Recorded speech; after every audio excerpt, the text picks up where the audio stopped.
24 CF1692 appearances. ADA Ian Vance Curzan and DDA Megan Newport appear for the state. Joining us at council table is Detective Joanne Donner.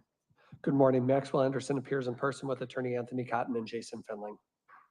Good morning, everybody. So welcome back. I hope you had a lovely evening. We are ready to now begin. At this point, I'm going to read to you the instructions, and then we're going to proceed into opening statements. Following that, we'll go right into our first witness. So before the trial begins, there are certain instructions you should have to better understand your functions as jurors and how you should conduct yourselves during a trial. Your duty is to decide this case based only on the evidence presented at trial and the law that I give to you. Anything you see or hear outside this courtroom is not evidence. All people deserve fair treatment in our system of justice, regardless of their race, national origin, religion, age, ability, gender, sexual orientation, education, income level, or any other personal characteristic. People make assumptions and form opinions from their own personal backgrounds and experiences, and generally we're aware of these things. But you should consider the possibility that you have biases of which you may not even be aware, which can affect how you evaluate information and make decisions. You must carefully evaluate the evidence and resist any urge to reach a verdict that is influenced by any bias for or against a party, witness, or attorney. Personal opinions, preferences, or biases have no place in a courtroom. Our goal is to treat all parties equally and to arrive at a just and proper verdict based on the evidence. Do not begin your deliberations and discussions of this case until all of the evidence is presented and I've instructed you on the law. Do not discuss this case among yourselves or with anyone else until your final deliberations in the jury room. This order is not limited to face-to-face conversations. It extends to all forms of electronic communications. Do not use any electronic devices such as mobile phone or computer, text or instant messaging, or social networking sites to send or receive any information about this case or your experience as a juror. We will stop or recess from time to time during the course of this trial, and you may be excused from the courtroom when it is necessary for me to hear legal arguments from the lawyers. If you come into contact with the parties, lawyers, or witnesses, do not speak with them. For their part, they will not contact or speak with you. Do not listen to any conversations about this case.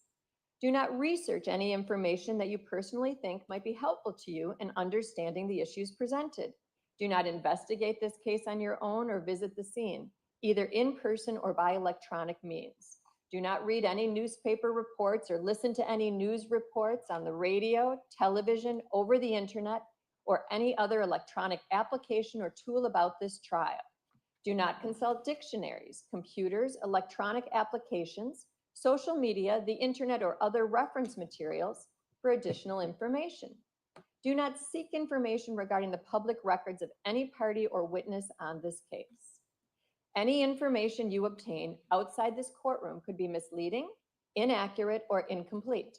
Relying on this information is unfair because the parties would not have the opportunity to refute, explain, or correct it. Do not communicate with anyone about this trial or your experience as a juror while you're serving on this jury. Do not use a computer, cell phone, or other electronic device, including personal wearable electronics, applications, or tools with communication capabilities to share any information about this case. For example, do not communicate by telephone, blog post, email, text message, instant message, social media post, or in any other way on or off the computer. Do not permit anyone to communicate with you about this matter, either in person, electronically, or by any other means. If anyone does so, despite your telling them not to, you should report that to me. I appreciate that it is tempting when you go home in the evening to discuss this case with another member of your household, but you may not do so. This case must be decided by you, the jurors, selected for this duty. People not serving on this jury have not heard the evidence, and it is improper for them to influence your deliberations and decisions in this case. After the trial is complete, you are free to communicate with anyone in any manner. These rules are intended to assure that jurors remain impartial throughout the course of the trial. If any juror has reason to believe that another juror has violated these rules, you should report that to me. If jurors do not comply with these rules, it could result in a new trial involving additional time and significant expense to the parties and the taxpayers.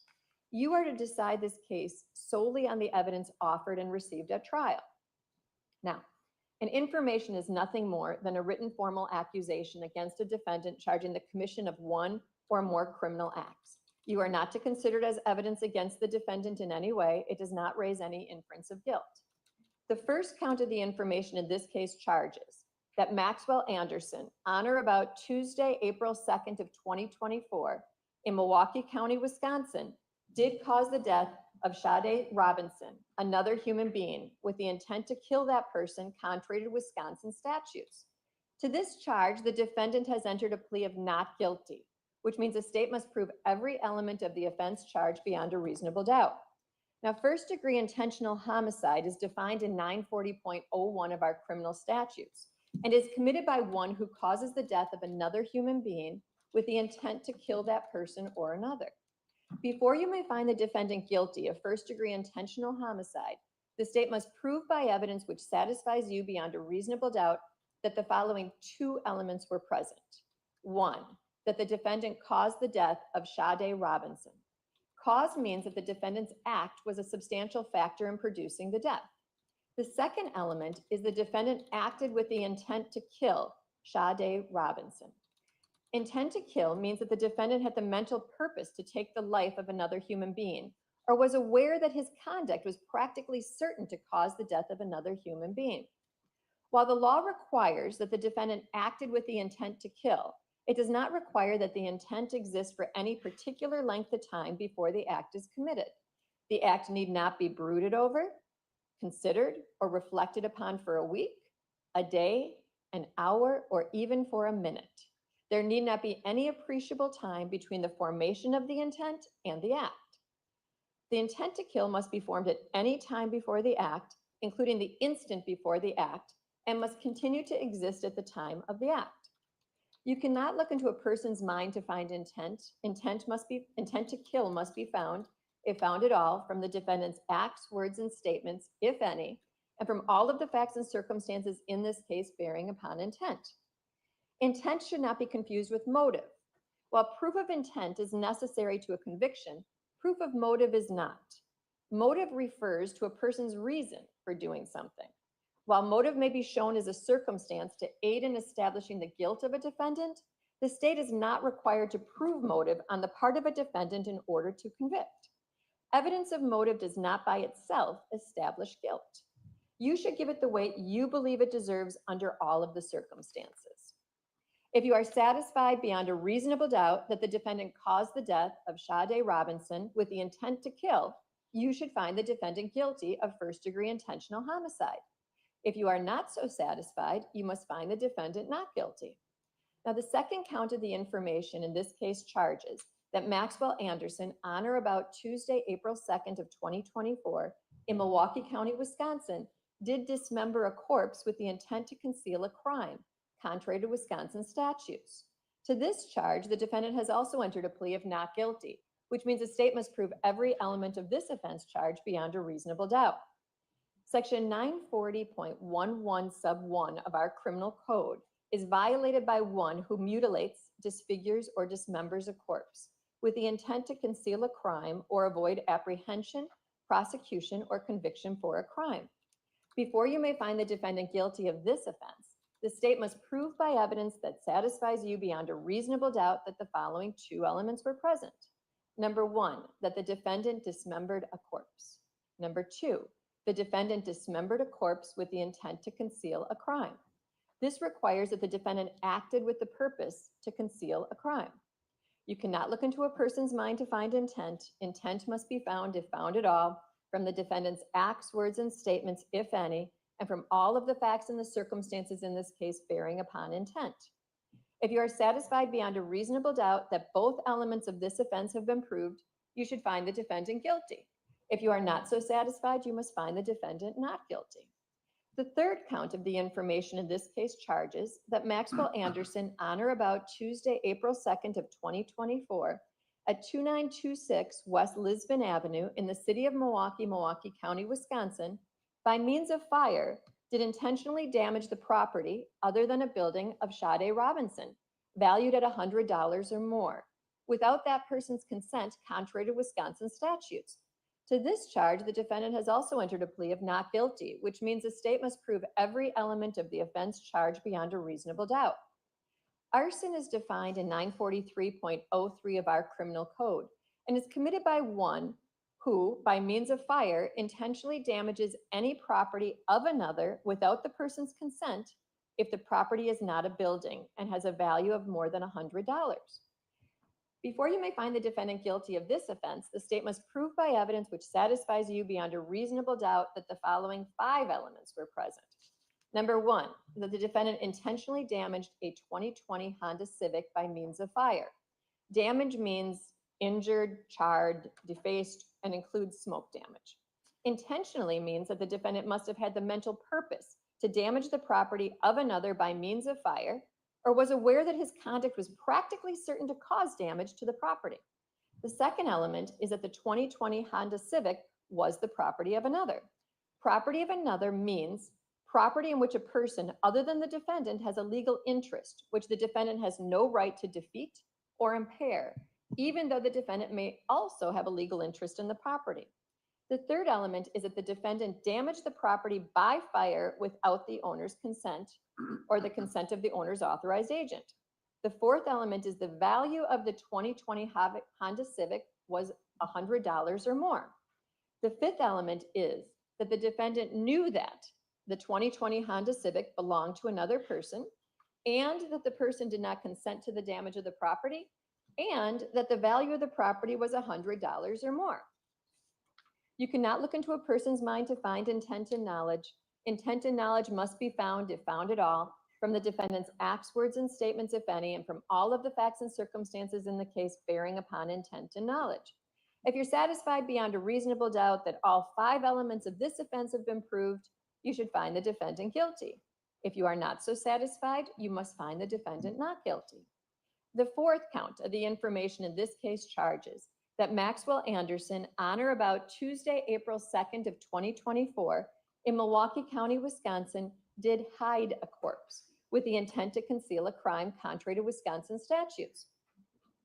To this charge, the defendant has also entered a plea of not guilty, which means the state must prove every element of this offense charge beyond a reasonable doubt. Section 940.11 sub 2 of our criminal code is violated by one who hides or buries a corpse with the intent to conceal a crime. Before you may find the defendant guilty of this offense, the state must prove by evidence which satisfies you beyond a reasonable doubt that the following 2 elements were present. 1, that the defendant hid a corpse. 2, that the defendant hid a corpse with the intent to conceal a crime. This requires that the defendant acted with the purpose to conceal a crime. You cannot look into a person's mind to find intent. Intent must be found, if found at all, from the defendant's acts, words, and statements, if any, and from all of the facts and circumstances in the case bearing upon intent. If you're satisfied beyond a reasonable doubt that both elements of this offense have been proven, you should find the defendant guilty. If you are not so satisfied, you must find the defendant not guilty. Now, evidence is, first, the sworn testimony of witnesses, both on direct and cross-examination, regardless of who calls the witness. Second, the exhibits the court receives, whether or not they go to the jury room. And third, any facts to which the lawyers have agreed or stipulated or which I direct you to find. You will not have a copy of the written transcript of this trial testimony available for use during deliberations. You must pay careful attention to all of the testimony because you must rely primarily on your memory of the evidence and testimony introduced during the course of this trial. You are not required to, but you may take notes during this trial, except during the opening statements and the closing arguments. I will provide you with these materials. In taking notes, be careful that it does not distract you from carefully listening to and observing the witnesses.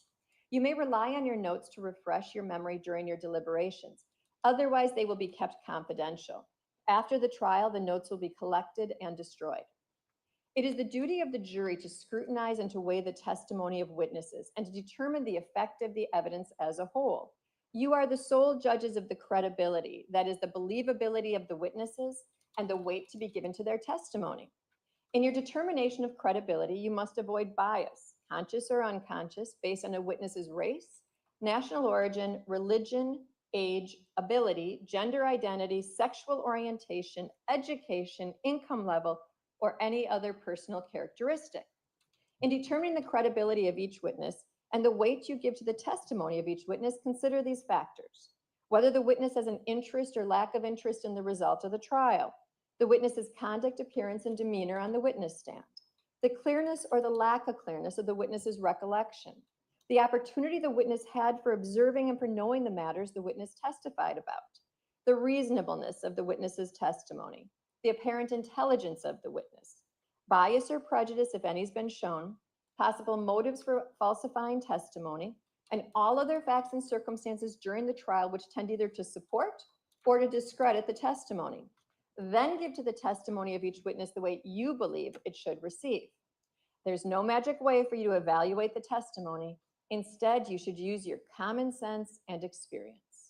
In everyday life, you determine for yourselves the reliability of things people say to you. You should do the same thing here. In reaching your verdict, examine the evidence with care and caution. Act with judgment, reason, and prudence. Defendants are not required to prove their innocence.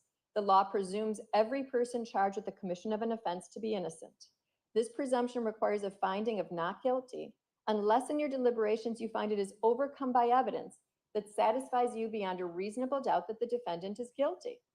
The burden of establishing every fact necessary to constitute guilt is upon the state.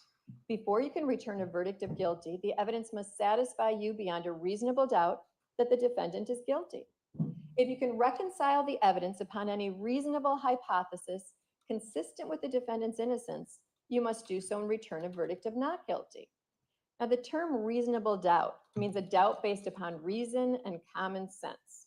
It is a doubt for which a reason can be given, arising from a fair and rational consideration of the evidence or lack of evidence. It means such a doubt as would cause a person of ordinary prudence to pause or hesitate when called upon to act in the most important affairs of life. A reasonable doubt is not a doubt which is based on mere guesswork or speculation. A doubt which arises merely from sympathy or from fear to return a verdict of guilt is not a reasonable doubt. A reasonable doubt is not a doubt such as may be used to escape the responsibility of a decision. While it is your duty to give the defendant the benefit of every reasonable doubt, you are not to search for doubt. You are to search for the truth. The lawyers will now make their opening statements. And the purpose of an opening statement is to give the lawyers an opportunity to tell you what they expect the evidence will show, so you will have a better understanding of the evidence as it's introduced during the course of the trial. I must caution you, however, the opening statements are not evidence. State, are you prepared to proceed? Yes? Please do so.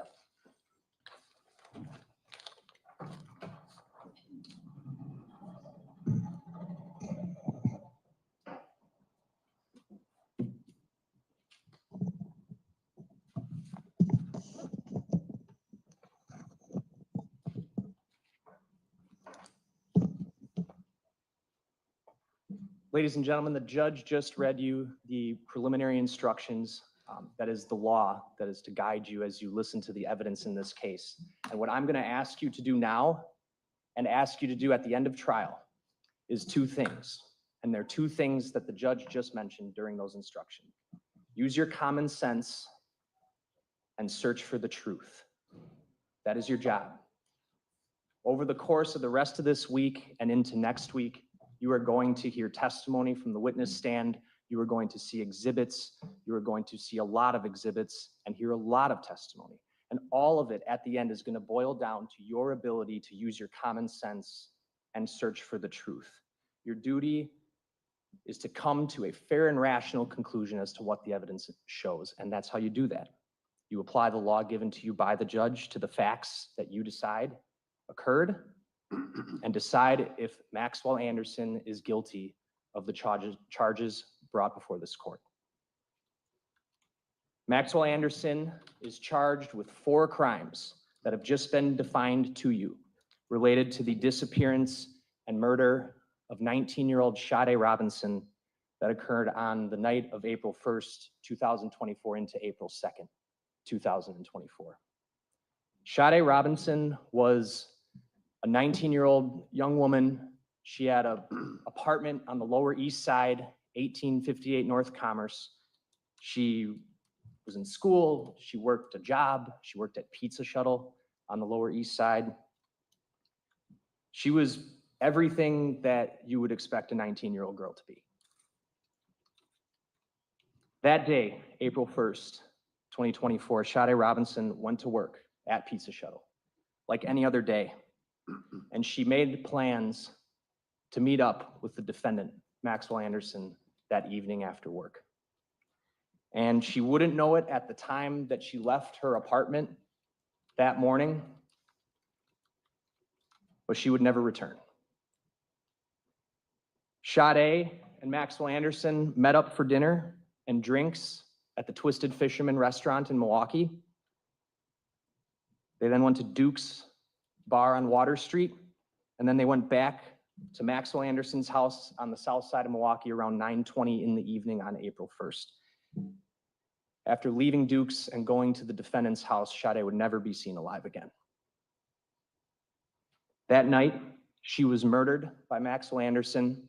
Her body was dismembered by Maxwell Anderson in a vicious and gruesome manner. And then Maxwell Anderson attempted to make her disappear from this world by discarding her body into body parts into Lake Michigan, and then taking her car and burning it behind an abandoned building near 30th and Lisbon. The evidence in this case is going to prove beyond a reasonable doubt that Maxwell Anderson intentionally killed Sade Robinson and then sought to have her disappear from this world. He cut up her body, tried to get rid of her body parts, and tried to cover it up in any way that he could. For doing this, he has been charged with 4 crimes: first-degree intentional homicide, mutilation of a corpse, arson of property for burning the car, and hiding a corpse. The evidence in this case, the testimony you're going to hear, is going to be voluminous. The judge just told you you're going to be allowed to take notes throughout the course of this trial. I would strongly encourage that you do that. The reason for that is so that when you're back there deliberating at the end of this trial, you're able to look back and understand the significance of things that you heard and remember it, because there will be a lot. So I would encourage you to do so. But at the end of this trial, the evidence will establish that Maxwell Anderson is the one who killed and dismembered Sade Robinson, and it'll prove him guilty of those 4 crimes. This is my opportunity to summarize the evidence so that you have sort of a roadmap as the trial progresses, and so you understand the context of what you're hearing about when you hear about it.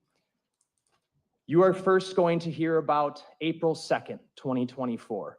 Around 5:20 in the evening, the Milwaukee County Sheriff's Office and the Cudahy Police Department were dispatched to the shores of Lake Michigan near Warnemont Park.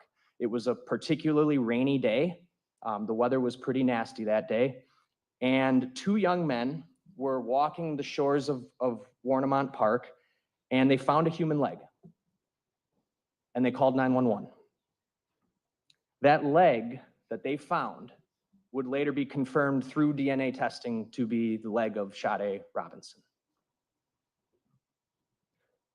The leg was found down a large bluff at the park on the coastline of Lake Michigan.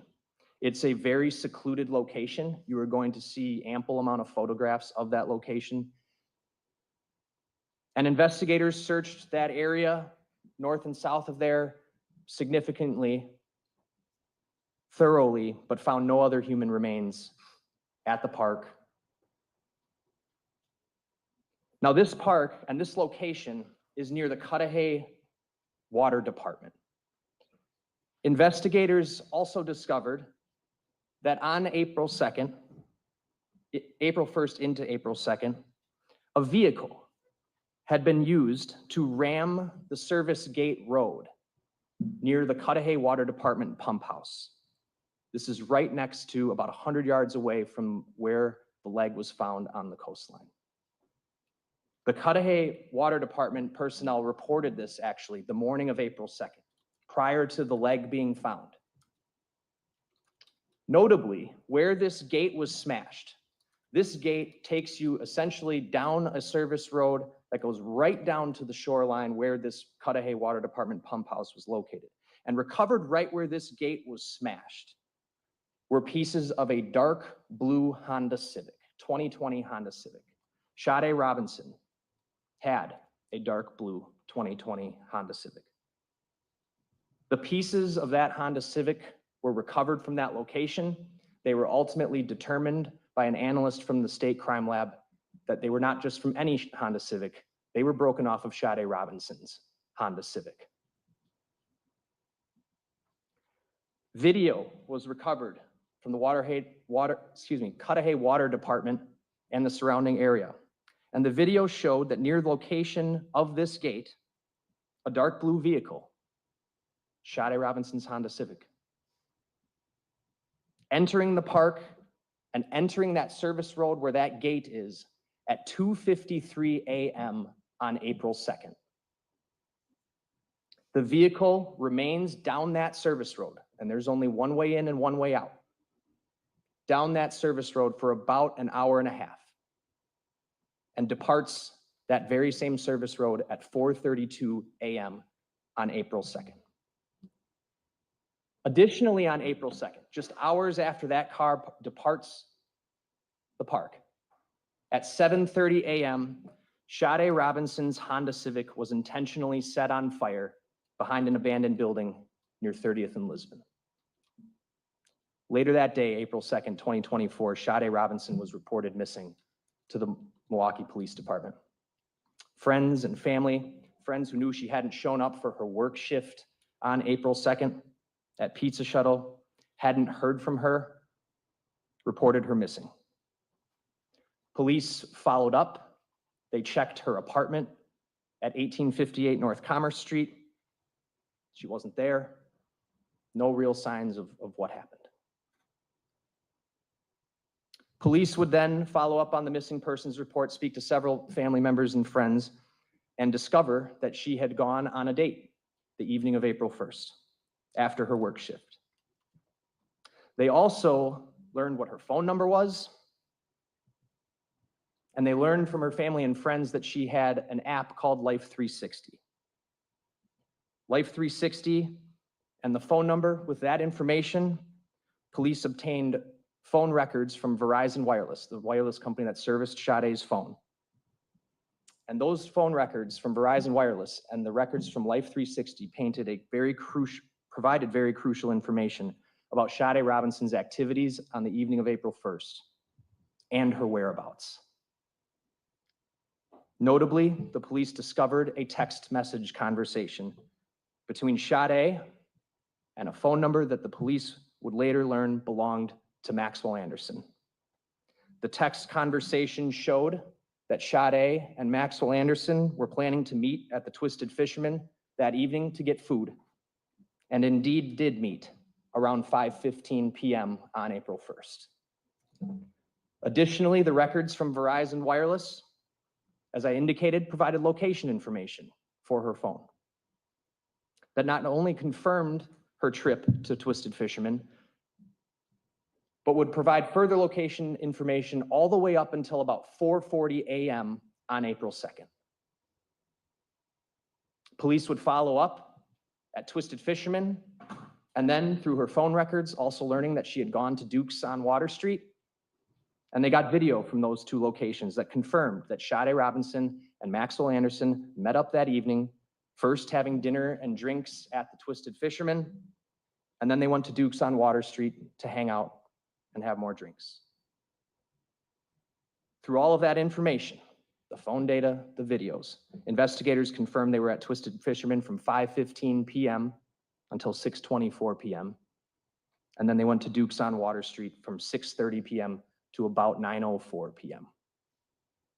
Videos also confirmed that that evening, Sade Robinson was driving her 2020 Honda Civic, the same vehicle that was used to smash the gate at the Cudahy Water Department pump house. Now, this would be time for me to mention it's a common vehicle, Honda Civic. Everyone's heard of one. But it does have distinct features. Honda Civics have sort of distinct features that are going to be worth noting when we go through the evidence in this case. Hers was dark blue. It had a sunroof, and particularly 2020 Honda Civics had these unique sort of C-shaped lights in the rear, and you're going to see those, all features that are noticeable on video, which will become important. At 9:04 p.m., Sade Robinson and Maxwell Anderson left Dukes together, and they left Dukes and got into Sade Robinson's Honda Civic. Sade was driving, Maxwell Anderson was riding passenger, just the two of them. The phone location information from both Sade's phone and Maxwell Anderson's phones, as well as other surveillance videos that you'll see from downtown and the area near Maxwell Anderson's residence on the south side of Milwaukee, confirmed that they drove from Dukes on Water to Anderson's residence. They arrived at his residence around 9:24 p.m., and you will see video of Sade's car arriving at his residence, driving right by the front of his house and then into the alley. At the exact time, her phone location information is showing her phone arriving at his residence. Sade's phone remains at Maxwell Anderson's home up until about 12:45 a.m. on April 2nd. There's a video from across the street from Maxwell Anderson's home that shows silhouettes and movement in Maxwell Anderson's residence for the intervening about 3 hours. The time she gets there, the time her phone shows that they got there, up until about 12:45 a.m. Consistent with Maxwell Anderson and Sade being there. That video from across the street, beginning about 11:24 p.m., all the way up until about 12:45 a.m. on the 2nd, shows some movement beginning in the side yard near where the back door is, where he would come out and go in. That stops around 12:45 a.m. And any human movement that you can see in the upper window stops at 12:45 a.m. Also occurring right after 12:45 a.m., Sade Robinson's phone location information begins to show her phone moving away from Maxwell Anderson's residence, where it's been stationary since her car arrived there around 9:24 p.m. Now, this is a very crucial time in the timeline. And this is where the phone location information that investigators got from Verizon Wireless and Life 360 becomes extremely important. What occurs beginning just after 12:45 a.m. is that the victim's phone moves away from Maxwell Anderson's residence and begins to travel to various locations throughout Milwaukee County for the next few hours. And investigators were able to follow essentially a trail of videos where the victim's phone was showing her phone was at various times. From 12:45 a.m. all the way up until the approximate time her phone goes off the wireless network at 4:40 a.m. This is the time where that unique look of that Honda Civic is going to come into play for you all. You will see investigators followed where Sade's phone appeared to travel to and recovered videos around the county confirming that her car was traveling in those exact areas at those exact same times. So when the phone starts moving away from her residence just after 12:45 a.m., the records show her car driving northbound near 35th Street. Videos pick her car up driving in that exact direction. The phone then ends up downtown around 1 a.m. A camera downtown that actually is a license plate reader camera captures her plate downtown just after 1 a.m. The phone then travels up into the River West neighborhood where it remains until about 2 a.m. where cameras capture it again. It then leaves River West and heads westbound down Capitol Drive just after 2 a.m. where cameras catch it again. It then doubles back eastbound on Capitol Drive where cameras catch it again. And the records show it appears to get on the interstate and travel southbound towards and through downtown Milwaukee and ultimately appear to exit the interstate just around 2:40 a.m., where cameras capture it again. The phone then, after exiting the interstate near College Avenue, heads east in the direction of Warnemont Park. Also captured by a trail of videos. And then by 2:53 a.m., video shows the Honda Civic arriving at Warnemont Park, which is the video I described before of the car smashing the pump house gate. Sade's phone shows her phone, her phone records show that her phone remained at Warnemont Park for about an hour and a half, the same amount of time that the car remained down that pump house road from the video. And in that time, police recovered video from that Cudahy Water Department pump house that overlooks Lake Michigan. That video, it's nighttime, it's dark, but it paints a telling tale. It shows, just after that car arrives, a silhouette of a person descending the bluffs near the coastline of Warnemont Park, near the Cudahy Water Department, where Sade Robinson's leg would later be found on April 2nd. That person, the evidence is going to show you, is Maxwell Anderson. This is the time where Sade's body was intentionally discarded into the lake after being dismembered. By this time, Sade is deceased, and Maxwell Anderson, using her own car, is trying to make her disappear. That video from the pump house confirms that he is down there for about an hour and a half before departing the pump house and departing Warnemont Park in her car around 4:30 a.m., which is exactly what the phone records show. Shortly after that, as the phone moves north, it goes off the network around 4:40 a.m. as it heads north into St. Francis towards downtown. Now, investigators also canvassed heavily near the area of where Sade's car was burned, way over on 30th and Lisbon on the north side of Milwaukee. And they also located a trail of videos from this location, picking up around 4:50 a.m., 10 minutes after Sade's phone appears to go off the network. And her Honda Civic is again picked up on those videos in the exact amount of time it would take to drive from where her phone went off the network to the location it's picked up on camera. That trail of videos shows her car, her 2020 Honda Civic, circling around the part of town where her vehicle would eventually be set on fire at 7:30 a.m. The Honda drives around from about 4:50 a.m. to 5:19 a.m., after which it is picked up next on a camera near a playground at 31st and Galena at 6:50 a.m. This is 1.5 blocks away from where her car would later be set on fire. The vehicle drives around more before pulling into the alley where it's set on fire. Police located video from a liquor store and a Milwaukee County Transit bus that depicts the time the vehicle fire was set. Now, you're not going to see it because he parked the car behind this abandoned building that did not obviously have functioning cameras.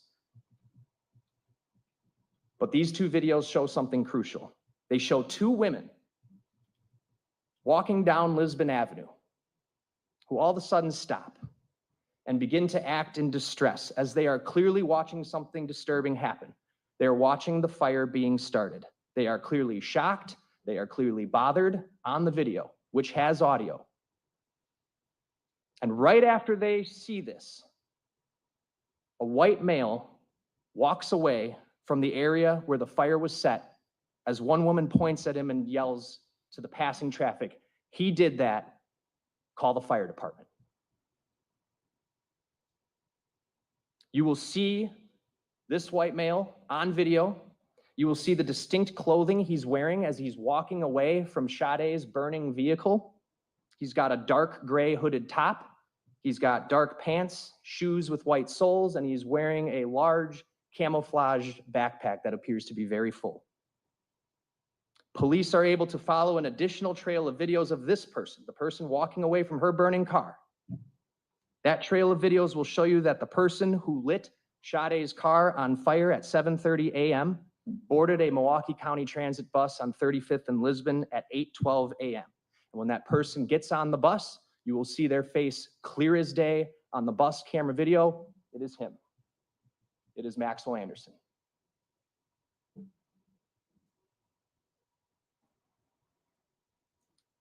He then takes the bus southbound on 35th Street and gets off the bus just blocks from his house. You will see that same vehicle, or that same video from across the street from his house that I mentioned before, showing him walking in his back door at 4:30 a.m., or excuse me, 8:43 a.m., right after he gets off the bus. These videos will prove that Maxwell Anderson lit Sade's car on fire, that no one else was with him. He did it behind an abandoned building in a part of town far from his home. Now, you're also going to hear that when police saturated the area, as well as family and friends who were not giving up on trying to figure out what happened to Sade, saturated the area where the car was burned, looking for any clues as to what happened to her. During these searches, family, friends, and police found Sade Robinson's other leg and other foot scattered and severed into pieces near that playground at 31st and Galena, just a block and a half away from where her car was set on fire. You will then hear that on April 18th, Sade's torso was discovered, having washed ashore on Lake Michigan in South Milwaukee. Sade's head had been intentionally cut off of her torso. Both of her legs intentionally severed from her torso. Her right arm intentionally severed from her torso.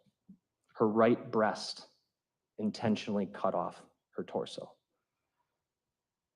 The torso was seriously decomposed, but identifying features confirmed it to be Sade. On May 11th, 2024, Sade's right arm was discovered having washed ashore on the shores of Waukegan, Illinois, severely decomposed. You will unfortunately see images of these body parts, which make it clear that Maxwell Anderson intentionally decapitated Sade Robinson, intentionally cut off both of her legs, cut off her left arm, intentionally cut off her right breast, which has never been found, and intentionally cut off her head to date, which is still missing and has never been recovered. While horribly gruesome, this will show you the intent behind what happened to Sade and the intent behind making sure she was disposed of from this world. By April 4th, Maxwell Anderson was arrested by the Milwaukee County Sheriff's Office, and you are going to hear that his cell phone was recovered from him, confirmed to be the same phone that Sade was texting on April 1st, the last text conversation Sade would ever have. Police searched Maxwell Anderson's phone. They searched his residence, trying in any way to learn more information about what happened to Sade. And while police did not locate any kind of gory scene in the residence, they located telling information in his residence and in his phone, including photos of Sade where she is laying on Maxwell Anderson's couch, face down, with his hand grabbing her right breast. And another photo of Sade's pants and her underwear being pulled off her body. The same pants and underwear that you're going to see that she was wearing on video when she went out with him that night on April 1st. And police actually find those pants and underwear in the trunk of her car after it had been burned. You will also hear from police who searched the area around Maxwell Anderson's residence and who recovered the dark gray sweatshirt that Maxwell Anderson was wearing during the time he lit Sade's vehicle on fire. You will see it's clearly visible on the bus video of him getting on the bus where his face is visible. And you're going to hear that hoodie had Maxwell Anderson's DNA on it and Sade's DNA on it. Additionally, you are going to hear from the medical examiner who examined the body parts that were recovered and was able to conclude that Sade's body was intentionally cut into pieces after her death. The medical examiner will describe the wounds to the body and what she noticed that showed the intentional severing of limbs, including the intentional severing of Sade's head. You are also going to hear and see evidence that the shores of Warnemont Park, where Sade Robinson's leg was found, were not unfamiliar to Maxwell Anderson. It was a place he knew well. It was a place he had taken a prior girlfriend to before, and that he called his secret beach. That's the location where Sade Robinson was discarded into Lake Michigan. It was a place he was familiar with and had taken a prior girlfriend to before. In total, what the evidence in this case is going to show is that Maxwell Anderson murdered Sade Robinson the night of April 1st into April 2nd. He then brutally and callously cut her apart, disposed of her body parts, and burned her car. Maxwell Anderson was the last person to text with Sade Robinson. He was the last person to be in public with Sade Robinson. He was the last person to have Sade Robinson's car. He was the last person to be with Sade Robinson. And the evidence will show that he is responsible for Sade's death. You will see, the evidence will show that what happened to Sade Robinson that night was not an accident. One does not end up going out to dinner and then going out for drinks on Water Street for a good time to being dead and cut up into pieces and discarded into Lake Michigan unless someone intends for that to happen. That's what the evidence will show happened to Sade Robinson. And the evidence will show Maxwell Anderson is responsible. At the end of this trial, I'm going to come back before you and again ask you to do what I asked you to do from the beginning, to use your common sense and search for the truth. And if you do those two things, you will find the defendant guilty. Defense?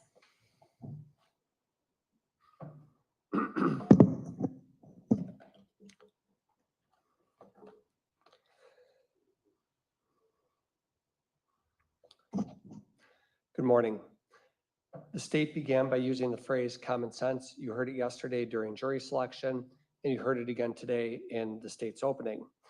And they're using the phrase common sense because they want you to ignore the mountain of reasonable doubt that exists in this case. I want to start by telling you guys that much of what Mr. Vance Curzan just talked to you about, we don't dispute. So a lot of this trial isn't in dispute. The timeline, the fact that Max met Sade, Max had met her, went on a date with her, that they went to the Twisted Fisherman, that they went to Duke's, that they were out together that night, that they went back to Max's house, none of that is in dispute. The fact that body parts wash up at Warnemont Park, the fact that body parts are found at 31st and Galena, the fact that those body parts belong to Sade, nobody here is disputing any of that. It's horrible what happened to Sade. It's horrible. Nobody deserved that. And what the state wants you to do is use the emotion of that along with this phrase like common sense and use that emotion to convict Mr. Anderson. But I implore you in this trial, your most important job as jurors is to study the evidence closely that's introduced by the district attorney's office. We have no burden of proof. Max is not required to prove anything. The entire burden lies here and rests here entirely on the district attorney's office. And it's the highest burden in the land to marshal together, to put together enough evidence to bring to you to show that Max killed Sade and that he committed those other crimes. There are a few pieces of evidence that the state will rely heavily on. Max near the scene of the car, Max when it's burning, Max being the last person to go on a date with Sade. And that's frankly why law enforcement zeroed in on Max. You are going to hear that the amount of law enforcement resources that were spent in this case by the Sheriff's Department, the Milwaukee Police Department, the FBI, the amount of resources that were spent on this case, I think is probably unparalleled in Milwaukee history. The amount of money and time and effort that was put into collecting video evidence, to searching Maxwell's home, to interviewing coworkers, interviewing people that might know him, an immense investigation. And the state knows that there are serious holes in their case. They know it. They know that there's reasonable doubt, and that's why they're coming at you with this phrase, like common sense. So let's talk about that. There is absolutely no reason for Max to commit a crime like this.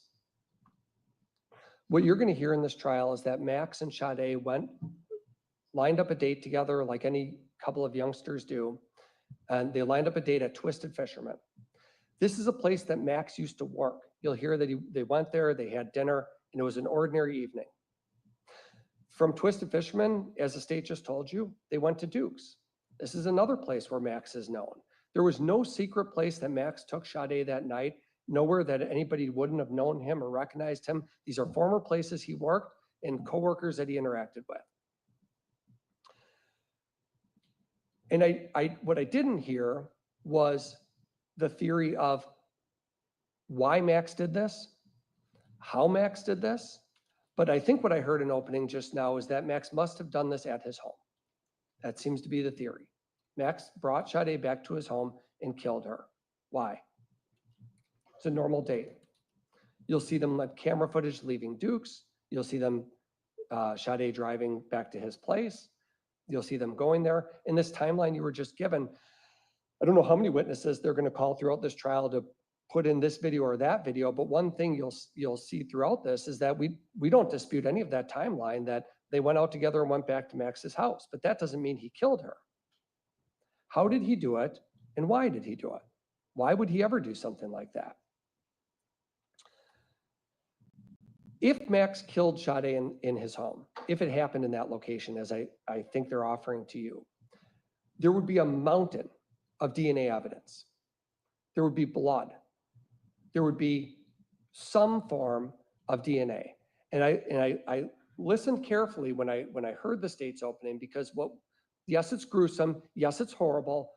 Nobody deserves it. But what was glaringly missing from what I heard was any discussion about DNA evidence. We have a crime lab in the state, law enforcement agencies that are tasked with collecting evidence from locations. I believe the theory that you're being offered today is that Sade was killed at Maxwell's house. What you'll hear about Max's house, I want to tell you a couple of things they didn't tell you. One is that the house is a duplex, upper and lower. There's a stairwell you can enter through the side of the home. If you go in the stairwell, there is a lower unit that has a tenant, if you will, a tenant who lives on the lower level. His name is Pete Warbington. You'll hear his testimony in this trial. Max lives upstairs, and the two of them went to that unit, that house. Pete Warbington, who's home on the lower level, is there that night. You will hear that Mr. Warbington is a self-described or self-professed light sleeper. I think one of the things he had said to the police is, even if one of Max's dogs is chewing a bone on the floor, he would even hear that and send messages to Max: your dog is chewing a bone, you're keeping me up, you're bothering me. He's a very light sleeper guy. And what Pete Warbington will tell you is that he was home, he was there that night, there was no struggle, there was no fight, there was no horrific event, argument between Max and Sade, but this is a downstairs tenant who can hear even the TV playing.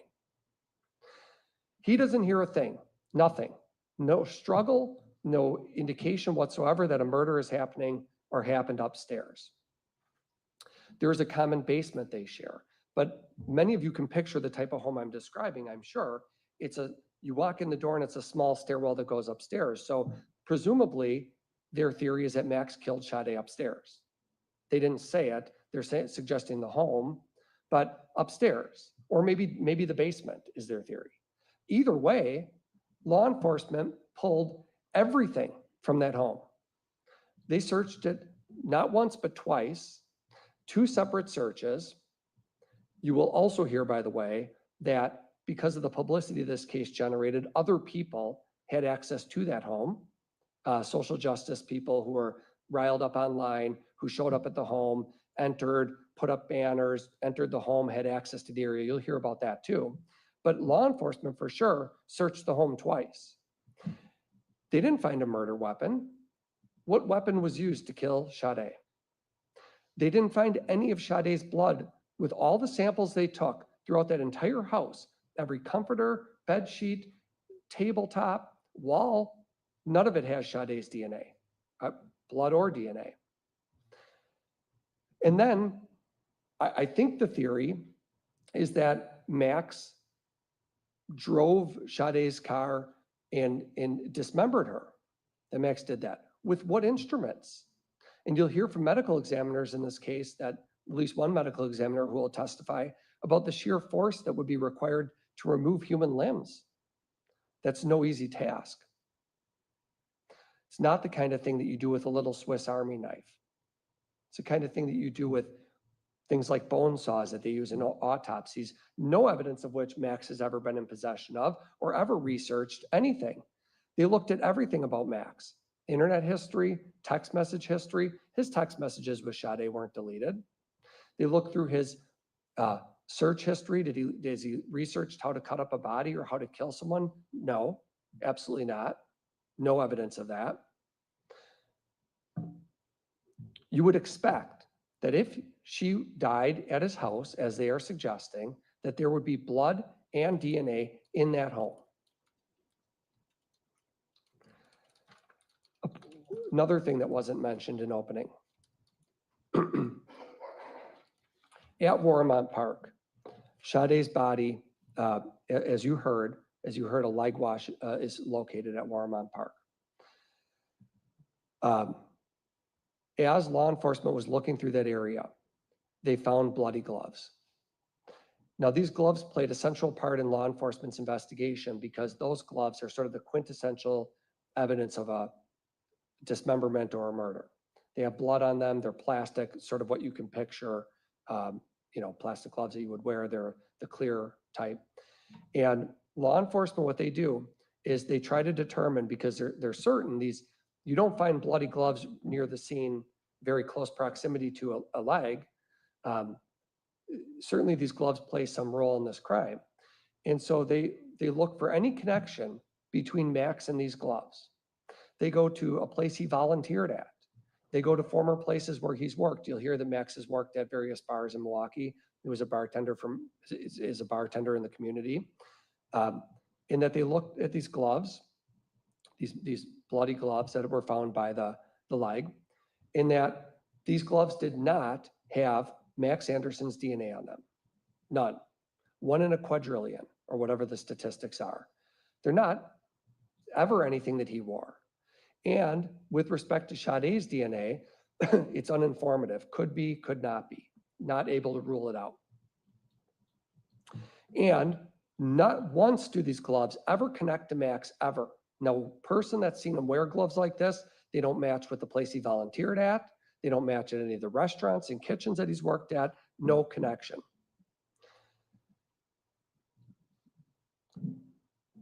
Sade's burning car. We know that the car is lit on fire near 30th in Lisbon or 31st in Lisbon, and you'll do with that what you will. I'll say this. The question is going to be, did Max light that car on fire? That's how you get to guilty or not guilty on the arson. Was Max the one who lit that car on fire?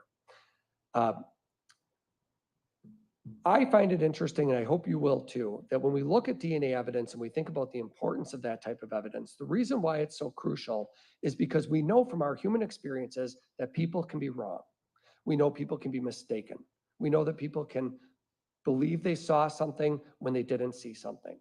So I'm going to ask you, all of you, to implore you, study the evidence closely. When you're done with this trial and you take this back in the jury room, study everything very, very closely with a fine-tooth comb. Because eyewitnesses can be wrong, but the way we either prove or disprove it is we collect DNA swabs and we send things to our crime lab and we test them to see, does this link the person to an item? There is no accelerant or flammable liquid that connects to Max, nothing from his clothes where they can say, oh, this jacket he wore had gasoline or lighter fluid on it.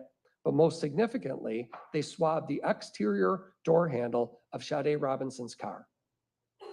Her DNA is on her exterior door handle. Max's DNA is not. This is the same car that is burning in that area of 31st and Lisbon. And a person can be, we know from jury selection, in the wrong place at the wrong time. So what of all this video evidence that you just heard about in opening? That there's, and I told you as well, hundreds of hours of video footage that's pulled from Capitol Drive, Lisbon. Interestingly, you will hear, as Mr. Vance Curzan just told you, that when Sade left Max's house, her car actually went to Commerce Street in the Lower East Side, actually right past where she lives. You'll hear that. But what's important about the video evidence, all the footage that they pulled from every, and you'll learn a lot in this trial, the amount of cameras as you can imagine exist, double it or triple it, what you might think is out there. Poll cams that the Milwaukee Police Department keeps throughout the city. Ring doorbells you'd never know are hidden in a certain spot. Convenience stores that have a camera on the side. All of this video, all the hundreds of hours of video of when Sade's, and I say 100-hour collectively because what you're talking about is all these videos that go back hours and they examine all of them. Not one time on any of the video footage do you ever see Max Anderson driving Sade Robinson's Civic, ever. You can see the car, but you can't ever conclude that he is the one who is driving this vehicle. It's a pure speculation. And his phone never leaves his house after Sade goes home. What would one expect to see after an offense like this? What would you expect to see happens with Max Anderson? Perhaps changes in one's appearance. Perhaps they flee town. Perhaps they're acting different and nervous and unusual at work. Nothing changed with Max Anderson's routine after he and Sade had their date together. Continued to go to work. You'll hear from coworkers managers and coworkers that saw him. He continued going to his jobs. He didn't change his appearance. He didn't cut his hair. He didn't concoct some plan to leave town. He didn't try to talk to the downstairs tenant to concoct stories. None of that. And that's because he wasn't responsible for any of this. There'd be no reason for him to do those things. And when law enforcement did their investigation and began looking into things and looking for her blood and looking for her DNA, they were presented with the fact, and looking for Max on video driving her car, they were presented with the inescapable fact that all of it excludes him. And that's why you hear a phrase like common sense in voir dire and now. And I'm not telling you to ignore common sense, to be clear, not what we're saying. But when they emphasize a phrase like search for the truth, use common sense, it's at the exclusion of an equally, if not more important phrase, proof beyond a reasonable doubt. Justice sometimes is hard to administer. Finding Max Anderson not guilty because there is reasonable doubt is your duty, as hard as that can be in cases where we know that they're particularly gruesome. But Max had nothing to do with these crimes. And the law says it's not enough for him to look guilty or maybe be guilty, or there's a few bad things that look bad. They have to prove it beyond a reasonable doubt. And when you, as jurors, start to go into the jury room and examine these pieces of evidence, you will be confronted with nothing but reasonable doubt, and your duty is to return a not guilty verdict. Thank you. Okay, at this point, we're going to pass out notebooks to you. When you get the notebook, put your number on the front so that we know to return it to you. Okay.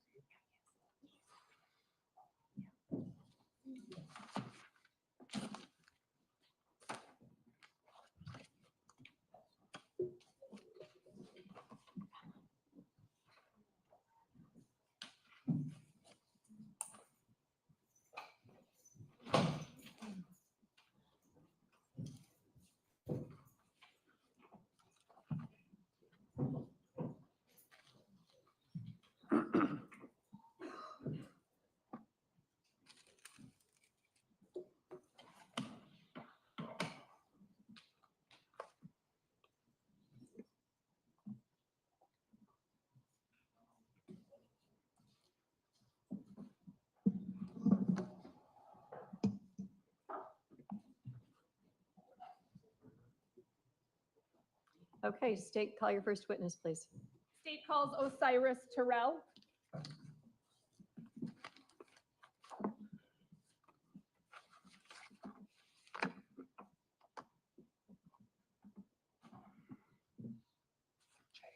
Just put these in the jury instruction.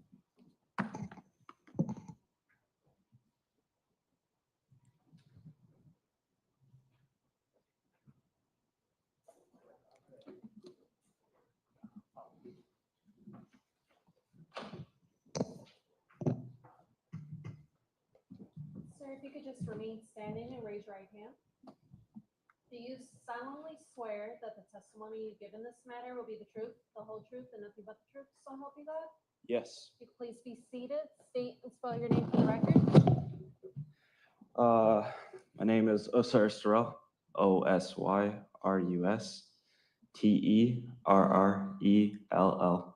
Please proceed.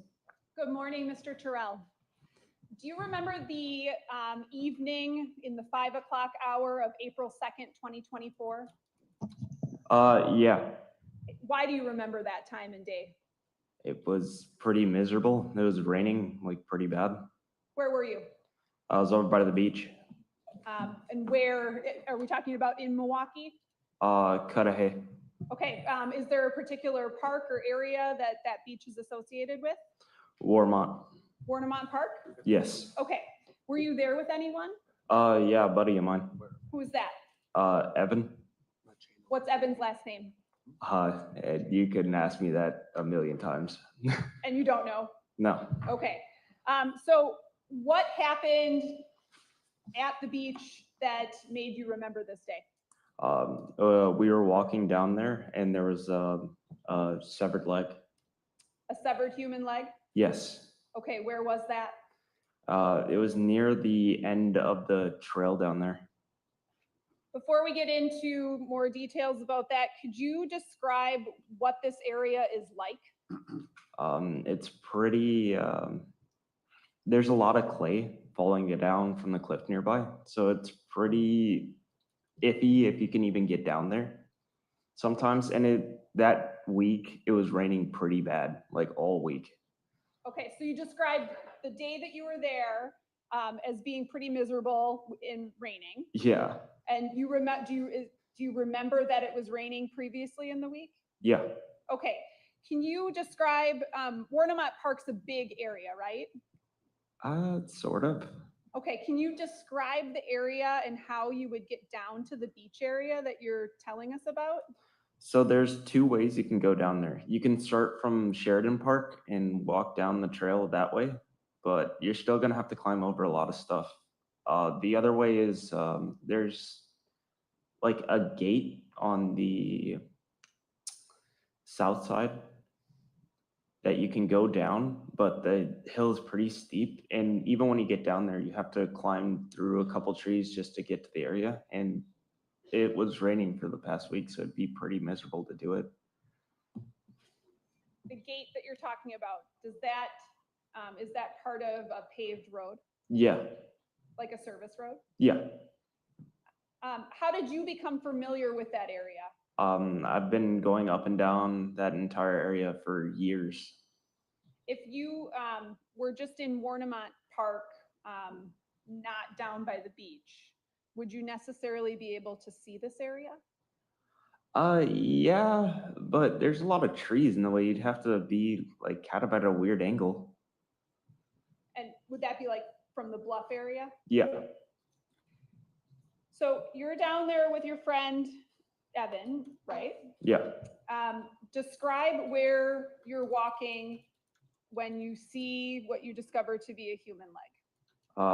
Kind of like the beach line, really rocky area.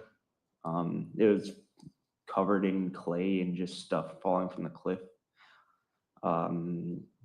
It's probably like this much ability to walk around the area.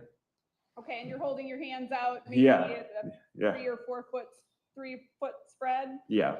Okay. And what drew your attention to that bluff area? It was just the intention the whole time. There's no other way we couldn't go back just because the waves were pretty like extreme that day. So we had to go over there and we just had no choice.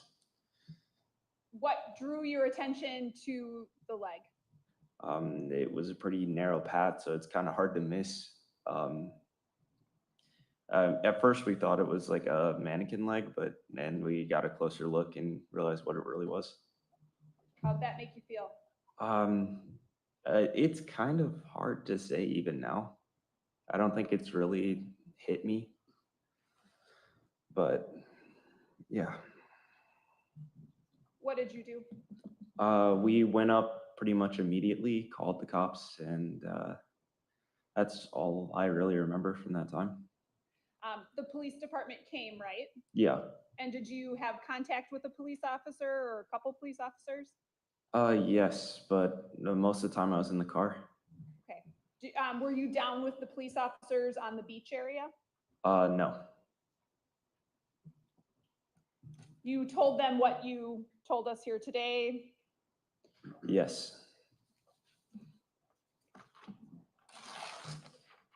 I don't have anything further. Thank you.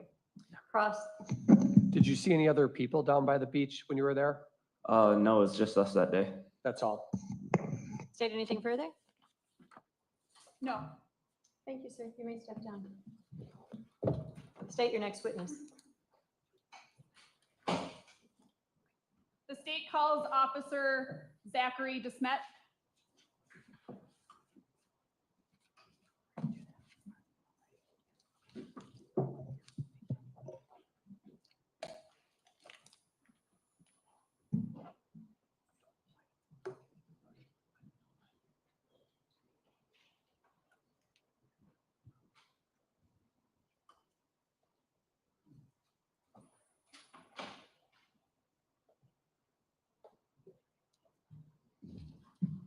Do you solemnly swear that the testimony you give in this matter will be the truth, the whole truth, and nothing but the truth, so help you God? I do. If you could please be seated, state and spell your name for the record. Name is Zachary DeSmet.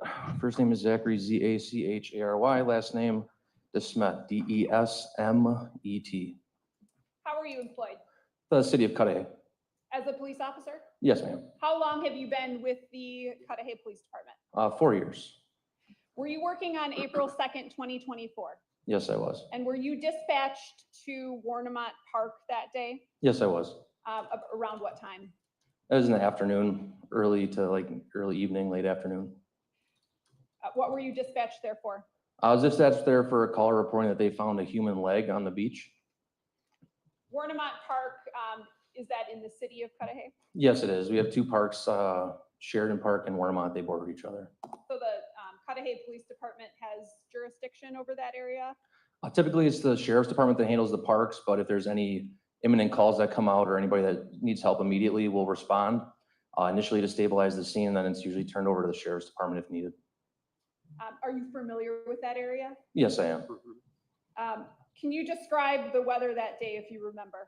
The weather was pretty rough. It was rainy, very cloudy, strong winds, especially down at the beach. What did you do when you got there? Excuse me. I arrived on scene traveling east on Pulaski Avenue, which comes from Lake Drive into the park. The water department is on the northeast corner of the intersection. Drive down, and then you'll come into with Sheridan Drive, and then there's another drive that leads down to the actual pump house with a gate. Arrived on scene, parked on Sheridan Drive facing north, and then observed two males in the field that would lead to the gate. That location is in the county of Milwaukee, correct? Yes, it is. Describe I think what you described was like a service road with a gate. Correct, yes. Can you describe that further? When you get, so there's the intersection, and then before you could turn right or south into Warnemont Golf Course or north onto Sheridan Drive. But then if you continue east, it's probably, I don't know, 20 yards worth of road, a service gate, and then there's a gap in the fence where people can walk themselves. Did you notice anything unusual about the service gate when you arrived? I did. I noticed that it was pretty heavily damaged. So that's not a service gate that's like open to the public, right? Not usually, no. I think only our water department has access to that. Was there anything else aside from the gate being damaged in that area? Not initially when I observed, no. You said there were two individuals in a field. Correct. Were you able to identify those people? Yes, we were. Who were they? It was Evan Millies and Osiris Terrell, What did you later learn they were? the people that discovered the leg down at the beach. Was one of them the 911 caller? Yes. And did you have contact with them? Yes, I did. What happened next? Well, I observed them to be, especially Mr. Millies, to be in a kind of a frantic state, obviously seeing something like that. They gave me a brief rundown that they think they found a human leg at the beach and wanted to show me where it was. So I had Mr. Terrell sit in the back of my squad car. I'm more familiar with Mr. Millies, so I had him take me down to the beach. We went through that side gate or at the opening in the fence where people can walk through freely. When you walk down, it's a steep hill because at that point of the park, it's very cliff-like. So there's the service drive down to the actual water pump house is very steep. So we walked down there. Can you further describe that area? Sure. So when you're walking down the service drive, like I said, it's very steep. It's wooded on both sides with a little bit of an embankment that goes up the sides of it. And when you get down to the bottom, it's actually brand new, renovated, I think last year or the year before. It's a pretty open area for vehicles to park. And then there's a building on the right-hand side that has a fence around it that I believe has 2 security cameras, barbed wire. It comes down to the lake. There's large rocks at the end of it where it immediately abuts with Lake Michigan. What is that building? That's the pump house. Okay. And that is a Cudahy city-owned building? Correct. You said the newly renovated parking area, is that open to the public or is that for the pump house? That's for the pump house. Okay, so there's not another public access to that area, is there? That's correct. There's not. So can the general public drive a car down there? No, they cannot. Can you further describe, as you're going down there with Mr. Millies, how he directs you towards the leg? Sure. So when we got down to the bottom, he had pointed me north from there. Obviously, there's a lot of debris on the beach, driftwood, rocks, etc. So I couldn't just clearly see it, especially with the distance. Now I'm an evidence technician, so I know one thing that's really harped on in those trainings is keeping the scene secure and to not contaminate it as needed. So my initial plan was where there's the parking lot, there's kind of a steep hillside next to it where you can walk down. However, it was kind of sketchy that day because of the wetness.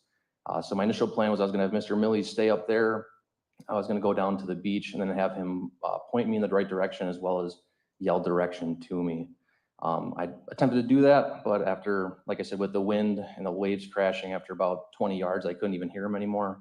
So I reapproached him, had him come down with me. At that point, I had him walk in front of me. He had a jacket on, so I grabbed the back of his jacket just to be able to direct him.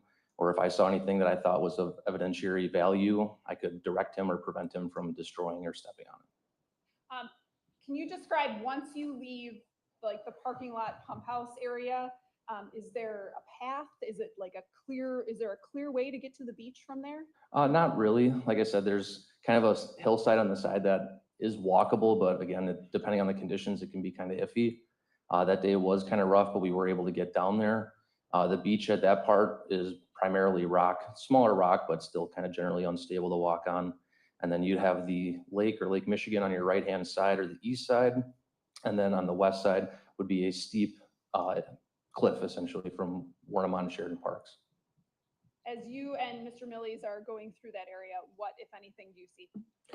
So, like I said, there's a lot of water coming down off the sides of the cliff, a lot of debris. The waves were crashing pretty heavily. While I was walking down there before that, Mr. Millies told me that the leg was actually located on the side of the cliff, or the side of the embankment, about 10 to 15 feet up. So as we were walking north on the beach, that's where I was initially looking. So it was up from the water line? Yes. Approximately how far? 10 to 15 feet, he said, up on the embankment. At what point do you see it? We were walking probably for a little bit, probably about 100, 125 yards. And like I said, we were both looking left to the cliff, and he was estimating and saying that like it should be right around here based on some things that he had seen. And then as we continued walking, he got startled really quick. And I was like, what's up? And he's like, it's right there. And so I had moved him to the side, and about 5 to 8 feet in front of us was the leg was located there. And where was it relative to the embankment? It was close to it, probably within 10 to 15 feet from the embankment. Given the rain, was there erosion that was happening? Yeah, there's some pretty severe, even you could see different streams cutting lines into the sides of the cliffs. What did you do next? At that point, I radioed my dispatchers and advised them that the leg was confirmed, to request MCSO's response to shut down the scene. The only ways into the scene are from the Pump House Road and the S-curve down in Sheridan Park, which would be a significant walk, and then advise them on how to get to my location. Before we go further in that area, can you describe how you would access that area from Sheridan Park? From Sheridan Park, which is quite a ways north, probably at least half a mile, I'd say, or somewhere in that ballpark. You have to walk down a path. It's a steep path, but it goes down. It is paved down to the beach. And then you'd have to walk further south. You'd have to walk south quite a ways on that beachfront to even get to that scene. What, when you located the leg, what were your impressions? What were you able to readily discern? I could readily see that it was, I believe to be a black female, a leg from either a late teenager or, younger black female.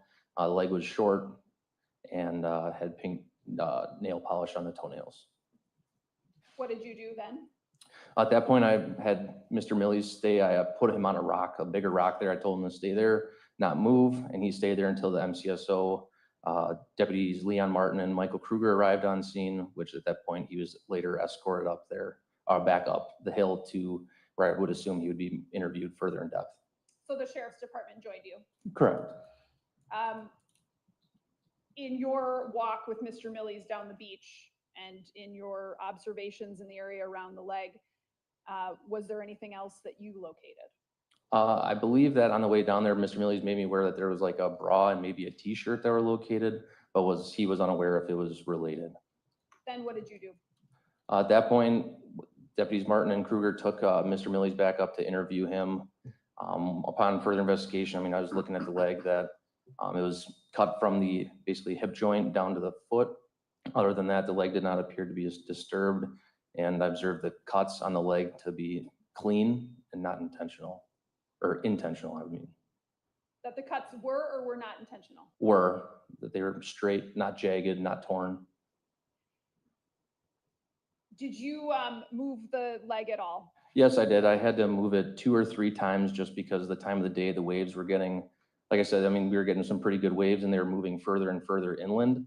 So 2 or 3 times I had to move the legs further, or move the leg further west to prevent it from being taken by the water, which was documented on body camera as well. How did you do that? I grabbed it by the ankle with my left hand and under the thigh with my right hand. Physically picked it up, moved it about 5-10 feet, set it down in the same way that it was laying, and then advised my dispatch to log that it had been moved. Did it appear to have been in the water or decomposed? It did not appear to be decomposing. It appeared to be fresh just based on my experience with other deceased humans. And there was a lack of blood. I didn't really see much blood on it at all, which also could be attributed to the rain that had been coming down. That beach area, how would you describe the area in general? It's usually pretty calm. We don't really ever get calls there mostly. Anything, it's usually like a dog complaint or someone just kind of loitering. But it's a beautiful area. It's not frequently traveled. It's hidden, secluded. Like I said, that was the second time I've ever been down there for an actual call. Thank you. I have nothing further. Cross? How long have you been a police officer? 4 years. Okay, with Cudahy the whole time. Yes, sir. And Warmont Park is entirely within the geographical area of Cudahy, right? Yes, sir. And we have, would you agree with me that the park itself is 248 acres? Sounds about right. It has an 18-hole golf course, Yes. has a dog park. Yes. Further south, much further south, the dog park is, but yes. Right, because Warmont Park stretches along the coast of Lake Michigan, basically, right? Correct, from about Pulaski Avenue down to College Avenue. Exactly. And so there's walking trails, right? Yes, there are. And there's, you said there's a dog park also at Warmont Park, right? That's correct.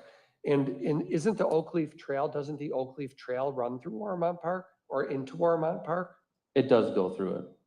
Right, there's trails you can run on from Cudahy in Warmont Park and head north if you wanted to, right?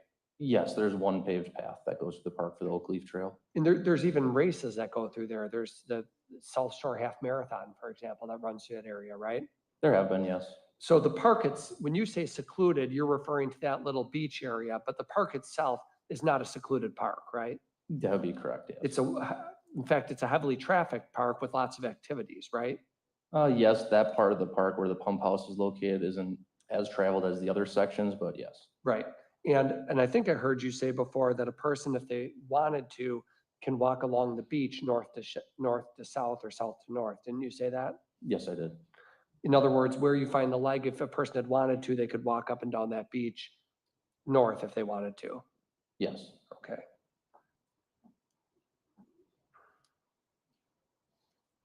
And in fact, there's other parks that even connect in with it. There's Grant Park to the south, isn't there? Yes, there is. And Pulaski Park to the west, Yes, but it doesn't really connect much. and even Sheridan Park to the north, which you testified to, right? Yes. Thank you, that's all. State? Nothing further. Thank you, officer. You may step down. State your next witness. Deputy Leon Martin.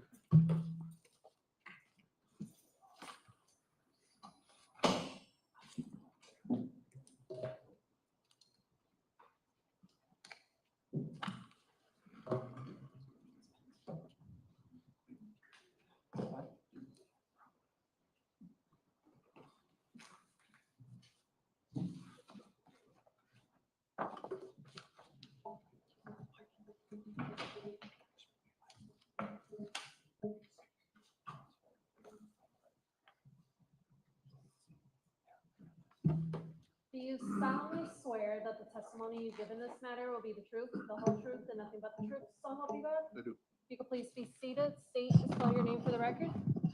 Name's Leon Martin, Leon Martin.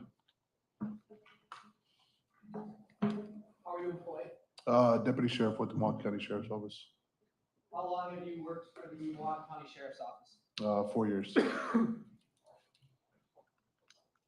You assigned to patrol, basically? Yes, sir. All right. Were you working back on April 2nd, 2024? I was. And what was your shift that day? Second shift patrol, What is second shift out in hours? 2 p.m. to 10 p.m. Okay. Around 5:30 in the evening that day, were you dispatched to a call for service at Warnemont Park? I was. Is that at or near 5400 South Lake Drive in the city of Cudahy, Milwaukee County? That's correct. What was the nature of the call you were responding to? There was a report of a possible human leg found on the beach at Warnemont Park. And that was information conveyed to you by dispatch? So Correct. essentially you know what you're going Correct. towards? Okay. When you arrived on scene, were there other law enforcement already there? There was. Members of the Cudahy Police Department? Yep. Okay. What did you do when you got there? I walked down, initially I parked at the top of the hill that leads down to the pump house. Was directed down the hill by other members of the Cudahy Police Department. Walked down the hill and was kind of flagged over to the area where police officers from Cudahy Police Department were already there. This area that you walked down to would have been the pump house that is on the shores of Lake Michigan. That's fair? correct. When you got down there, were you guided to where this body part was recovered? I was. And were you wearing a body cam at the time? I was. I'm gonna have you take a look to your right if you can. On the screen here, I have what's marked as exhibit number 10. Do you recognize that? I'll stipulate that's his body cam.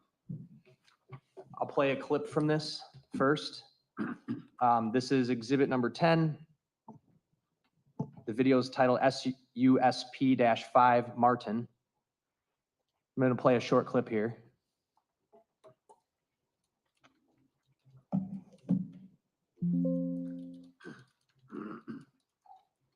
All right, I paused it at 8 seconds, started it at 0. Can you orient us right now? Where Yeah. are we? So we're at the bottom of the hill. Right now I'm facing north, looking down towards the beach. All right, and on the left side, there is that steep cliff embankment. If you went up on the top of that, that's where the park would be, correct? Correct. You are at the end of the service road here? Yes, And did you have to climb down anything to get to the location where this video picked up? I did. There was large tree branches and like other foliage and whatnot that was in the way. Not somewhere a vehicle could get to, fair? Correct. But you indicated earlier that you had walked down the service road, and at the end of the service road, what's there? There's like a barrier, like a traffic barrier, and then the lake is there.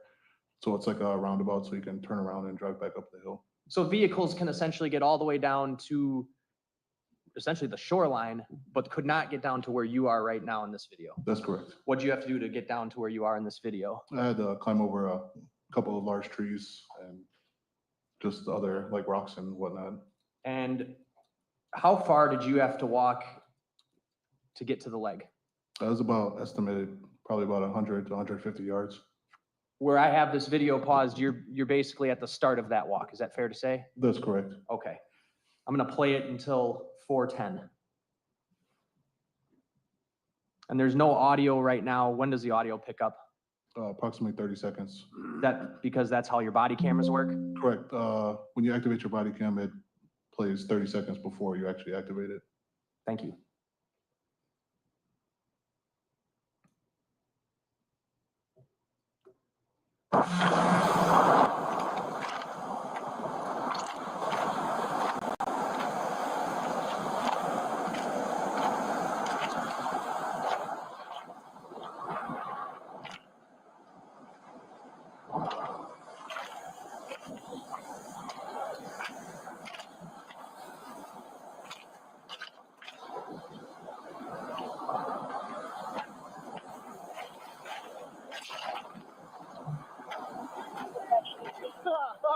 Yeah.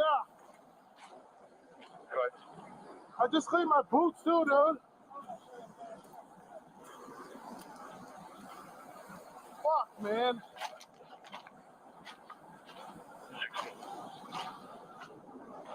Stand by. I have the on-call sheet. I'm trying to figure out what we can do.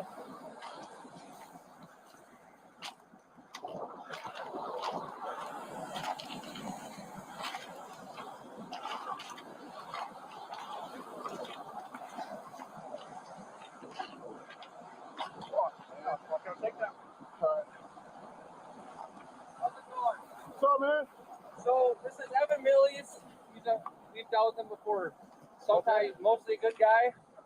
He's gotten in trouble a couple times, but good dude. Okay. So they walked down the S curve from Sheridan, started walking south just for fun, rough day on the beach. As they're walking, see that leg right there? Yeah. Said that it was up about approximately where the end of that stick, that branch is. By the bushes right there. Yeah, bushes. Said that they saw it up So it's there. like up on the hill, kind of? Yeah. Okay. So said that him and his buddy who's in my squad right now walked out, called us, and then when we came back, there was about, I don't know, maybe 7 feet east. By the rock. I moved it just for evidence purposes. Okay, so they get swept away? Yeah. Okay. And I documented it well on body cam with different angles of where it was. Okay, cool. All right, we gotta. You want to tell me where it is? What's your name again, bud? Evan. Evan? Okay, Evan. How long were you out here? About probably an hour. An hour? Yeah. Okay. Do you usually come this way? Yeah. Yeah. It's going The to be first time you fun, seen anything here? Yeah. Yeah. It's the first time you seen anything like this? Yeah. Yeah. Okay. All right, Evan. Just hang tight. Don't go anywhere, okay? Yeah.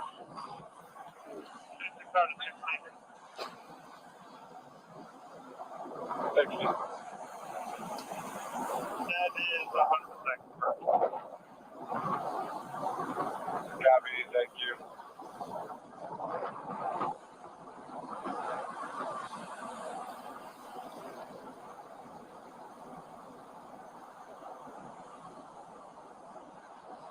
All right, hang on, Evan. We'll talk to you some more, okay?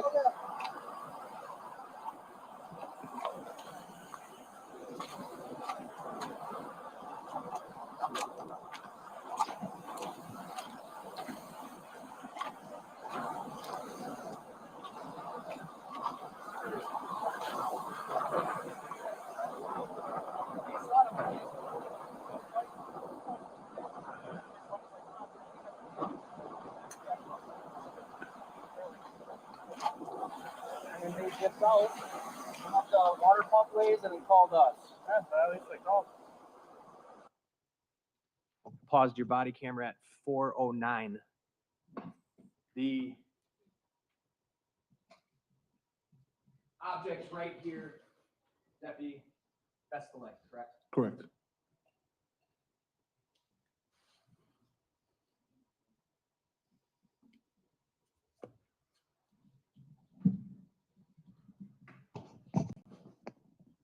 Now, as we were watching that video,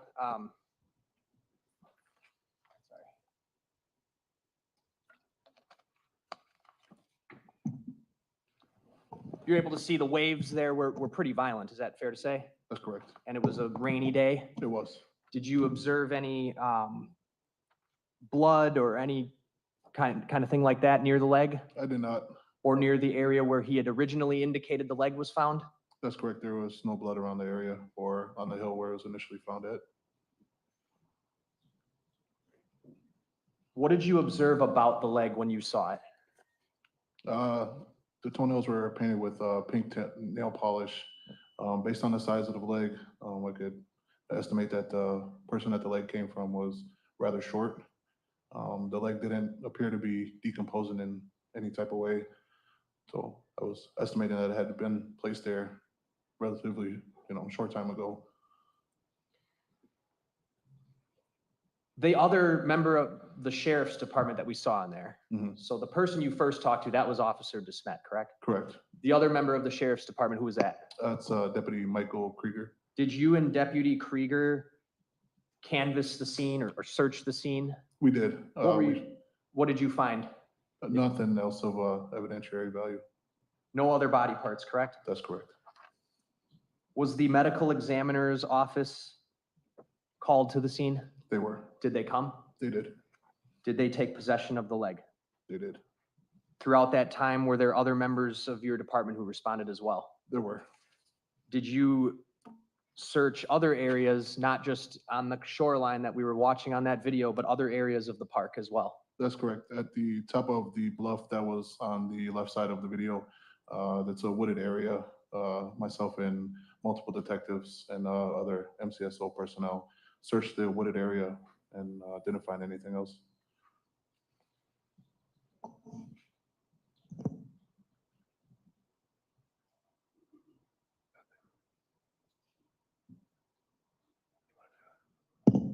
I have no other questions. Cross? Good morning, officer. Good morning. So I just want to make sure I understand from where the parking lot is to the beach. So you said it's kind of like a wooded area? Not necessarily. There's a steep slope, like a driveway to access the Warnermount Pump House. It's not necessarily a parking lot. It's just a service road that leads down to the pump house. Okay, so to get from like the parking lot where the pump house is to the beach, is that flat or is it slanted or what's the terrain look like? So it's like deteriorated from time and weather. So it's a steep hill that kind of goes down. Okay, so it goes from parking lot, steep hill to the beach. Correct. And we could see on the video, it looks like the beach is quite small. It is. It's basically cliff, a little landing space, and then the water. That's correct. Is it always like that or do you not know? I'm not too familiar with that particular beach. That was my first time actually being on that portion of the beach. Okay, and you said that you didn't observe any blood or anything. That's correct. Did you observe any drag marks as like a body was dragged? I did not. Did you you said you didn't locate any evidence of evidentiary value? That's correct. So you didn't find like a saw? No. You didn't find an axe? No. Or any sort of knife? That's correct. And it looks like you're walking through, it's a pretty muddy area. It looks like it's made of maybe like clay. Yeah, or mud or like sand and whatnot. It's not like a normal beach, like Bradford Beach or whatnot. Okay. I have nothing further. State? Nothing else. Thank you, Deputy. Thank you, Judge. Does anyone need a bathroom break on the jury? If you do, raise your hand. Okay, we're going to take a 10-minute morning break and then we'll come back and continue the testimony.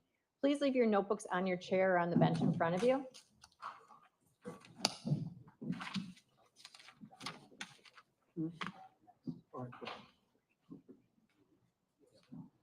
Got it.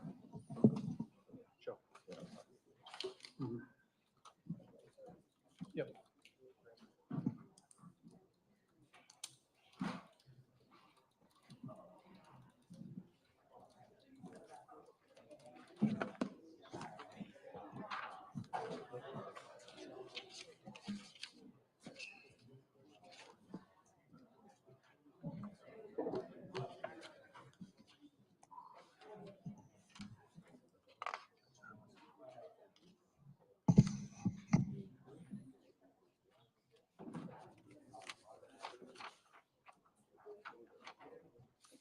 Any objection as to how the instructions were read into the record from the state? No objection, Judge, and I would move Exhibit 10 into evidence. You're going to do that in the presence of the jury? I can do that in the presence of the jury. Okay. Defense, any objection? No. I'll let you do that in the presence of the jury. Anything further to address before we break for 10 minutes? No. Defense? No. Okay, take a break. Hey, Rick, I brought the iPad.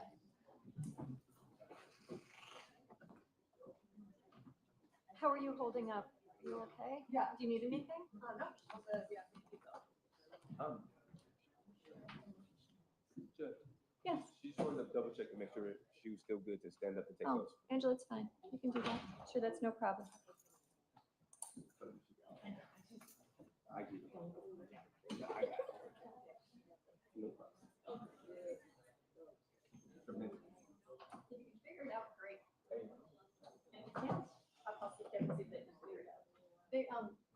I had given this to somebody from Children's Court and then I took this off, so it just is. It's just the back of the outer box. All right. Thank you, Rick. I appreciate your help. I guess I might as well try to. I'm gonna clear out the, but clear this real quick. All right. Damone, I like the new braids. Nice.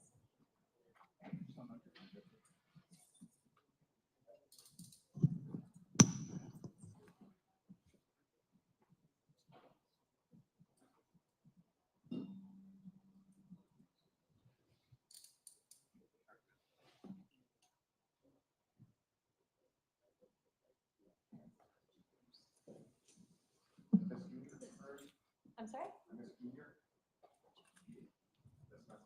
Oh, yeah, he did. He did a nice job. Answered all the questions. Did not need to be refreshed.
know the feeling.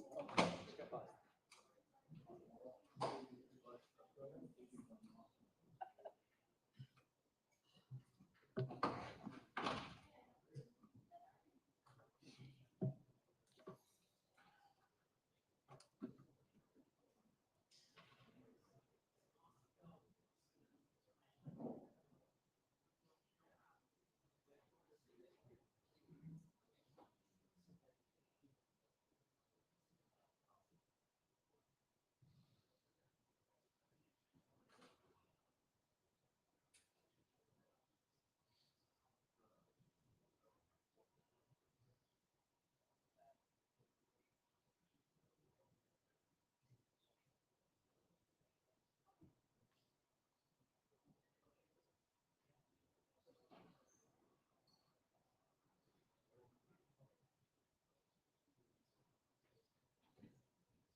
God bless you.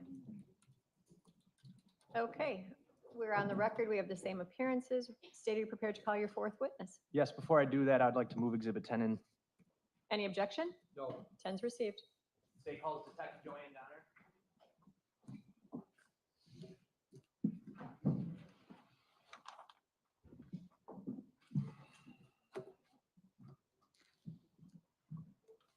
Do you solemnly swear that the testimony you give in this matter will be the truth, the whole truth, and nothing but the truth, so help you God? I do. You can please be seated, state and spell your name for the record. Joanne Donner, JoannNDonner. Good morning. How are you employed? With the Milwaukee County Sheriff's Office as a detective, How long have you been with the Milwaukee County Sheriff's Office? just under 25 years, And how long a detective? 8. Through your work as a detective, have you investigated homicides before? I have. Okay. Were you working as a detective back in April of 2024, specifically around April 1st and 2nd of 2024? I was. Were you dispatched to the area of Warnemont Park in Milwaukee County I was. on April 2nd? That is correct. In the evening time? Approximately 6 p.m. All right. And the nature of the call was for what?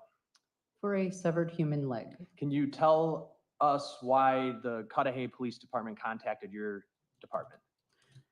The Milwaukee County Parks are the jurisdiction of the Milwaukee County Sheriff's Office. I have up on the TV screen, if you can see that from where you're seated, exhibit number 1. Do you recognize what exhibit number 1 is showing? I do. It's an overview of the Sheridan and Warnemont Park lakefront area. I would move exhibit number 1 into evidence. Any objection? No. It's received. And I'm going to show you now exhibit number 443, which is on the screen hopefully soon. All right, there we go. Can you see that? I can. And we're looking at another map, correct? That is correct. It's a map of Milwaukee County. Correct. I'd move 443 in. It's the PNG file on the disk. It's a disk. Any objection? No. It's received. All right, and as we're looking at 443 here on the northern end of it, it kind of cuts out all the way at the top here. We see Silver Spring Drive, correct? Correct. That's not the northernmost tip of the county though, right? No, it is not. Okay, and I'm gonna zoom.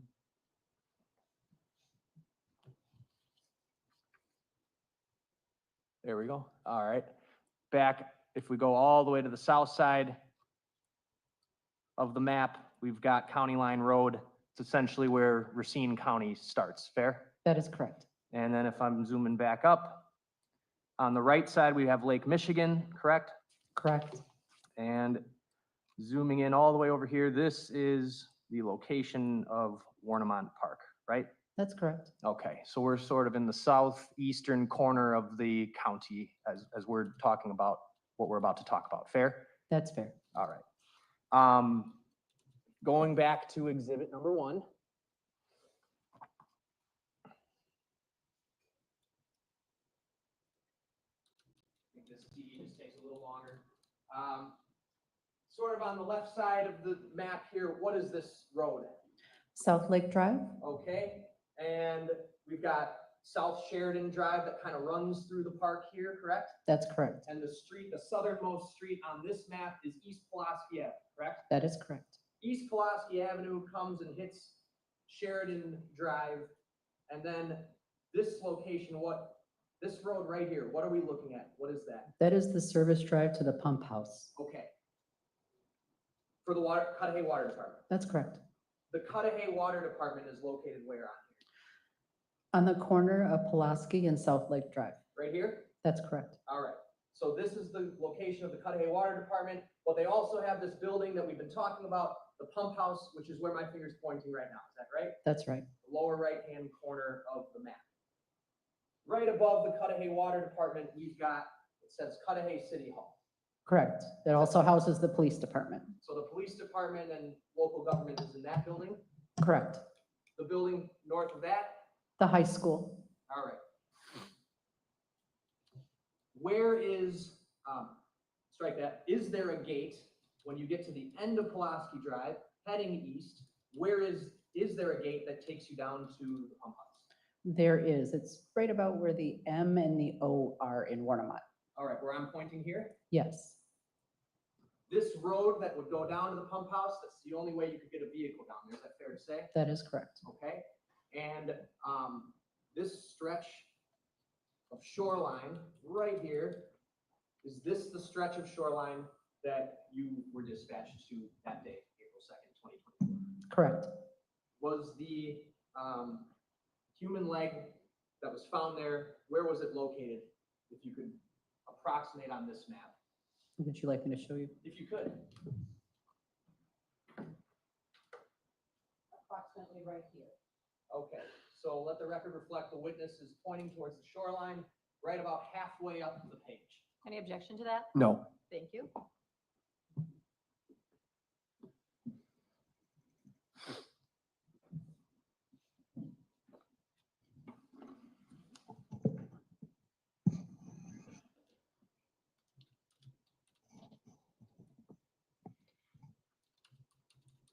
Where would the entrance from Sheridan Park be? It would not be shown here on this map. It's further north. Okay. I'm changing it to Exhibit 443.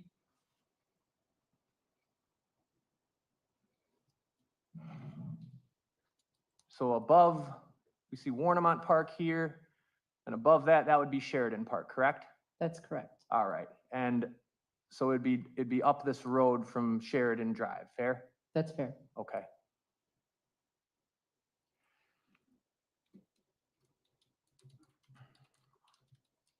When you first got down to the shores of Lake Michigan at Warnemont Park on April 2nd, did you encounter Deputy Krieger? I did. All right, that's K-R-U-E-G-E-R for the record. Were you kind of briefed on what had happened prior to your arrival? I was. What was the, albeit limited, information that you were given at that time? I was to inform that there were 2 citizens that found the severed leg on the beach area and called Cudahy Police Department. From there, Cudahy called us due to its jurisdiction.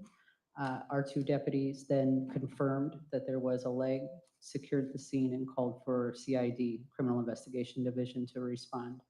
And you were the detective from CID who responded? That's correct. Were there other detectives who eventually responded? There were. But essentially, the scene investigation, you were going to take over that, correct? That's correct. Okay.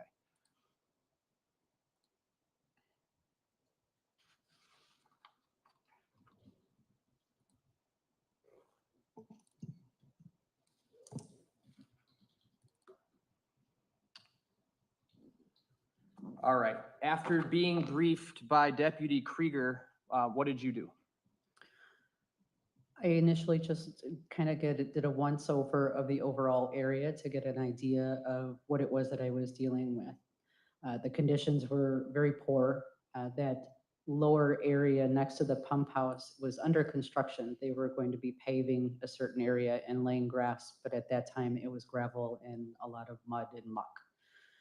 I changed into boots and was guided by Deputy Krieger down the beach. To get to that area, there is a very narrow tree line, and then it's a precarious, steep decline. It's short, but it's very steep, that you have to actually hang on to trees and roots or you'll lose your footing.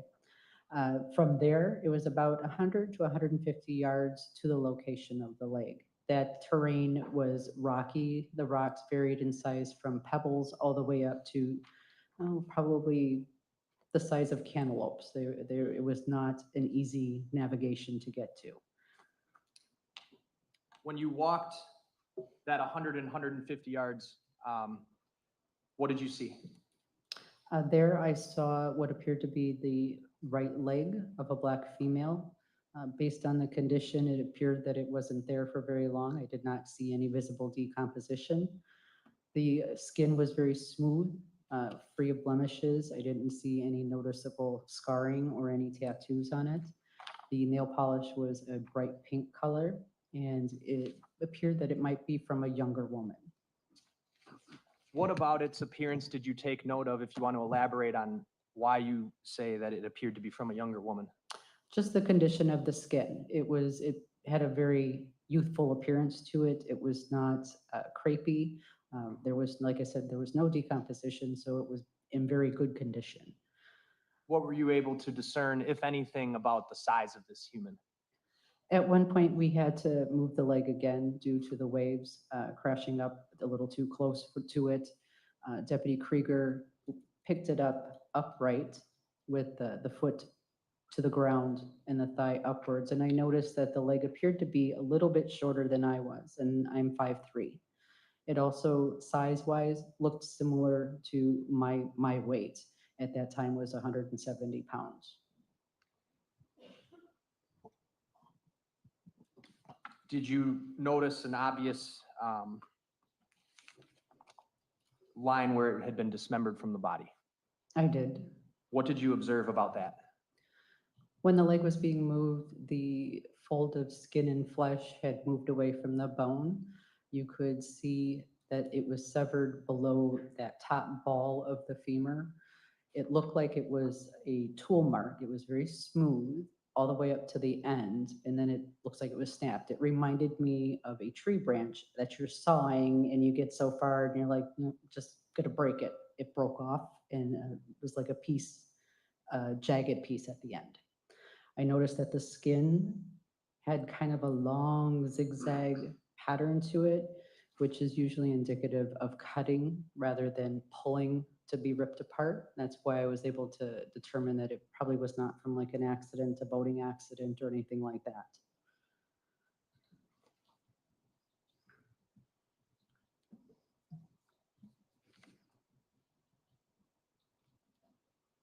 Did you bring a camera? I did. Did you take photos of the scene as well as of the leg? I did.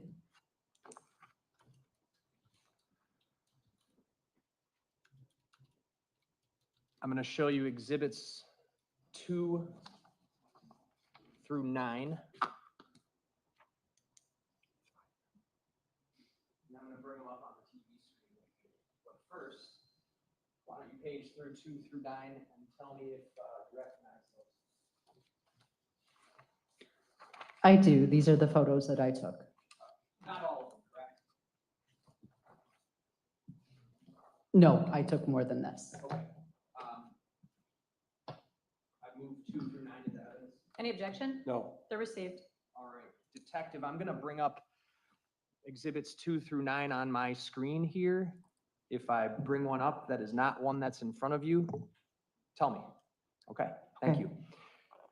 All right, let's start with, this is gonna be exhibit number.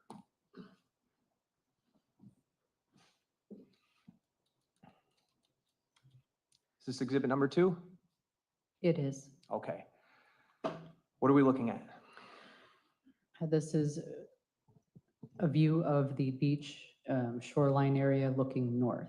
Okay.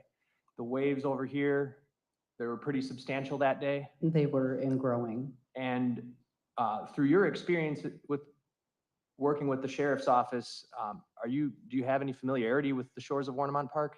I do. Do the tides change? They do, dependent on the weather. All right. And this weather on this day was what? It was rainy. There was mixed sleet that day. The winds were really high. It was not a pleasant day. And then off to the left side here is the leg. That's correct. This exhibit marker here, someone from your department put that there, is that correct? That's correct. Okay.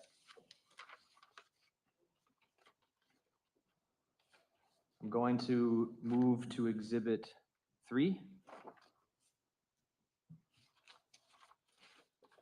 What are we looking at here?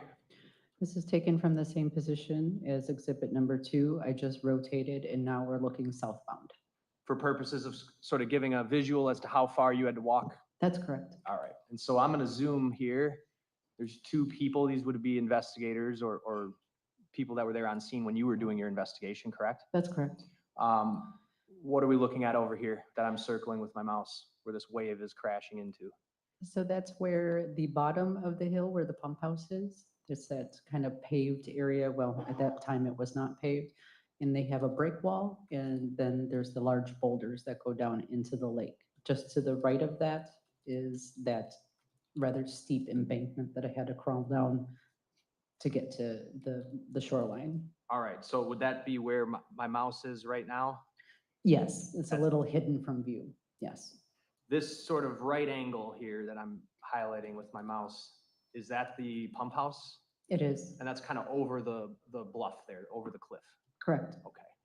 So when you, and the service road would be also right by that pump house, correct? Yes. Going to go to exhibit 4. What is this?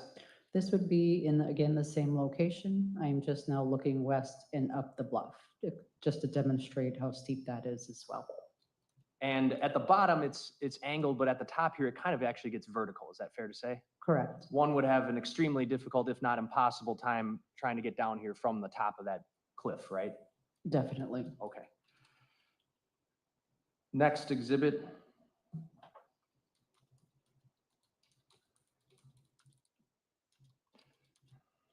What are we looking at? It is another picture of the lake.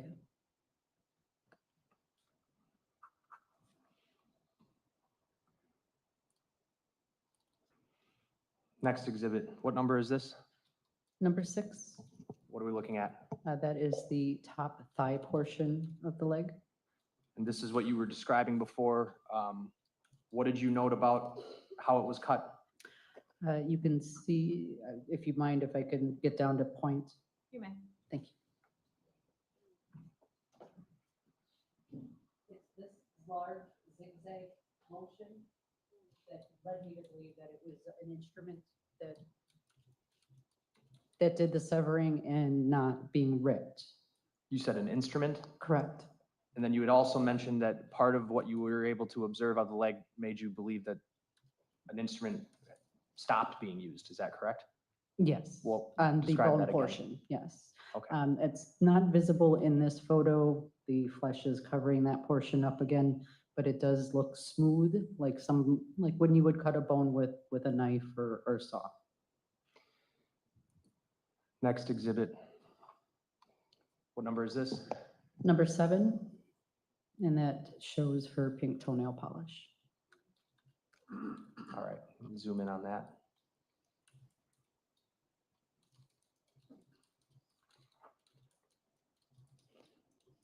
This is exhibit number 8. What is this? This is again, the top of the thigh portion, where you can again see the rather Z-like jagged serration marks. Lastly, exhibit 9. Again, just showing the location of the leg. At this point, it had been moved a few times. Still laying in the same position, like still facing the same direction, just had to move it closer to the embankment there. Do you recall about how far up the leg was described originally to have been when Evan and Osiris found it? Probably be about 10 to 15 feet. It'd be right about where that bush is in the photo, that dark spot. Where I'm circling? Correct. Okay.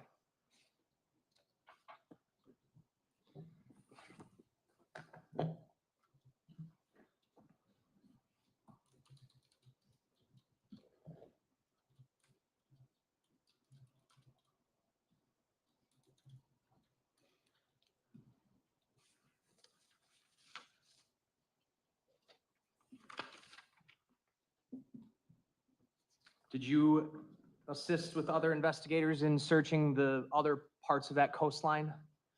Correct. And I'm specifically talking about down by the water, not up on the cliff. Just in my travels back and forth between my squad and to the leg, I would search as I would go by to look for anything else. I did not find anything else. Were other members of your department out there searching as well? Yes. And where nothing else was found? No.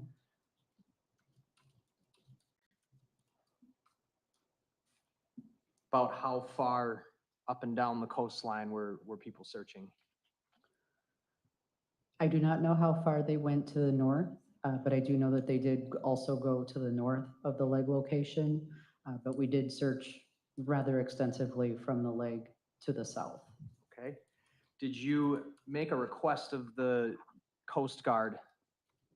I did. I asked to see if they could come with their searchlights to scan the bluff area. We were starting to lose light at that point. They denied our request due to the weather. Was the area of the bluff searched nevertheless? It was. And how about up above the bluff in the wood line? Were investigators also heavily searching that area?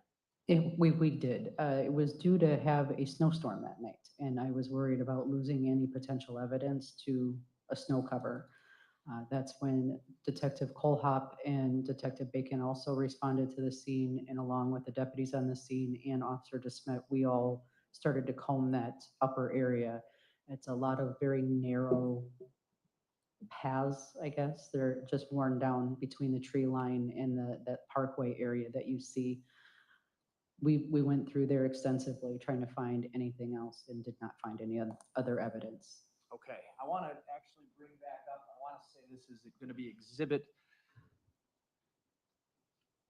number 3 on the screen. Do you see that?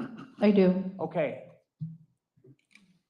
Now, obviously, you came down here and were able to walk to where you were standing. You walked in a northern direction to get to where you're standing when you took this picture. Is there a way to walk? Is there a path essentially that would get you down over to the other side of the pump house, or is it kind of rocky and treacherous along there? It is. It's similar to that on top of the bluff area. The path south of the pump house is very narrow and it's just dirt. I did not go any farther south just because I didn't feel it was safe. No other body parts were located in the area of Ornament Park, is that correct? That's correct. The medical examiner's office came and took possession of the leg? They did. Was it assigned case number 24-02296? It was. And their role was to conduct an autopsy of the leg at that time, right? That's correct. In addition to looking for other body parts, did you look for any other items that you thought might have some value? I did. And did you take note of anything?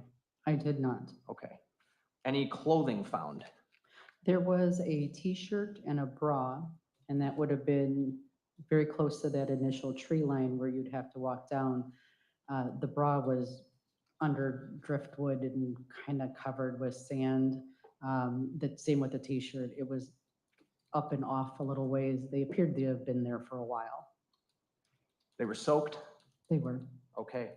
And you say appeared to have been there for a while and they were covered by like driftwood, you said? Debris, sand, and pieces of charred wood. Did it appear they were naturally covered by that stuff or like someone tried to bury them? Naturally. Okay, so your takeaway essentially was that you believe those had been there for a while. Correct. Is this a location where you've seen other stuff like that since you've been back there after this date? Nothing really clothing wise. It appears that there might be a place that kids like to go to have fires right next to the parking lot area. That's where the charred wood is. Sometimes you'll find beer cans and things like that, but that's the only things that I've really found since I've been there. And you're specifically talking about this area sort of right by where that pump house service road ends, is that correct? That's correct. And that's the location where this bra and shirt was found? Correct.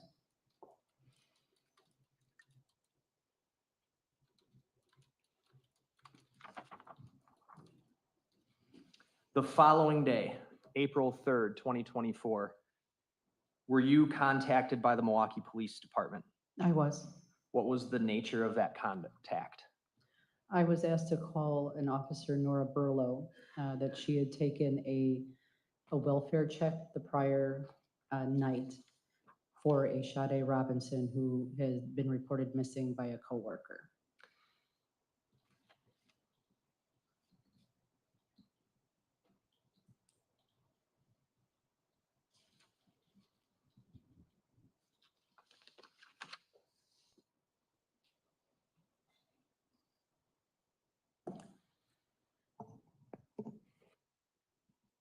Was there another report to Milwaukee Police regarding Miss Robinson? There was. Officer Burlow told me that she noticed this welfare check because it was an area that they don't often get called to, being Sade Robinson's apartment on North Commerce. When she opened the call up, she noticed that there was an associated call for a burnt out car earlier that morning, and that really piqued her interest, and that's when she went to the apartment. In response to learning that information from the Milwaukee Police Department, did you look into Sade Robinson's demographics? I did. And did Sade's description, through what you were able to find, seem to match the description of the leg that you had recovered at Warnemont Park? It did, according to the DOT demographics. She appeared to be the same height and weight and skin coloring of the leg.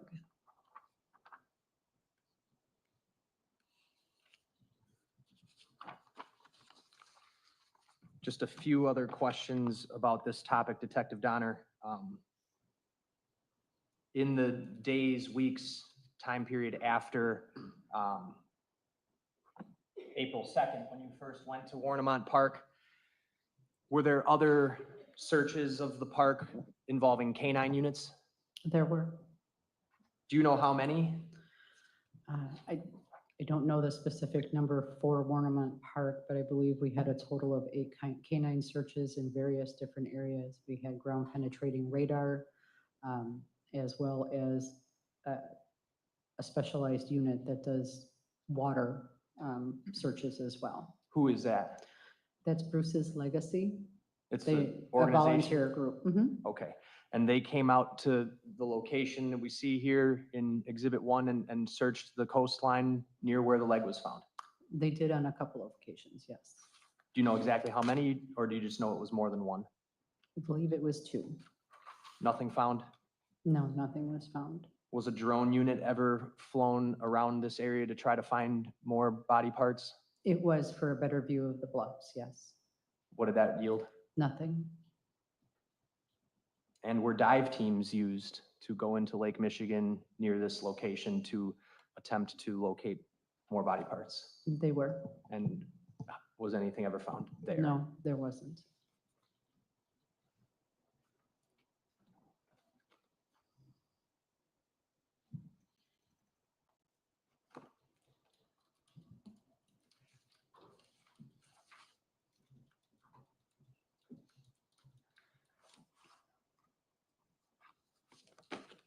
The area depicted in Exhibit 1, that shoreline, how many times have you been there? Probably a couple dozen since April 1st of last year. Do you ever see anybody else down in that area of the shoreline where the leg was found? Objection relevance. I'll allow it, you can answer it. Not on the shoreline portion. On the upper portion, I would see people walking their dogs, but not actually down by the lake.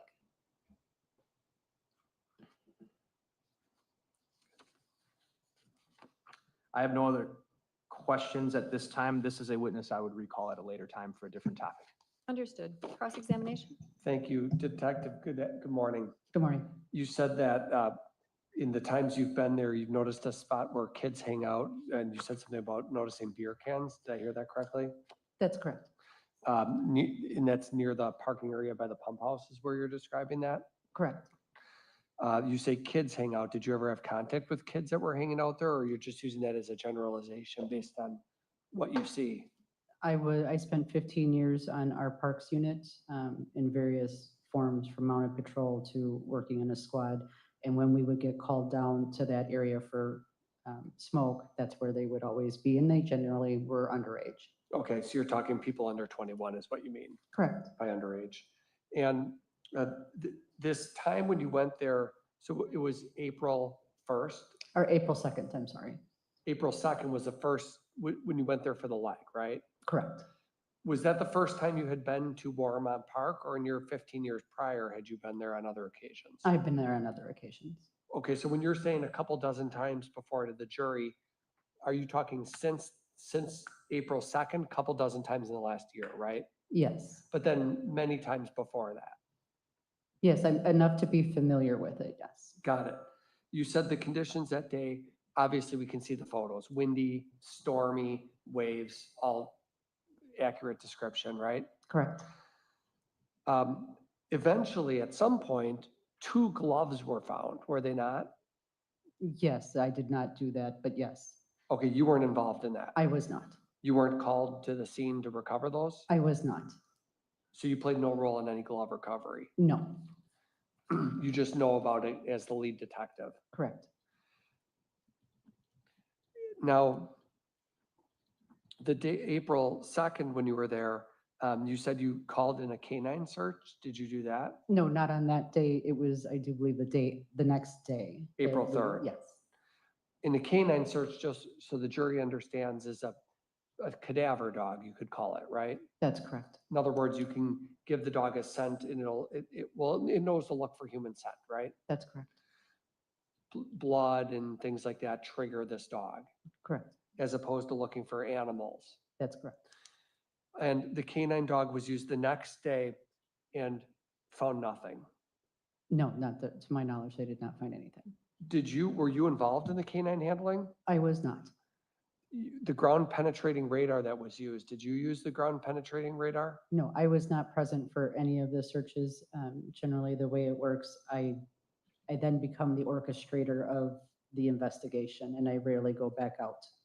Got it. So so questions about what Bruce's legacy did or ground penetrating radar, you're not there for that. I was there for one of Bruce's legacies.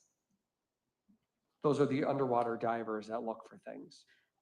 Not actual divers, they have sonar equipment that they put underwater that have cameras. Now, let's focus on April 2nd, when you were there that day. We saw, when the state was showing you pictures of the beach line area, could you pull up those pictures again, Ian?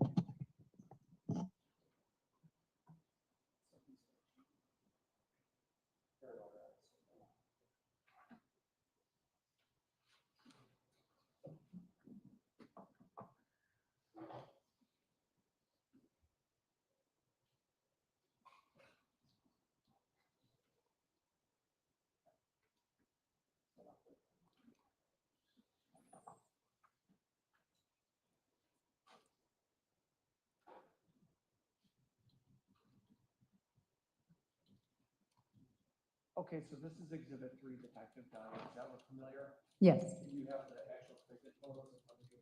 I do. Could I just have those? Mhm. You're welcome. So Exhibit 3, on Exhibit 3, we can see all the way down the beach line towards the pump house. Is that fair to say? That's correct. And if I heard you correctly,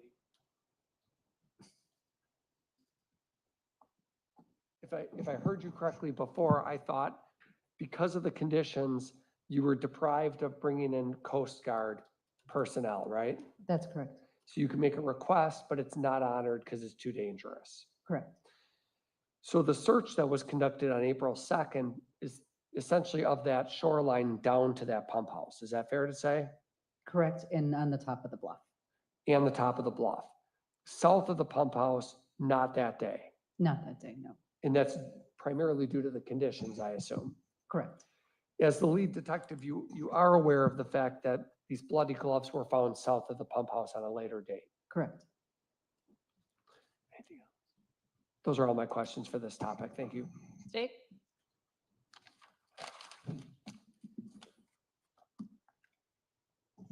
Nothing further. Thank you, Detective. State your next witness. Frank Miller.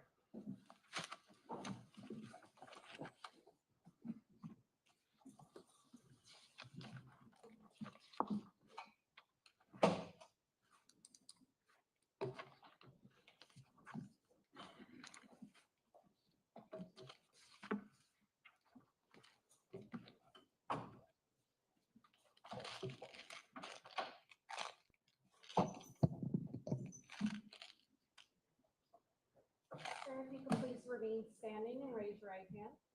Do you solemnly swear that the testimony you give in this matter will be the truth, the whole truth, and nothing but the truth? So Yes, I help you do. God? Thank you. If you could please be seated, state and spell your name for the record. Francis Miller, FRANCISMILLER. How are you employed, sir? I'm currently semi-retired and working for a consulting firm, managing the Cudahy Water Utility part-time. Prior to that, up until December 31st of 2024, I was the water superintendent for the city of Cudahy. In the last 4 years, I was the director of public works and water for the city of Cudahy. All right. So you worked for the Cudahy Water Department for your career. Yes, sir. And even after retiring, you're working with them again? Yes, I am on a part-time basis. All right. I got what's marked and entered as Exhibit 1 up on the TV screen next to you. I trust you're able to see that from where you are. Yes, I can. And I take it based on your answer to those questions about where you work, you recognize this area. Yes, it's an overhead view of the Cudahy High School and Pulaski Avenue that heads down to the city's water pumping station on the shore of Lake Michigan. The building I'm pointing to here, that would be, That's the city's water treatment facility at 5110 South Lake Drive. all right, and then the building down here, that's the pump house. That is the city's pump house. It pumps fresh water from Lake Michigan to the treatment plant. All right. To get from this building, the water treatment facility, Yes, all the way to the pump house, yes. you'd go down Pulaski Avenue, what would you encounter? At the top of the hill, just after the intersection of Pulaski Avenue and Sheridan Drive, there's a large gate, a 2-section gate that's locked to prevent vehicles from going down to that pump house.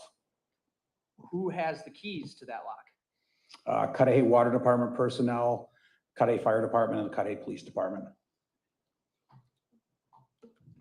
I want to take you back, sir, to around April 1st and 2nd of 2024. Around those days, specifically on April 2nd, did you come into contact with the Cudahy Police Department regarding your gate? Yes, I was contacted. On April 1st, we had a contractor doing some paving along the lakefront at our pump house. The morning of April 2nd, an inspector who was going down to look at the job called me to tell me that overnight someone had rammed the gate going down to the pump house. He sent me a couple pictures. When I looked at the pictures, I called Cudahy Dispatch, asked if it were possible to have an officer meet me at Pulaski Avenue to fill out a police report, standard for us to be able to file an insurance claim. Was that an unusual occurrence for the gate to be smashed? Yes. Okay. Do you recall about the time that you reported that to the Cudahy Police? Somewhere around 9:30, 10 o'clock in the morning. On April 2nd? On April 2nd, Tuesday. And to the best of your knowledge, April 1st, going into the night of April 1st into April 2nd, no issues with the gate? There were no issues with the gate when the contractors left approximately 4 p.m. on Monday, April 1st. That gate and that road, would that essentially be the only way to get a car down to the pump house? Yes, it is. It's kind of a steep downhill decline, correct? It's very steep and there's no other access. Sir, can you take your microphone and bend it like this? That might, if you just bend it down like that, it'll stop the whistling. I think. Oh, I'm sorry. Is that better? We'll find out. Okay. Thank you. Yep. When you went out to the gate, what did you observe? The gate had been hit really, really hard. It's a large industrial fence gate. The post that it was in had been moved and there were plastic car parts like you would see from the front of a car that had a collision laying around on the pavement. I'm going to show you some photographs, sir. I'm going to start with exhibits 13 through 26. Just page through this and tell me if you recognize any or all of those photos.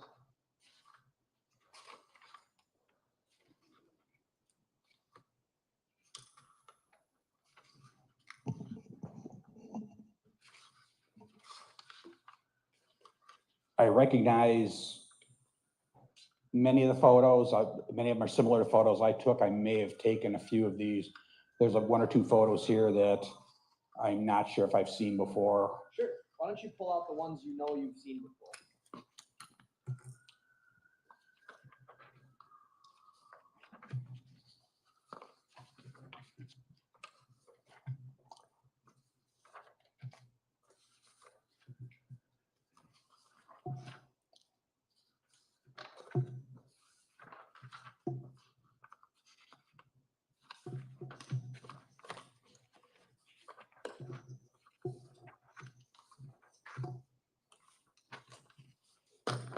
the ones I've seen before, sir. All right, so, you recognize these as being from the area of the pump house gate? I don't know what's causing that. I don't. Do you recognize these all from being from the area of the pump house gate from that time? Yes, I do. All right, so I'm gonna move in at 13, 14, 19, 20, 21, 22, 23, 24, 25, and 26, Your Honor. Any objection? No. Those are received. Take these. And I'm gonna ask to publish. Go right ahead. Thank you. Exhibit 13 here on the screen. What is this? Or what did it appear to be when you were there and saw it? Looked like it came from the front end of a car, the plastic front end pieces around your headlights and stuff. It looked like it was a piece of that. And you saw those pieces yourself? When you Yes. were on scene? When I stopped to look while I was waiting for the Cudahy PD to show up, I saw them myself. Maybe try putting it back up. Maybe I was wrong. We'll figure it out. Maybe it's my voice.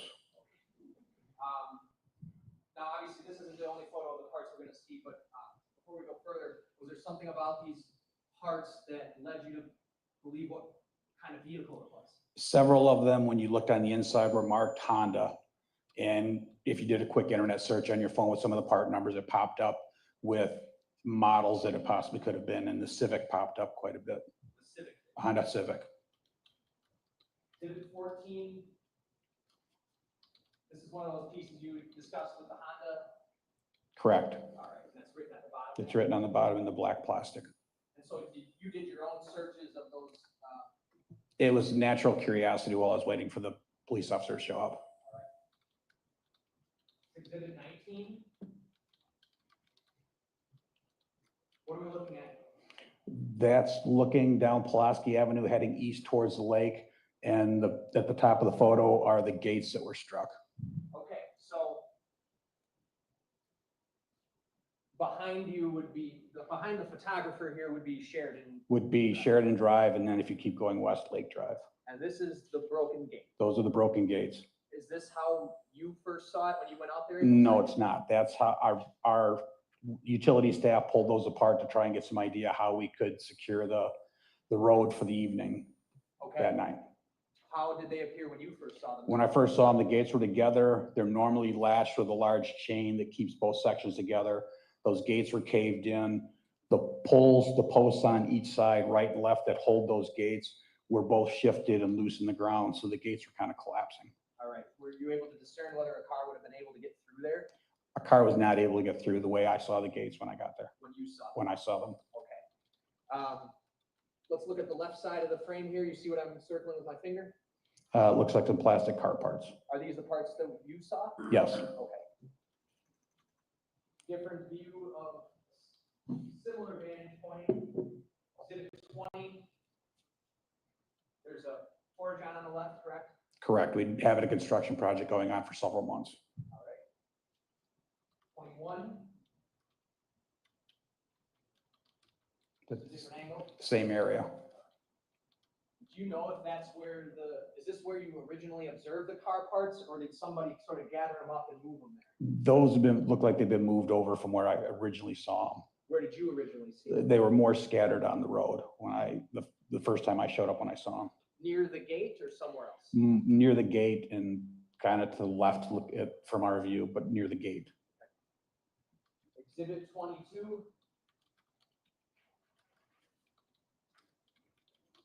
Other Honda part, correct? Correct. Exhibit 23.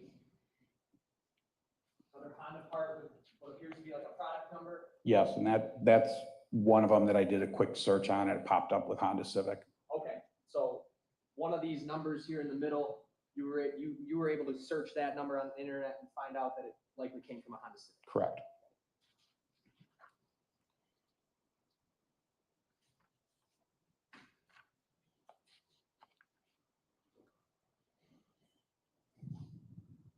Exhibit 24.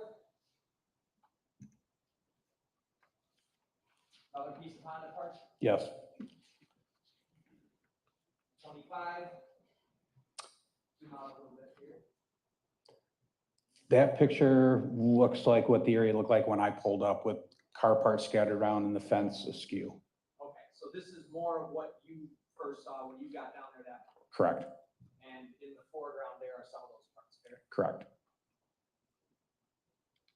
Exhibit 26. Just another view of the gate. Another view of the gate. That may have been taken from my car. I'm not sure. It almost looks like my dashboard. What's the number on that one? This is exhibit 26. Thank you.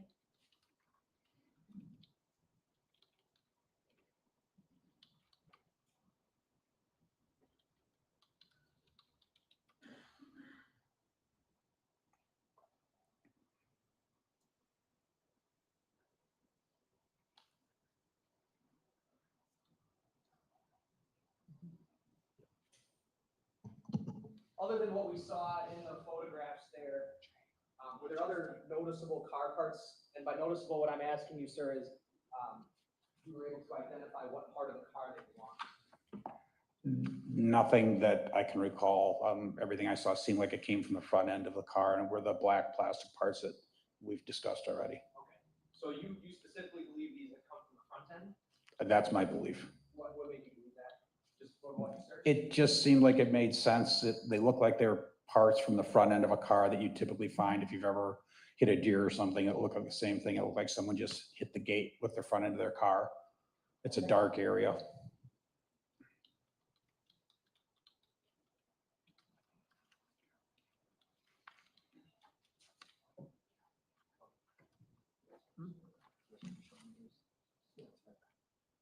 All right, I'm gonna show you exhibits 216 through 223. See if you just recognize what is in those photos. And if so, set them aside.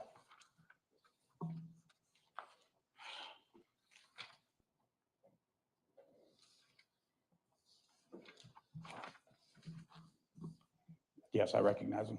They all appear photos taken at or around that date? Correct. They look like they're taken at that site at that time. Okay, I'd move 216 through 223 into evidence. Any objection? No. They're received. We'll go through these.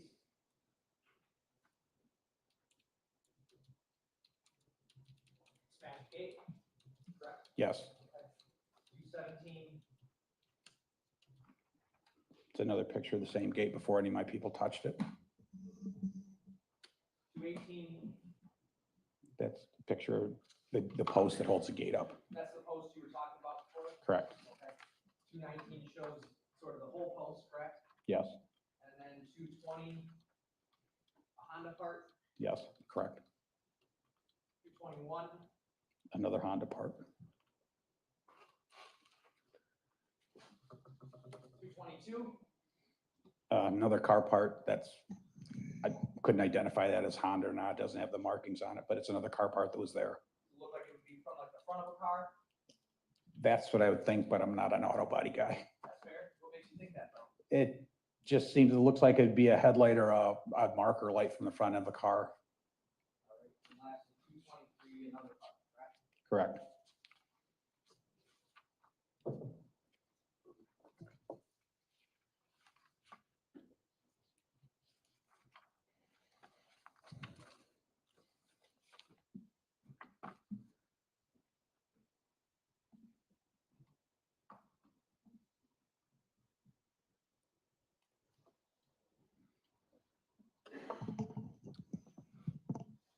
Does the Cudahy Water Department have operational surveillance cameras? Yes, we do. And were you familiar with how they operated? Yes. Okay. Did there come a time where someone from the sheriff's office came to you to try to retrieve video from your cameras? Yes, Wednesday morning, we were contacted by the sheriff's department and Cudahy PD, and they explained they were going to send a sheriff's detective over to review the footage we had from our cameras. Did that happen? Yes, it did. And did either you provide them with video or they recover video from? They gave me a specific day and time frame that they wanted video for, and we copied the video to a hard drive and delivered it to the Cudahy Police Department. All right. the cameras you had, there were cameras both from the filtration plant? filtration plant here as well as the pump house. Correct. And you provided those videos to law enforcement. Yes, sir.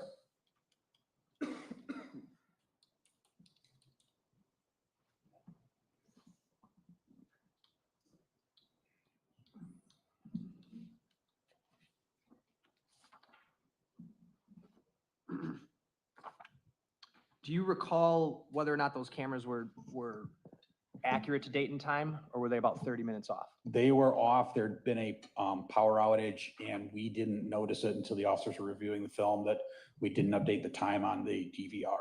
Okay, so the power outage would have set the time back, so it was about 30 minutes off? Correct.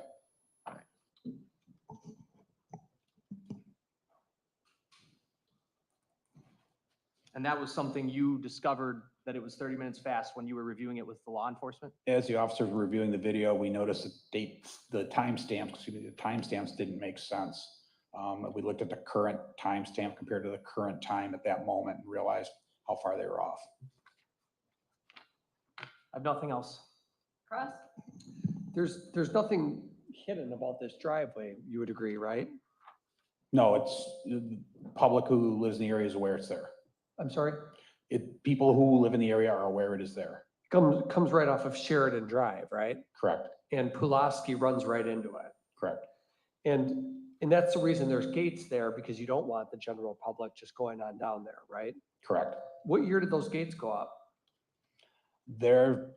Those exact gates went up sometime in the mid-2000s, but there has been some type of gate there for as long as I've worked for the utility, since 1990. Okay, and if a person wanted to by foot, for example, they could sort of finagle their way around the side of that gate. You would agree with that, right? Yes. That's all. State? Nothing else, Judge. Thank you. You may step down, Mr. Miller.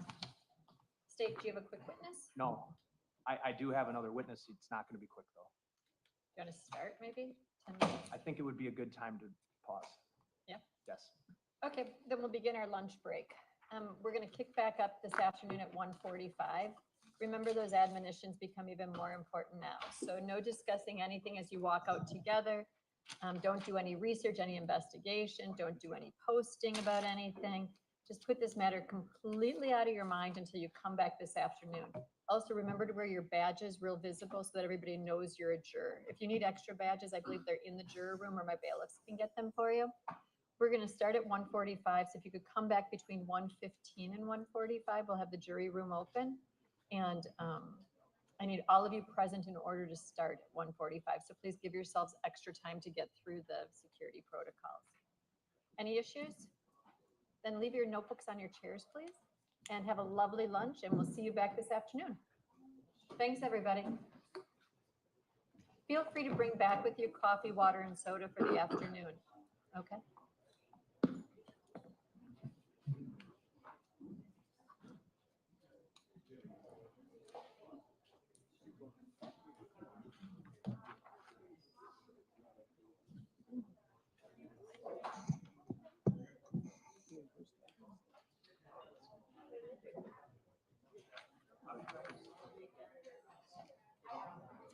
State, is there anything to address on the record before we break for lunch? No. Defense, anything to address on the record? No, Your Honor. Okay, have a nice lunch. We'll see you back by 1:45, please. Okay.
All right, this morning we're taking a really in-depth look into this manhunt that's underway right now. This is for escaped prisoner Grant Hardin. You've probably seen his face. A lot of police officers on the ground. Yeah, Hardin has been convicted of rape and murder. Police say that he should be considered extremely dangerous. And during this report, we'll take you live to North Central Arkansas, where the search is underway, and a look at Hardin's past. He was a police officer in the Northwest Arkansas area. All right, but first let's take a look at the photographs. Look at these. These were shared by authorities. The photo on the left, of course, that is Hardin's latest prison mugshot right there. So a really good depiction of what he looks like right now. The photo on the right, this is from surveillance video that was taken during Hardin's escape. Hardin escaped from the North Central unit in Calico Rock on Sunday afternoon. Arkansas State Police reported that Hardin escaped through the Sally Port at the prison and was wearing clothes designed to mimic law enforcement. But it's not official gear. Yeah, those with the Department of Corrections say that all of their uniforms that they have there on site, those are accounted for. So now they're just trying to figure out how Hardin made that makeshift uniform. Now, they're also looking at surveillance footage, kind of diving deeper into it, because there's a lot of unanswered questions, right? Like, how did he do this? Did he plan it? Did he have help? That's just not answers that they have right now. So it's going to take a while to kind of dive into that. Yeah, for sure. And since that escape, police, they've been on high alert. They're stopping cars.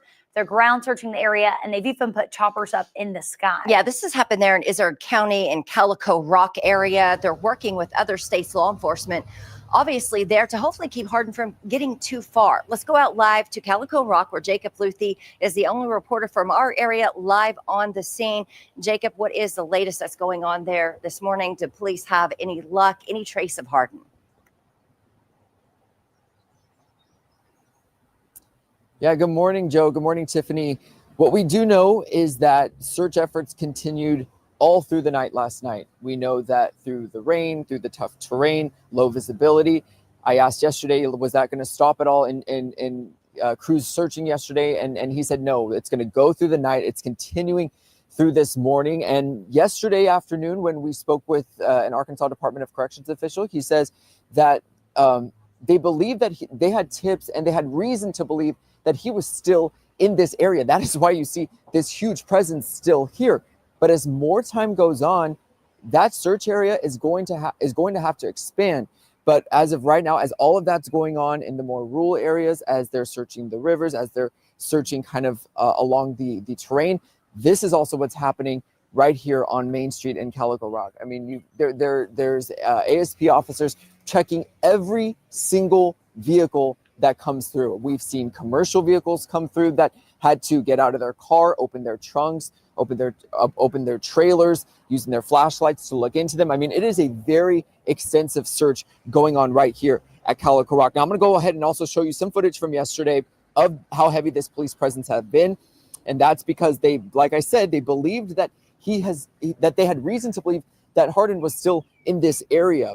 And those efforts have included these checkpoints, and they've also included drones as well as canine units, local, state, and federal law enforcement all on the ground. Like I said, they're using every tool at their disposal to try to find Hardin, and that's really because of his violent history. Rand Champion with ADC tells me that crews are really trying to make sure that they find him as quickly as possible.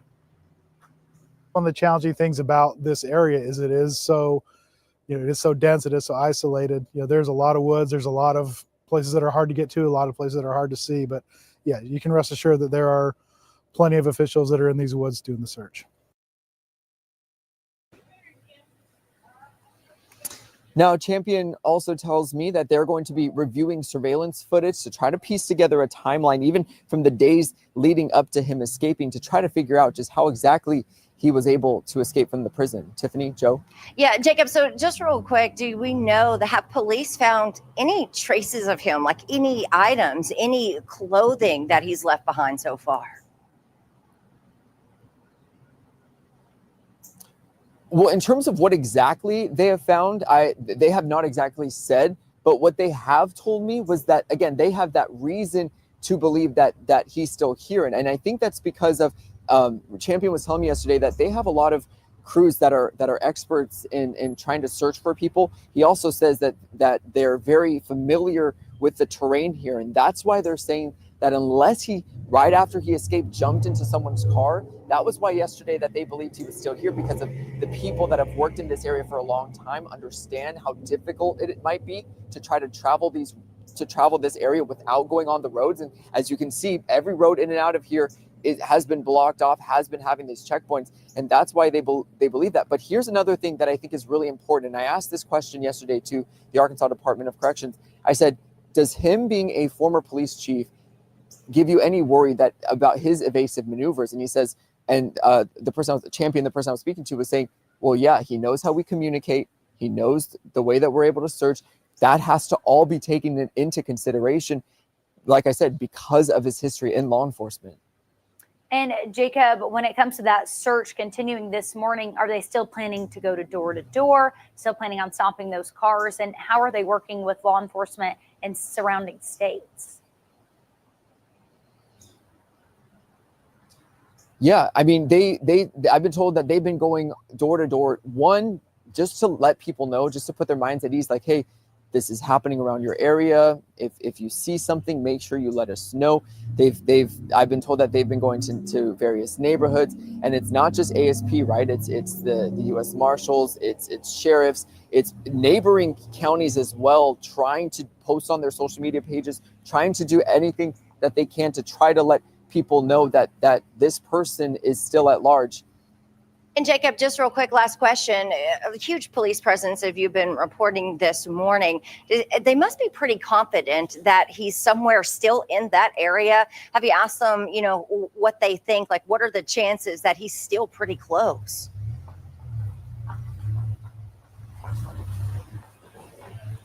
Well, yeah. And like I said, it's the fact that their point was, if he hadn't gotten into a vehicle. So by now, you've all heard of ChatGPT, and you know that it can generate text for you in seconds. However, did you know that it can generate almost immediately, right? Had that not happened, then there's still a very high probability that he is still in this area. But that's, again, because of the terrain, the fact that the visibility has been low and it's been extremely rainy the last couple of days. This is the biggest break in the rain that we have seen since that we've been here yesterday morning. And they're hoping that helps with the canine sense. They're hoping that helps with getting the drones up, maybe a helicopter or two to try to help in that search. But that rain, they say, and also just the terrain here is why they believe that he might still be in this area. But again, they're looking for any sign of him. Hopefully those canine dogs can once the rain goes, can help with that scent. But again, the river's right here. There's a lot of factors going on in this area that makes it hard to search, but also if you're hardened, makes it difficult to try to move. Absolutely. Hey, great information. Thank you so much, Jacob, for staying on top of this. We sure appreciate your report this morning. All right, as police continue that search for Hardin, we started kind of looking into where he could go from the prison. Once his feet were on the ground, outside of the walls, where could he end up? Yeah, you could see those police working hard too, just behind Jacob during that. Did you see them looking in Absolutely. people's cars? And so there's a lot of work to be done here. There's forests in the area around Calico Rock. There's lakes and rivers as well, as Jacob mentioned. So that rough terrain, it's giving police a little bit of a hard time to track through it all, especially, I'm sure, with the rain we've had the last few days. Absolutely. Now, we asked the Department of Corrections about that search and where Hardin could have gone. Take a listen to what they said. A lot of rivers, a lot of, foresty areas, a lot of farms. There's a lot of farms up in this area. And so just a lot of different types of shelters, a lot of different types of places that we're searching right now. Well, law enforcement say that they are working with surrounding states to lock down borders and hoping to find any evidence that Hardin was in a specific area. Now, police utilizing those drones, as Jacob mentioned, dogs, boots on the ground, all to bring the search to an end, hopefully here soon. Hardin could be anywhere near the surrounding lakes or even the prison. He could have hit the highways as well, Jacob mentioned too. Yeah, he wore a badge for years as well in Northwest Arkansas as a police officer in Eureka Springs, which Jacob mentioned they're having to think about the ways that they're doing things because he knows a lot of the ways that they search for people. He was also a constable in Benton County, also police chief in Gateway. So to learn more about what police know about Hardin's background, 5 News reporter Morgan Wrigley is joining us live this morning in Benton County with more. Good morning, Morgan. Good morning, Tiffany and Joe. Well, like you mentioned, Grant Hardin's history to law enforcement here in Benton County, it ties back here in multiple ways. And those who knew him while in uniform we've spoken to them, and they've told us that he really should have never been a police officer. And 5 News spoke to former Eureka Springs Police Chief Earl Hyatt, who spent nearly 2 decades with the department. Hyatt says Hardin was already working at the department when he became chief. In late 1996, Hyatt said he was going to terminate Hardin for lying on a police report, but Hardin chose to resign. While Hyatt didn't hire Hardin, he says he should have never been a police officer, and his past was full of red flags. Grant had pulled some pretty wild things as a police officer. Notably, he had gone the wrong way on a narrow, windy one-way road and had a head-on collision with 2 elderly ladies. And then while I was at the sheriff's department, he had gone to Berryville and broken into his ex-girlfriend's apartment while he was on duty in his patrol car and vandalized it. He was very bad about excessive force and just poor judgment. And Tiffany and Joe, in talking to Earl Hyatt and other people, I mean, he didn't work under Earl Hyatt for that long before he resigned, but just talking to other officials in Benton County who knew him, they're shocked. I mean, no, they're not shocked now, but at the time, shocking that someone who did work in law enforcement in the area was also committing crimes like this in the area. Yeah, it seems like, Morgan, a lot of people who I guess were in the same area during his career in law enforcement, they're all sort of saying the same thing. They sort of kind of picked up on a few things happening here and there as it was happening, right? They knew something was happening. Right, yeah. Earl Hyatt told us that it was tragic what happened, but knowing Hardin, not surprising, unfortunately. And we also talked to the Benton County prosecutor, former prosecutor Nathan Smith, who told us that one of the most unsettling things about this is for both crimes, there was really no motive that they could think of, which just makes him more unpredictable and more dangerous. Thank you so much for that, Morgan. We sure appreciate great reporting there. Let's dive a little bit deeper into his criminal history. Now, as Morgan mentioned, that first arrest in 2017, he was actually accused of killing 59-year-old James Appleton. Now, this is a man that he'd crossed paths with through the city government. Yeah, investigators say that Hardin pulled up beside Appleton on a rural road near Garfield, shot him in the head, and then sped off. Police later found physical evidence in Hardin's vehicle tying him to the crime, they say, but then 2 years later, while already serving time, Hardin confessed to another crime, a cold case rape from 1997. The victim, a Rogers school teacher, was preparing her classroom when Hardin, she says, attacked her at gunpoint, raping her in the bathroom and again in a classroom. Now, at the time, investigators did not know who the suspect was, but saved DNA samples and issued a John Doe warrant. Now, when Hardin was convicted for Appleton's murder, his DNA was entered into the system and matched. Hardin pleaded guilty to 2 counts of rape in 2019 and received a 50-year sentence on top of his existing prison term. Grand Champion with the Arkansas Department of Corrections says they're looking into how he was able to escape. All right, remember, Grant Hardin is considered possibly armed, and police say he needs to be considered extremely dangerous, according to the former Benton County prosecuting attorney Nathan Smith, who Morgan spoke with, who prosecuted him for the murder and rape, says neither of his 2 crimes had a clear motive. Yeah, and they're saying that that's what's making him so unpredictable and dangerous in this situation.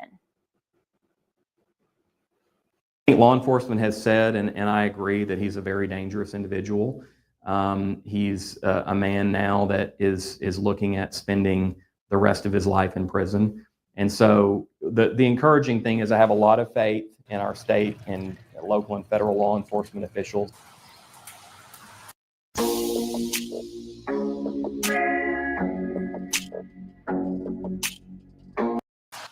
All right, here is a final look at the photographs shared by authorities. The photo on the left, again, Hardin's latest prison mugshot.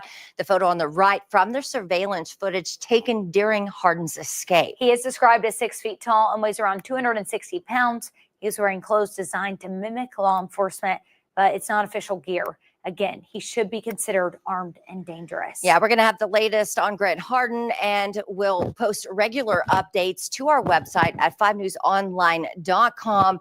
That'll happen today. This is such a massive story for our area. So many law enforcement already on the ground. I mean, we even are keeping an eye on what's happening. This morning, we heard about a police presence in one of our communities here, and we're immediately asking, hey, is this him? Now, in this instance, it wasn't, but law enforcement across the state, they're absolutely on high alert. Yeah, and I think too, with something like this, I feel like it's been quite some time that he's been missing. Usually I feel like they find people within hours or maybe even within a day, but now we're up to 2 days here. And so it's going to be interesting to see how this all pans out. Absolutely. I spoke with the Arkansas Department of Corrections, asking them sort of, I mean, do you feel like this is a person who has nothing to lose, right? Because he's going to be in prison for life. So he's not going anywhere. And they're like, yeah, I mean, absolutely. Who knows what's going to happen here? Yeah. And I think the big question is how did he get that uniform? I'm curious to hear about how he got that. Did he make it himself? Was he working with someone maybe on the inside that helped him to get that? Especially working in law enforcement, you wonder if he had connections that were willing to help him. And so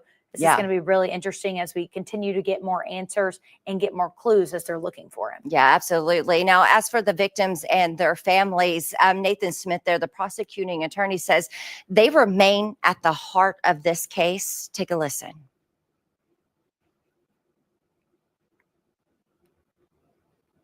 One of the things that the justice system is supposed to give them is closure, right? And when he has escaped from prison, my thought just goes to the reopening of all those wounds. Smith, he says that local, state, and federal agencies all working tirelessly, and they say that they're going to find Harden. Now, we also asked the Department of Corrections just about the minute he escaped, right? There's victims out there from the crimes that he's been charged with. They said that they noticed them immediately. They're the first ones that they reached out to, the families of him, families of the victim, to kind of let them know what was going on. Well, you know, when you go through something traumatizing like that, and then that person is behind bars, there's a sense of closure there, right? And I feel like this is opening those wounds, opening this case back up. And I'm sure that they're scared as well, wondering if he's going to come back for them again. And so definitely they're in our thoughts right now, and I'm sure that they're on high alert, as is everyone in the area. I mean, we heard earlier today from that woman who said the Memorial Day celebrations looked a little bit different in Calico Rock. They were quiet. There wasn't a lot going on because people were staying home because of this. Absolutely. All right. So make sure you stay with us here at 5 News. We'll continue to follow this manhunt. We will bring you the latest today on 5 News and always at 5newsonline.com. This is not a scam.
into a family-owned jewelry store in Simi Valley, reportedly taking more than $2 million in cash and merchandise after breaking into the safe. Eyewitness News reporter Mark Cotarobis joins us live from the newsroom with the latest on this brazen heist, including reaction from the store's devastated owners. Mark. Yeah, Giovanna and David, good evening. This afternoon, we spoke to both impacted business owners, including a family-run jewelry store. They shared with us the heartbreaking moment they discovered that their store's safe had been emptied.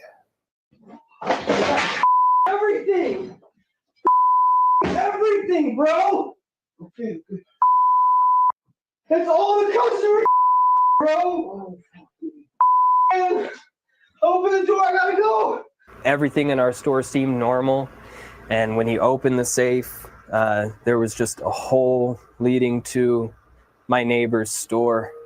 This is how the burglars got in. The thieves cutting a hole in the roof of the neighboring candy shop to get inside. This is surveillance video of one of the burglars army crawling through that shop before cutting their way through the wall of five-star jewelry. That included concrete and 8 inches of the safe itself. The thieves getting away with about $2 million, if not more, in cash and merchandise, including customers' jewelry that they were working on. All this happening as the father, Jacob, is getting ready to retire. His son, Jonathan, describing the break-in as life-altering. Everything that he built for me and my family is now gone. His retirement is gone. My future and my children's future is now needing to be rebuilt. While that alone is difficult, he says the biggest loss is losing his customers' heirloom jewelry that he simply can't fully replace. For that, they're asking for patience and grace from the community as they figure out next steps. But already, they are feeling that support. Right when we think we've hit the bottom, of where we could be emotionally, someone comes in, a customer offers us kind words, some semblance of hope is restored in me, as far as the community is really backing us, and our customers are the best customers you can possibly have. And that response bringing Jonathan to tears as he spoke to us. Dr. Conkey's Candy and Coffee next door also reacting to the theft. They too had cash stolen from their safe before the thieves broke into the jewelry store. The alarm system never triggered as the thieves remained inside for about 3 hours. Both business owners describing the break-in as a professional robbery operation and certainly targeted. We're all emotionally affected by Jacob's loss. And, as business owners, we worry who's next because, someone's livelihood is gone and the people who did it don't care. Frustrating for sure. No information from Simi Valley Police about the suspects. Live here in the newsroom, Mark Cotarobis, ABC 7 Eyewitness News.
Experience an incredible selection of the latest equipment, clothing, shoes, and accessories. Plus a dedicated team of certified fitters and instruction professionals ready to help. Golf Galaxy has everything you need to start your season.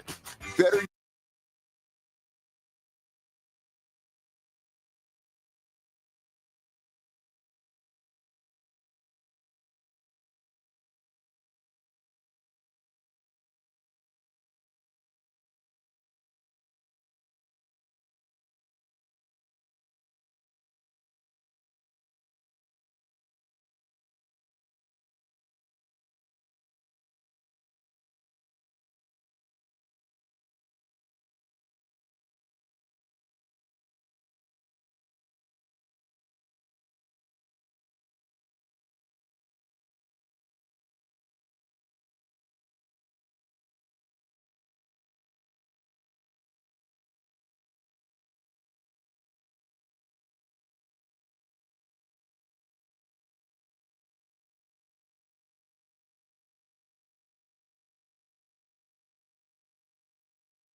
Okay, good morning. Thank you all for coming. My name is John Gasky. I'm a lieutenant at the Warren Police Department and the Public Information Officer. Before we get started, I'll give you some facts, and then we'll get into more of a detailed conversation about this incident.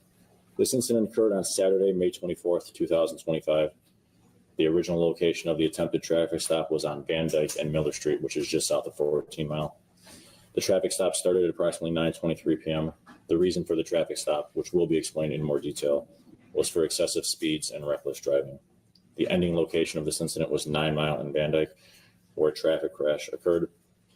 The arrested and charged, Anthony Eugene Douglas Greer, Grier Jr., 33-year-old resident of Detroit. Deceased, Wendy Drew, 71 years old, of Hazel Park.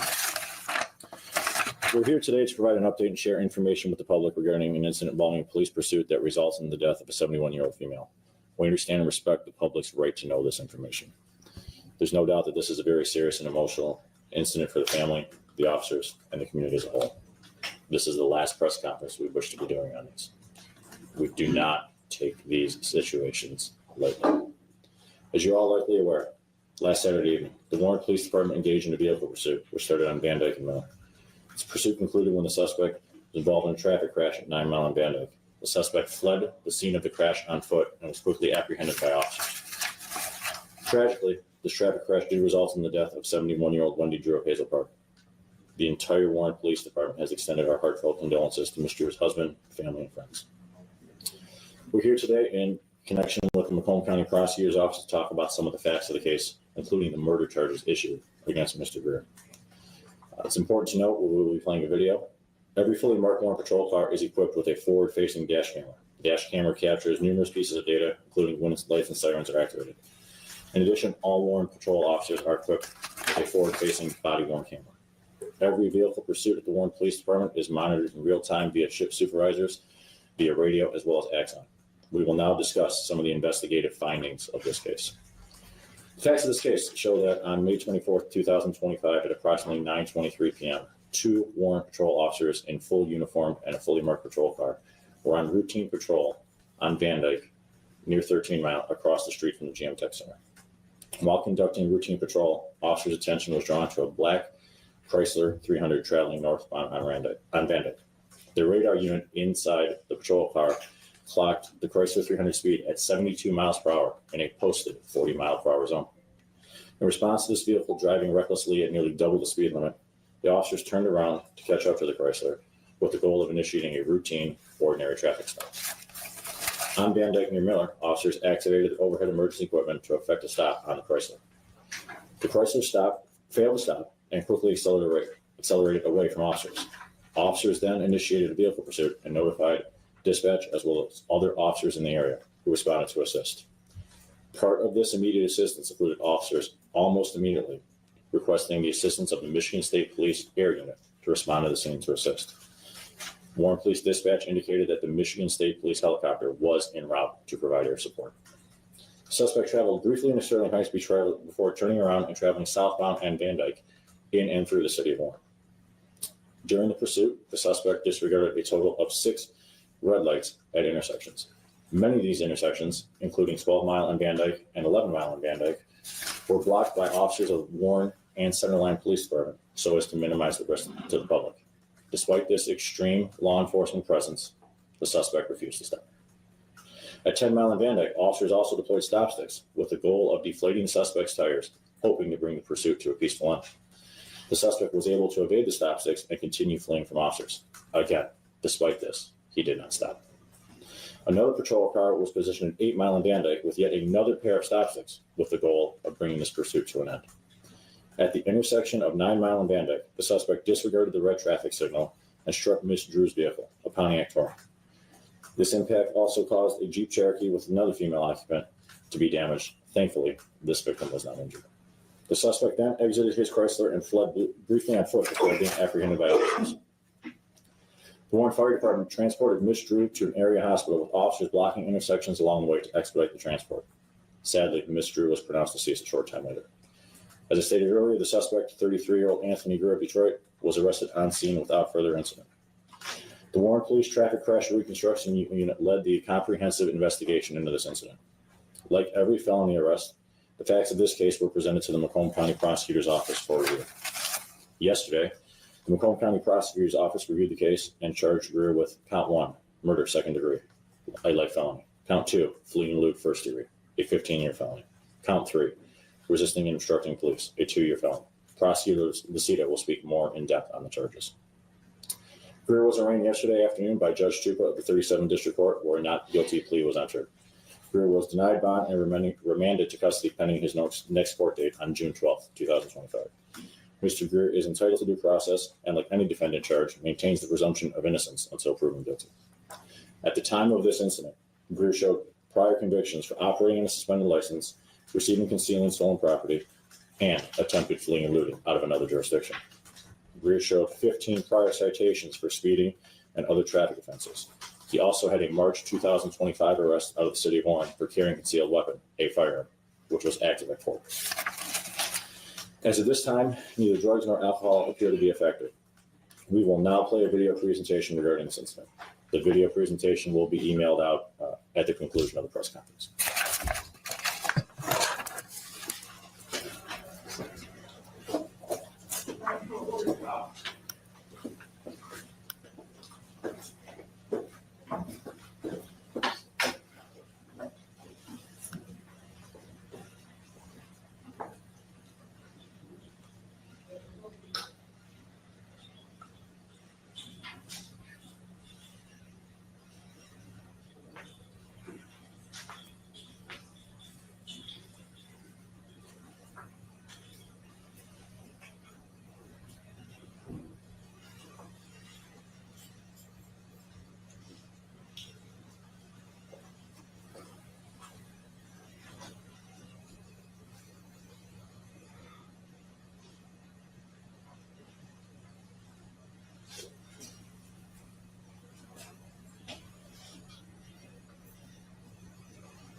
Continuing southbound, lane 1.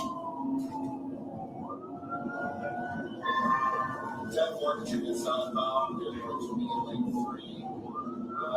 14.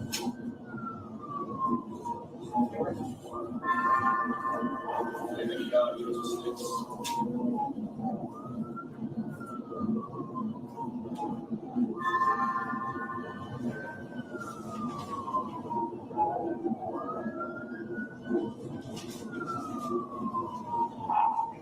And a lane through 12 to southbound. You're the kids on the other side, so we'll switch over.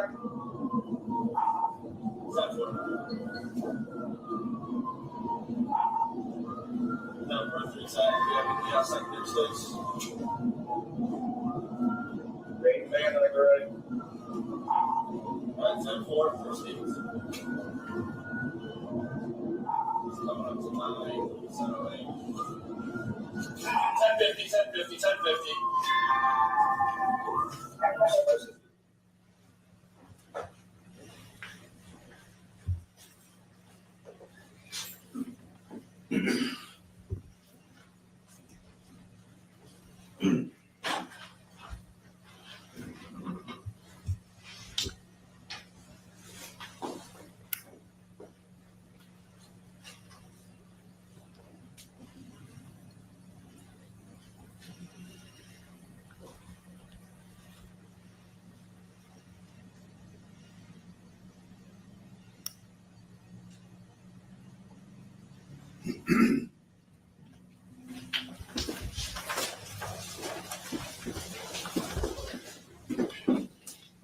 Good morning, everyone. I'm Pete Lucida, the Macomb County Prosecutor. First, I'd like to add my condolences to not only the entire Drew family, but also her husband of over 50 years losing his wife. The children, 5 of them, 5 boys, who lost their mother. The 23 grandchildren that lost their grandmother. This family has to live with that. And it's tragic that it was a senseless loss of life, senseless. But that being said, every day the Macomb County Prosecutor's Office is charged with the duty to go ahead and charge as they see those crimes that are committed.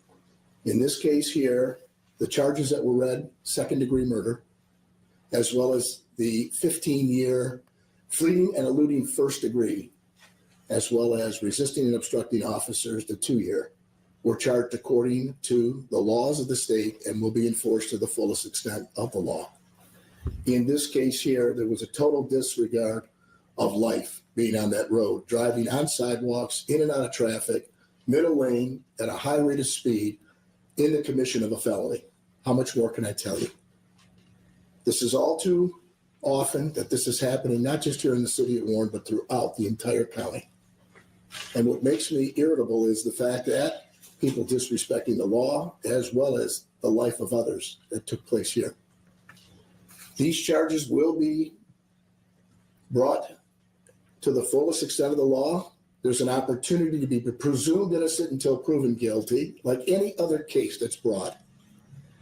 In the release that we sent out to everyone, it's obvious in this case here that this could have been avoided by stopping the vehicle when they activated the overheads. This could have been avoided. I'm sure the commissioner is going to speak to that. But I trust that everybody in this room knows that we have an active duty. That's what we're charged with constitutionally and statutorily. And we intend to go ahead and pursue these charges like any other charge that's brought in the Macomb County Prosecutor's Office. Thank you for being here today, and I stand ready to answer any questions after Commissioner, in this case, has completed his discussion. Thank you, Prosecutor Lucido. Eric Hawkins, Police Commissioner, City of Warren, ERICHAWKINS. First and foremost, I extend my deepest condolences on behalf of every member of this police department to Ms. Drew's family and friends. This is a somber moment, a tragedy, an outcome that no officer ever wants to see. We understand the gravity of this moment. The loss of Ms. Drew has reverberated throughout this department. I privately express my condolences to her family, and I want to publicly let them know that our thoughts and our prayers are with them as they go through this very difficult time. I thank Prosecutor Lucido and his staff for sending a strong message to those who decide to disregard the lawful commands of police officers and blatantly and egregiously endanger the lives of others. I want to make this perfectly clear. Anthony Greer killed Miss Drew, and the entire community is thankful to Prosecutor Lucido for holding Mr. Greer accountable. Police pursuits are a polarizing topic. They're challenging because pursuits are among the most high-risk actions that officers can engage in. And like most major polarizing issues in this country, well-meaning and reasonable people can see this issue differently. Even within the field of law enforcement, accomplished law enforcement professionals across this country often disagree on the engagement principles with respect to police pursuits. For example, most police departments across this country allow pursuits to varying degrees.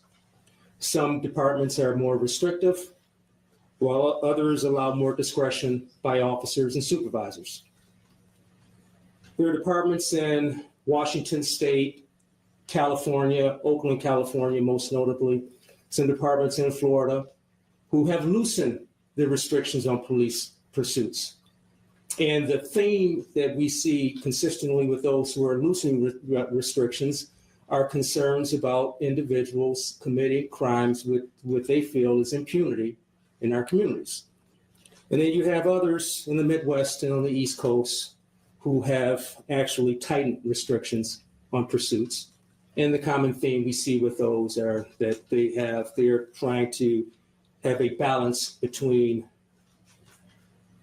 putting individuals and taking individuals off the street who are causing mayhem and destruction, and also the safety of those while we are engaged in those sorts of activities. And the point of all of this is that there really is no consensus on what the threshold should be for the initiation and the continuation of a police pursuit.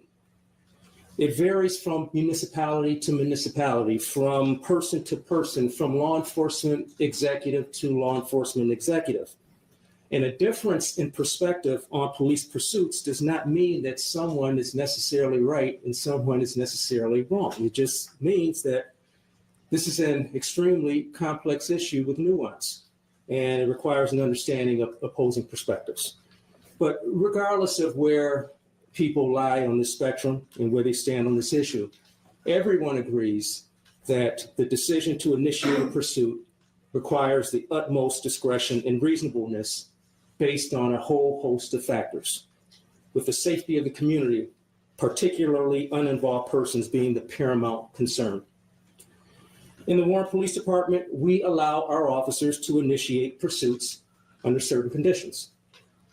We have a policy that gives clear expectations of officers during these pursuits. A policy, by the way, that has been vetted and approved through the Michigan Association of Chiefs of Police accreditation process, a process that requires that all policies, including, of course, pursuit policies, are within best practices in the industry. The safety of innocent people is prioritized, and every officer and supervisor is expected to be well-versed in this policy. Every pursuit, like Lieutenant Gajewski alluded to, is monitored in real time by a supervisor.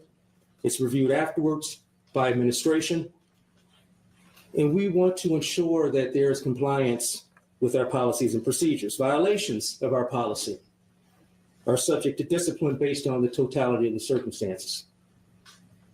We're a learning organization, so we review all of our pursuits, whether they are within, outside, or within the gray area of our policy. And if there are opportunities for adjustments in our policy, we take the opportunity to make those adjustments and modifications.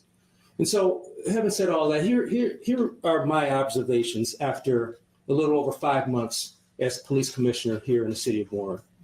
And I'm aware of the perceptions. I'm aware that there is a perception that there is an increasing amount of pursuits within the city of Warren. I'm aware that there's a perception that our officers don't use the appropriate discretion with these pursuits. I'm aware of the perception that the majority of our pursuits are out of policy. But here are the facts. This is not a scam. The Health Food Allowance card is available for those on Medicare. This card can be... Pursuits are actually down 50% year to date compared to this time period last year. Roughly half of those pursuits that have been initiated have been terminated by either the officer or supervisor. And the overwhelming majority of those pursuits were found to be within policy and procedure. So what that tells me is that we are clearly trending in a positive direction with respect to this high-risk activity. Are we where we want to be right now? I think that if you would ask our command officers and even our rank and file officers, they would probably say that there's improvement that can be made. But there's irrefutable data and evidence that shows that this city and this police department has made substantial strides in terms of addressing these issues with this very high-risk activity. But here's another observation that I've made. The amount of people who blatantly disregard the lawful commands of police officers and refuse to stop their vehicles is absolutely astonishing. For every police pursuit that we have, there is a suspect who has decided to use his or her vehicle as a weapon against innocent people in our communities. That, to me, is absolutely astonishing. There is work to be done at a lot of levels to address that. There are some legislative opportunities. There are, of course, some public service announcement and public information things that can be done. But the message has to be clearly sent that this is not a police problem. This is a people problem. People who have refused to comply with lawful orders. People who refuse to have a sanctity of life underlying philosophy when they are out in the streets. That has to be addressed. We will do our part. We will continue to train. We will continue to make our officers aware of some of the challenges with this extremely high-risk activity. We'll continue to trend in a positive direction with respect to what we're seeing with our officers internally.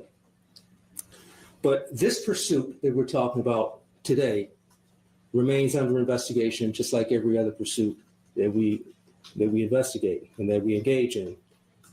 If there are violations of our policy, the appropriate corrective actions will be taken, including a training component if necessary.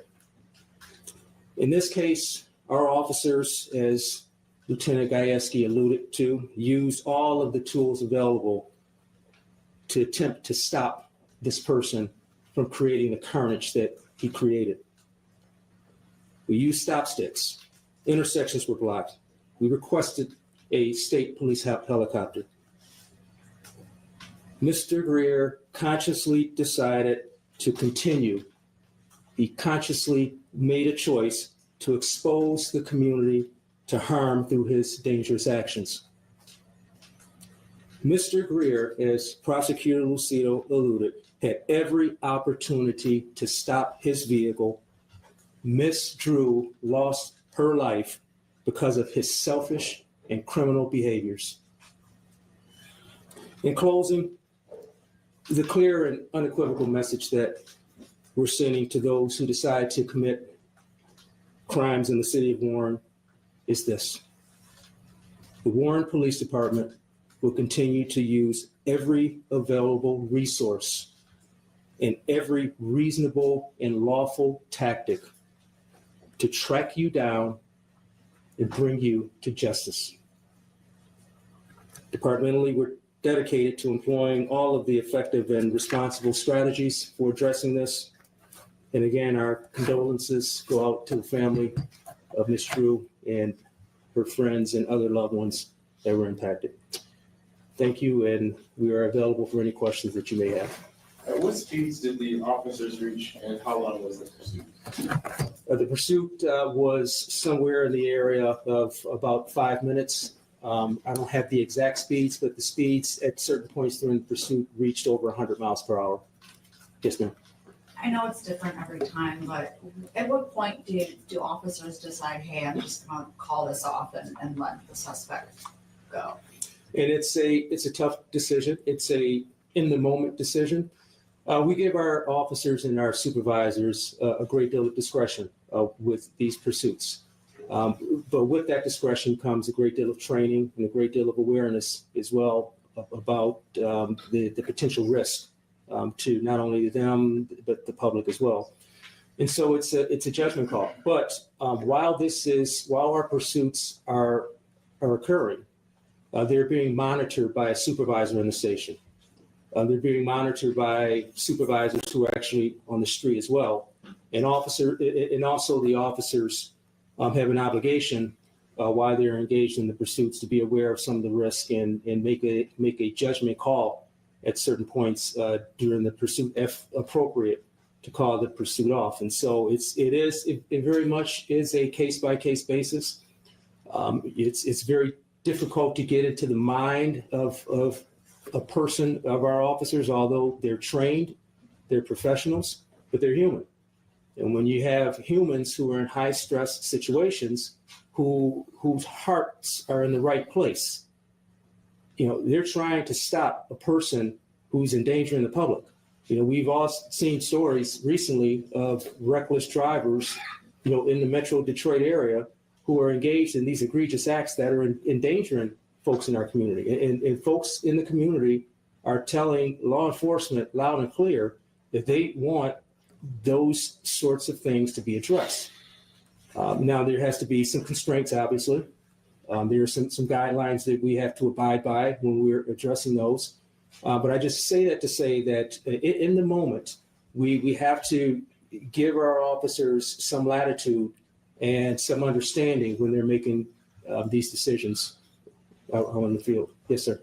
I apologize in advance. I don't mean to Monday morning quarterback, so I just want to put that out there. But when it's a difficult topic as you've addressed, but when you talk about, we have a policy with clear expectations vetted by the chiefs of police, but then understandably, it's an officer's call in the moment. It's the difficulty of the job. Hey everyone, in this video I'm going to show you how you can easily convert video scripts or text to a video. In this example, appreciating you may not be able to line item what that policy is, how do you gauge whether or not this was conducted properly, as opposed to a layperson may think 100 miles per hour, maybe the cap, got to call it off? It doesn't seem like there's a hard and fast policy versus what an officer has to judge individually on a case-by-case basis. So the policy question is what I'm after. Sure. And there are a couple of trains of thoughts with our policies, our pursuit policies. And as I mentioned before, when you have certain municipalities that have very restrictive policies, then it leaves hardly any discretion on the part of officers. That's one train of thought. You have other departments who have a less restrictive policy with respect to police pursuits. And those policies leave a great deal of discretion and latitude for the officers in the heat of the moment and making decisions on whether to initiate or continue a pursuit.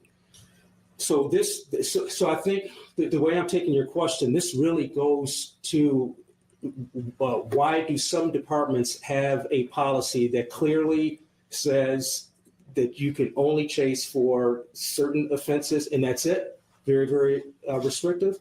And why do you have other departments who have decided to have a policy that is a lot less restrictive? And it really is it's a case-by-case, municipality-by-municipality decision. Now, in the city of Warren, we do have a very comprehensive policy that grants a great deal of discretion to officers and supervisors. There's no bright line in most cases on when a pursuit should be terminated or not. But there are a number of factors that we require our officers to consider when these pursuits are either initiated or continued. Some of those factors are as close to a bright line as you can get, and some leave some discretion. And so when we review these, we're looking at at the actions of the officers in the context of the policy that we have in place. And with the discretion that they are allowed, would a reasonable officer under those circumstances, with that type of policy that we have in place, under the conditions and circumstances that they were dealing with, would a reasonable officer conduct their actions and their tactics in the same way? It's not, there are no easy answers with it, but I will say, and I think this bears worth repeating, the policy that we have in place is a policy that has been vetted by the Michigan Association of Chiefs of Police during their accreditation process. And when we go through this accreditation process, all of our policies are looked at, including, of course, our pursuit policy, to ensure that that policy, whatever it is, whether it's a more restrictive or a less restrictive policy, is that policy within best practices in law enforcement. And it was deemed that our policy is actually within the best practices in law enforcement right now. Yes, ma'am. Commissioner, can you talk about the officers who were involved and their status? Do we know how long they've been here, and are they on leave, or what is their situation? So per our policy, the officers are on administrative leave at this point, while we conduct an internal investigation that we do with all of these sorts of incidents. So right now, those officers are on administrative leave. I'll have Lieutenant Gajewski get you the years of service that those individual officers have in the department. And does it paid administrative leave? Yes, yes. And how many officers did you say? Two officers. Yes, sir. Will this case make you guys reconsider that policy? Every pursuit. And that's what's, I wouldn't say unique about Warren, but it's certainly something that we're very, very proud of, and with respect to review of incidents like this. If it was a clear-cut in policy pursuit, where there was no question whatsoever that we knew it was in policy, we still do a review.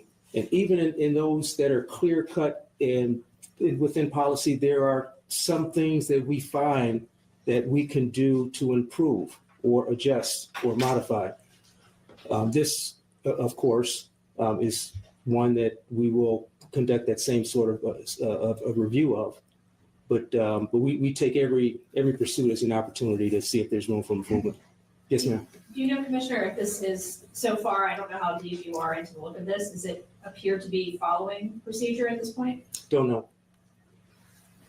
There are some things that we have to look at. We have to, there are some conditions with respect to decisions with speed and things like that we have to look at.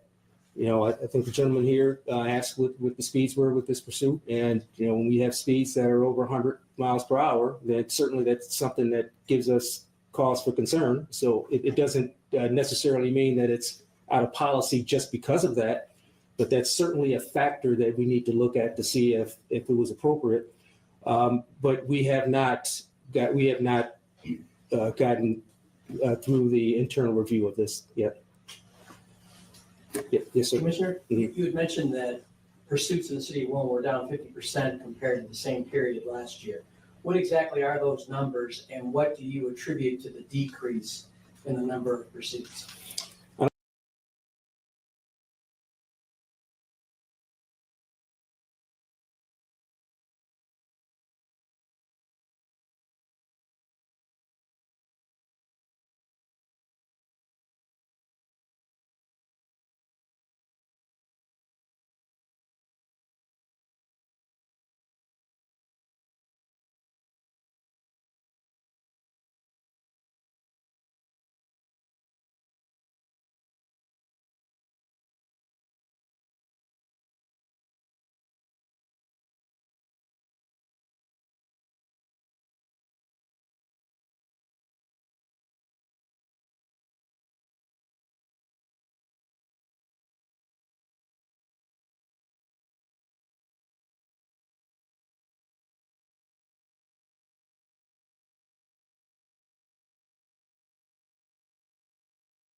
Johnson versus Maxwell Anderson, case 24 CF1692, appearances. Ian Vance, Curzan, and Megan Newport appear for the state, and joining us at council table is Detective Joanne Donner. Attorney Anthony Cotton and Jason Finley with Maxwell Anderson. Good afternoon. Good afternoon. Anything to address on the record before we bring the jury in? No. No. Great, let's bring the jury in.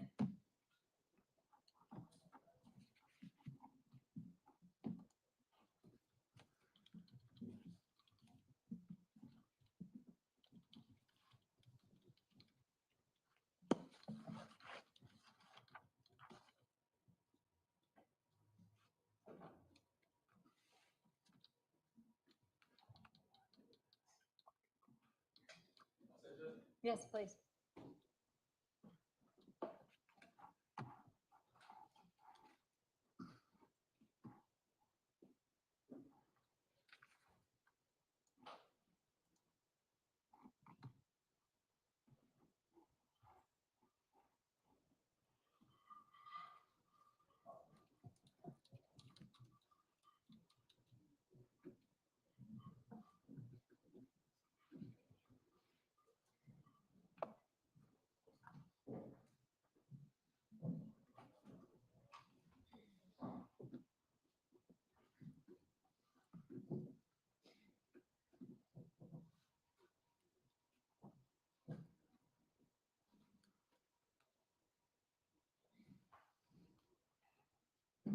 Going on the record, same appearances. Okay, good afternoon, everyone. I hope you had a lovely lunch. So we're back. We're still on the state's case in chief. Our last witness was Mr. Miller. He was witness number 5. Is the state prepared to call its next witness? Yes. Go ahead. Thank you. The state calls Detective Matthew Vandertye.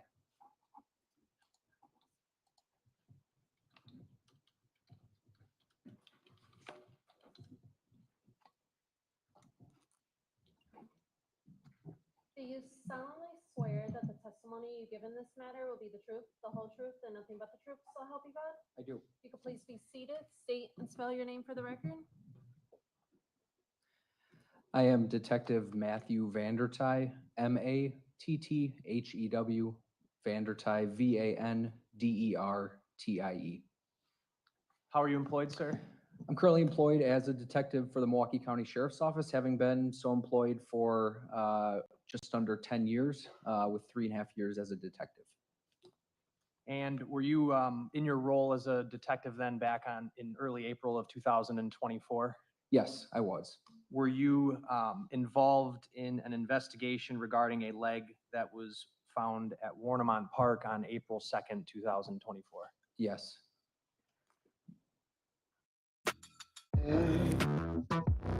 Save time creating content and generate a high-quality clone of your voice. 2024. Were you contacted by someone from the Milwaukee Police Department? Yes, I was. That was Police Officer Nora Burlow. What was the general subject matter about her contact to you? Sure. Police Officer Burlow explained to me that she was conducting a citizen check or a welfare check of a 20-year-old Black female who had been last seen on April 1st, 2024, prior to going on a date, an apparent date. And then on April 2nd, her vehicle was found burned under suspicious circumstances, or the vehicle that she had been known to drive was found burned under suspicious circumstances. Did she identify the person to you that she was concerned about? Yes. Okay. Who was that? Actually, that was brought up later during a briefing with the Milwaukee County Sheriff's Office, our Investigative Services Bureau. Understood. Who was that missing person that the welfare check was regarding? Sade Robinson. Her date of birth? I don't have the exact date of birth, but she was 19 years old at the time. Okay. May 10, 2004. Does that sound right? Was in May of 2004. So Officer Burlow said 20-year-old, but you now know that Sade was 19 at the time. Is that correct? Based upon records that I've reviewed. All right. Thank you. Did you also, upon communicating with the Milwaukee Police Department, as well as during briefings, learn that Sade's phone was not working in some capacity? Yes, individuals had attempted to contact her without success. The phone had been going to voicemail. Were you provided with a phone number for Sade Robinson? Yes, Detective Joanne Donner had conducted some investigation and identified a possible phone number for her. That possible phone number was 414-510-4769. Is that correct? That is correct. On April 3rd, when you became involved in this investigation after you were contacted by the Milwaukee Police Department and briefed, did you follow up in any way regarding Sade Robinson's phone? I did. What did you do? Initially, I identified that telephone number, 414-510-4769, was attributed to Verizon Wireless. I queried a couple databases that I've used in the past for doing that. Once I identified that phone number was Verizon Wireless, I initiated an exigency request to Verizon Wireless for cellular records around the time. Purpose of that was to attempt to identify possible locations where this missing person may have been, where this missing person went, and who this missing person may have contacted or been in contact with. So this exigency request that you're making,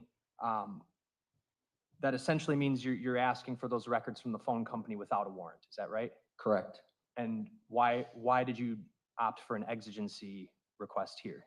Initially, based upon the circumstances, there was a missing individual whose vehicle had been located burned under suspicious circumstances, in addition to a leg being found in the park. At that time, we didn't necessarily know who that leg belonged to, nor would we know exactly who that leg belonged to for a period of time.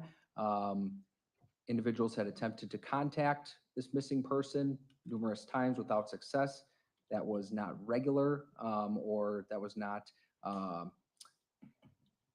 in her, I guess, nature to not answer her phone. And so that was initiated. Okay.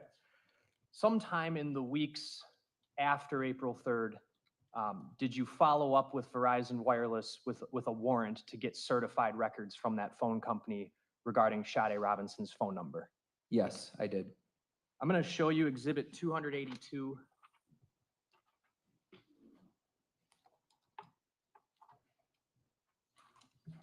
It's a disc and it's clipped to a piece of paper. Do you know what that is? Yes, this disc contains the records from Verizon, including the certification attached concerning telephone number 414-510-4769. This is the number that was listed before. And you made that disc, correct? Yes, I did. So you served a warrant on Verizon. They responded by sending you the certified phone records, and that's what's on that disc. Correct. They sent it to you electronically, fair? Correct. Okay. And that certification, the piece of paper, that piece of paper is also on the disc itself, correct? Yes, it is. I would move 282 into evidence, Judge. It's just one it's just one exhibit for both of them? One exhibit for both of them. I can staple together. That's okay. Any objection? No. Received. Thank you.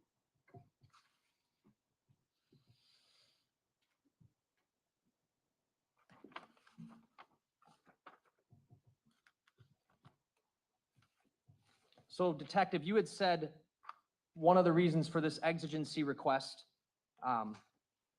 for those records was to see if you could figure out locations where her phone might have been. Is that fair to say? Yes.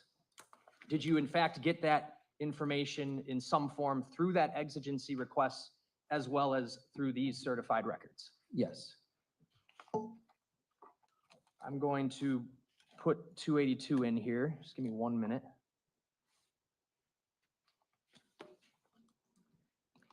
Remind me again, what was the reason why you were worried about these locations? What did you think that was going to help you and your colleagues do? So ultimately, we were trying to locate the missing person, Sade Robinson. I know that in today's day and age, most people have cell phones, right? And a lot of times people have cell phones with them. I know that cellular companies provide law enforcement with information relating to the cell sites and the cell site usage for those cellular accounts. And that would help us narrow down potentially where she was, where she had been, additional locations for us to follow up with video, witness interviews, etc. Possibly even helping you find the phone itself, correct? Yes. I'm going to put up on the screen. This is on Exhibit 282, an Excel spreadsheet.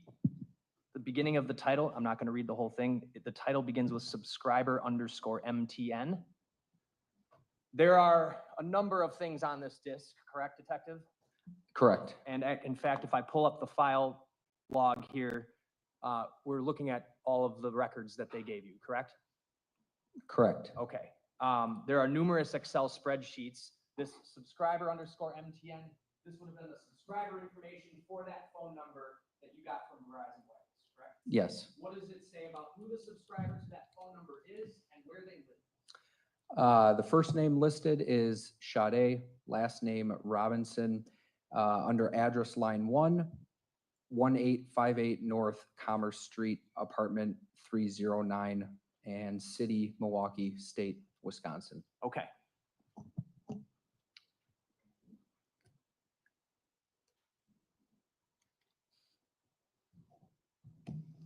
In these records, as well as the exigency records that you received, did you also get from Verizon Wireless text message content? Yes, I'm aware that Verizon Wireless maintains SMS, short message service, or text message content for approximately 5 days.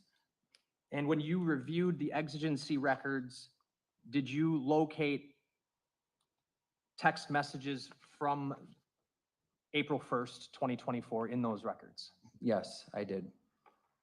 Were there outgoing texts from Sade's phone on April 1st? Yes. I'm going to pull up a different document on Exhibit 282.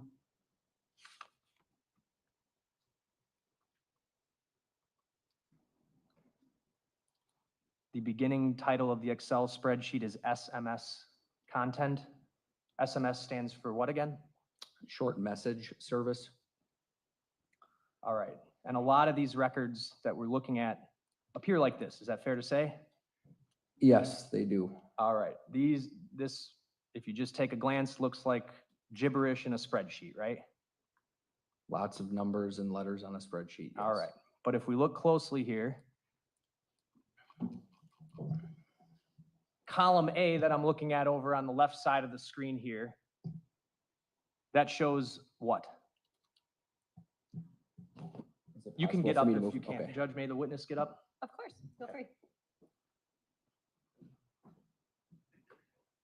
Column A is the header of column A is titled message arrival. All right. And then if we go across, we get all the way over here where it says originating MDM and terminating NDN. That would be columns I and K, correct? Correct. What are those?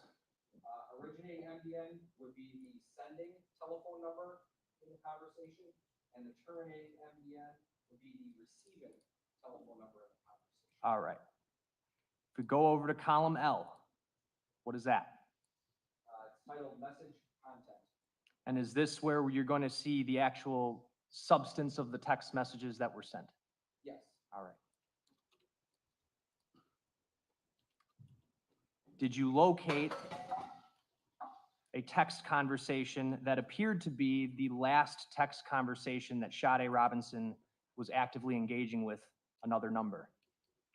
Yes, the parent text conversation in the 4 p.m. And early 5 p.m. hour on April 1st, 2024, between her number, 414-510-4769, and the other number, the 262-416-4874 telephone number. Okay.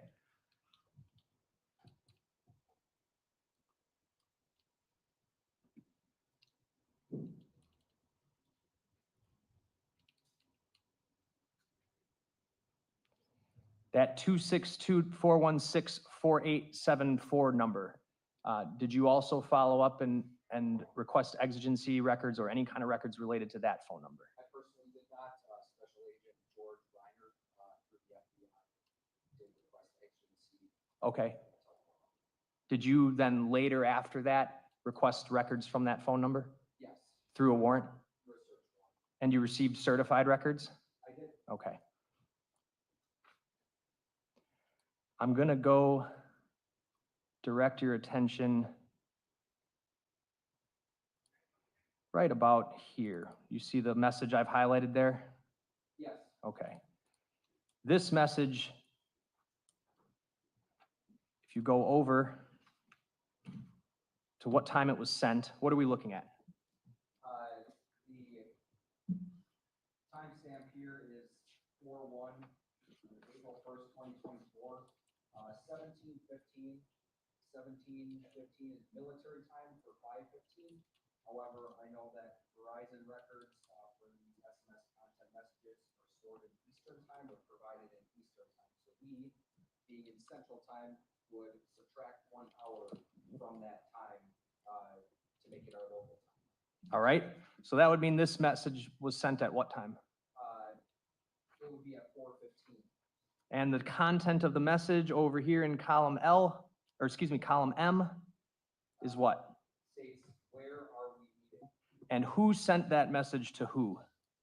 That message was sent from the 414-510-4769 number to 262-416-4874. All right. And why don't you, starting with that message, go down and tell the jury what the exchange is between those numbers moving forward in time from that text message. So after the first text message, where are we meeting?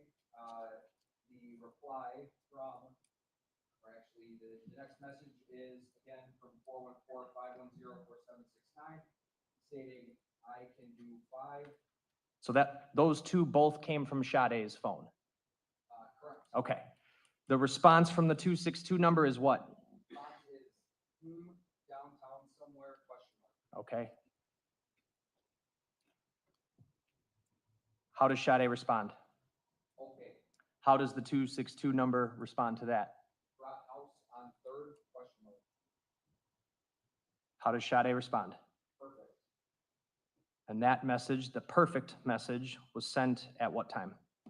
Local time, 4:28 p.m. Back over to column M.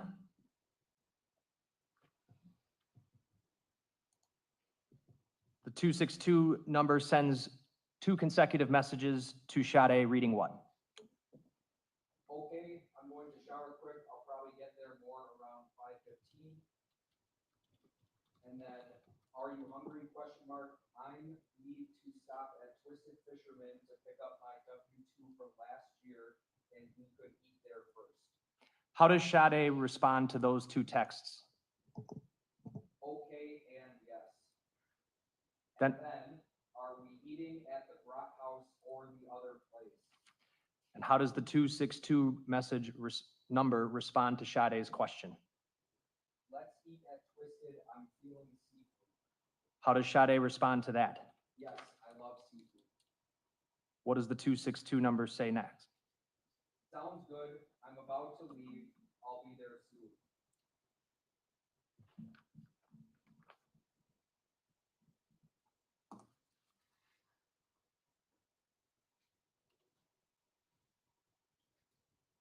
Okay.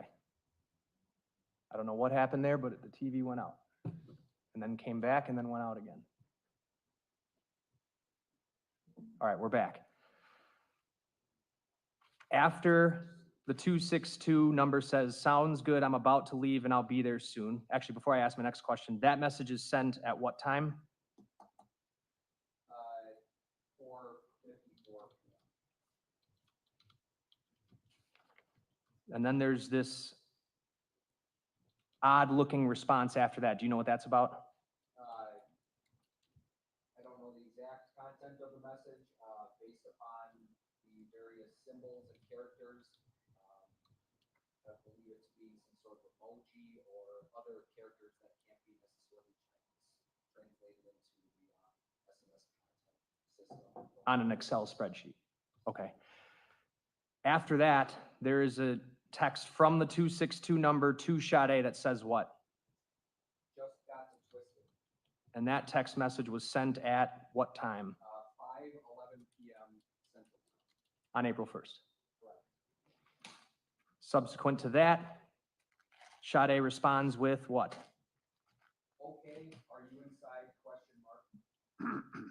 And the 262 number responds what? Yes.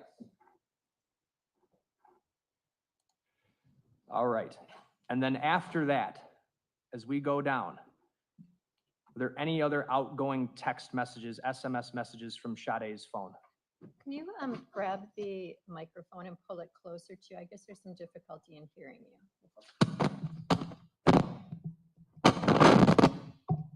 Thank you.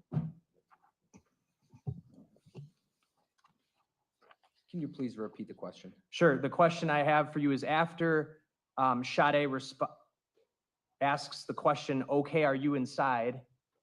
And then receives the answer of yes. Does she engage in any other outgoing messages after that? I do not believe she engages with any other individuals, no. Okay, and so I want to direct your attention to line 451. There seems to be an outgoing, some kind of message from Sade at that time, correct? Correct. And it looks like it is gibberish in response to a text message from True Religion. Is that right? Yes, it appears to be a targeted advertisement or an advertisement sent to her device, and it appears that an automated message was sent from her device back to the telephone number that sent the advertisement. Other than that one, are there any other messages that you saw in the records, both the exigency records and these records, that showed Sade texting, sending outgoing text messages to other people? No. So the last conversation in the records is Sade's conversations with that 262 number you had mentioned before? Yes.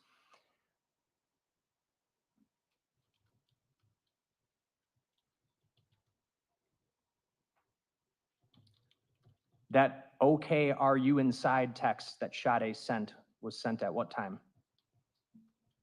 Local time was 5:18 p.m. And it appeared to you that was the last outgoing text she sent, correct? Yes.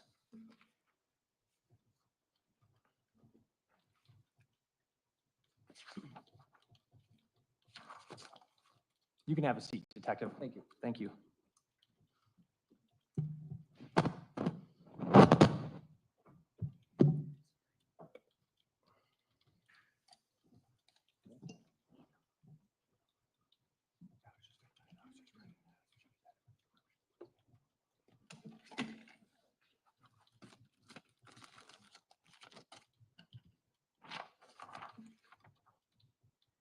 So at this point, that information about the text messages, you originally had it through the exigency records, although we just looked at it from certified records, right? Correct. So it appeared to you that the last person Sade was texting was that 262 number, correct? Yes. Did you subsequently look up in any kind of databases to see if you had that number listed to any person? Yes. And did you find a number that your records suggested that phone might belong to? Yes. And what was the name of that person? Maxwell Anderson. Are you aware of whether or not your department arrested Maxwell Anderson on April 4th of 2024? Yes. Have you reviewed the photograph from that arrest? It's actually April of, yes. Okay. Yes. Can you repeat the date? Sure. Please. Let me put it this way. After you went through these records and you Yes. linked up that phone number to the name Maxwell Anderson, did your department arrest Maxwell? Yes. Have you reviewed the booking photo from that arrest? Yes. I'm going to show you Exhibit 445.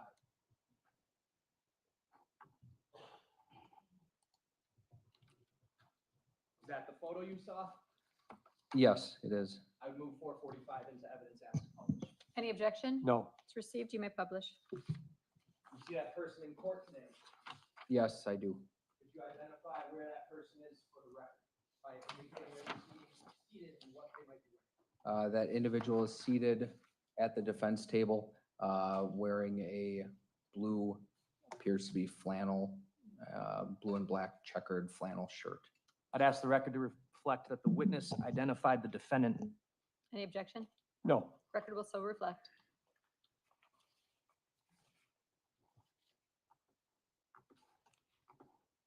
You subsequently got not only exigency records, but also through a warrant, certified records from that phone number, correct?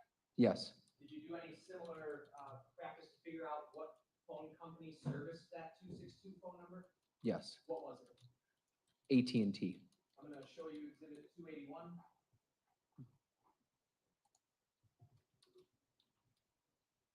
What is Exhibit 281 if you know? Exhibit 281 is another disc that I produced containing files from AT&T concerning telephone number 262-416-4874.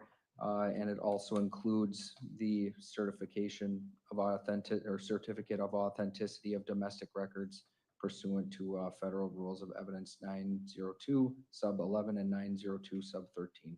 All right, so that again, like the Verizon records, it's a disc of the certified records, and the piece of paper that is the certification is also located on this. Yes. I would move 281 in. Any objection? No. 281 is received. Thank you.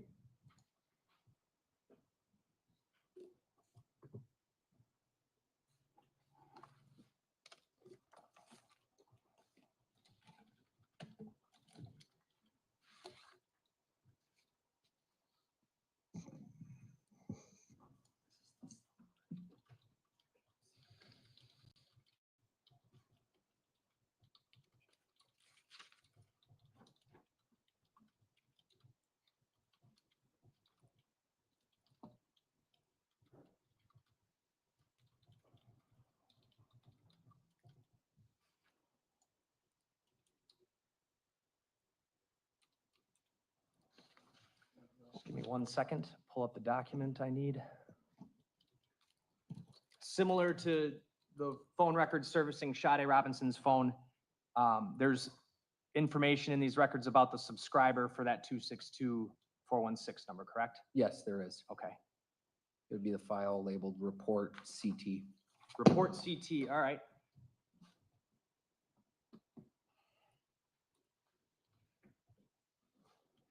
I've got on the screen now from Exhibit 281, the file titled Report CT.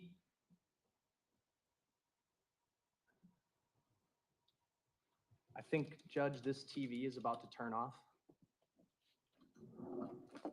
We'll see if we can help. All right, we're back. There is specific user information on this page pertaining to the number 262-416-4874, right? Yes. And that would be the phone number that Sade, the last phone number Sade was texting. Yes. And who does it say is the contact name for that? The contact name for that particular telephone number is Max Anderson.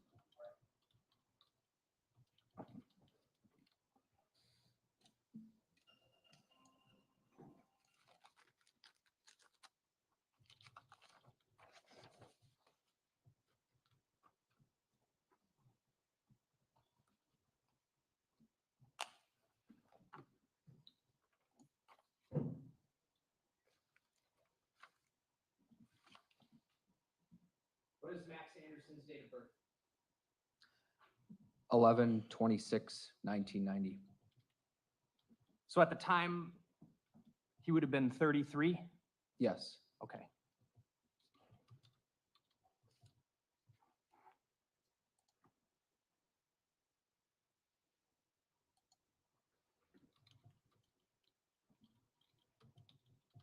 Did you also come to learn when you were trying to go through these various phone records and make the exigency requests for those records that Sade Robinson was known to have a Life 360 account? Around that time, yes. Did you ultimately serve a warrant upon Life 360 to get those certified records? Yes. Can you tell the jury, just generally speaking, what Life 360 is? Life 360 is a mobile application that can be installed on cellular devices. It's primarily used for location sharing services. So if you would like to share your location with your family members or friends at any point in time, they can essentially see where you are. You can provide them updates as to your location. I'm going to show you Exhibit 283.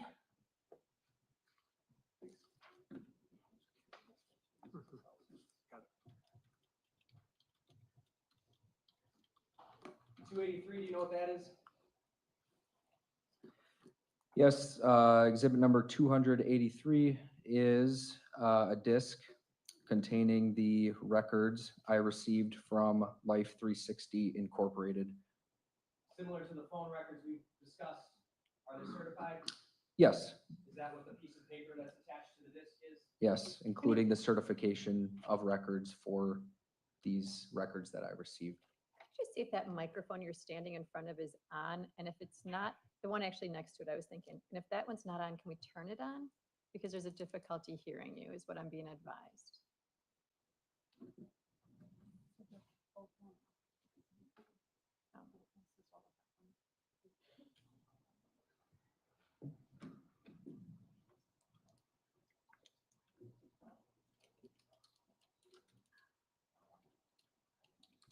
So I guess when you're approaching the bench where you're at, it's difficult for you to be picked up.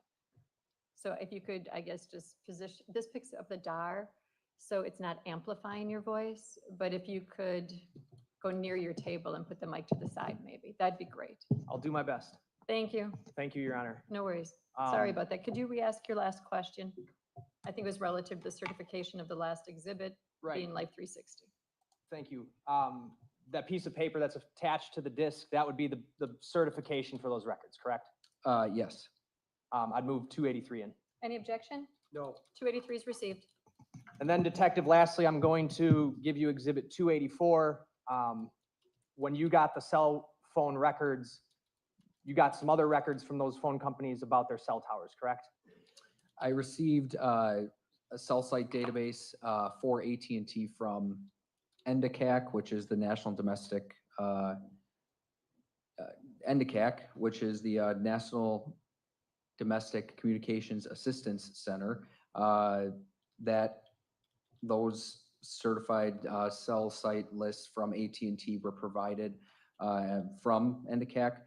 The initial cell site lists from Verizon were also from NDCAC, and then a few weeks later, I received certified cell site lists directly from Verizon. Is that what Exhibit 284 is? Yes, And that's, again, a disc you made based on the stuff you got from those companies. correct, pertaining to those companies. I'd move 284 in as well. Any And- objection? And what else? I don't think I moved 283, so I'm going to move that as well. You already did. You did. 283 is in. I don't object. 284 is in as well now.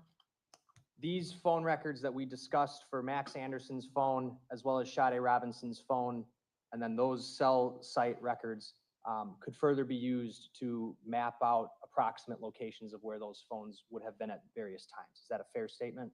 Yes, Were you able to do some version of the same thing with just the exigency records?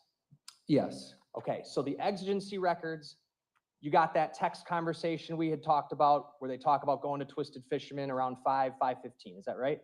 yes, And then you also got some information about phone location. yes.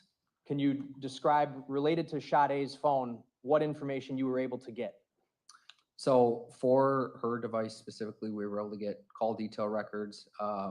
The exigency records included what Verizon states is RTT, or real-time tool.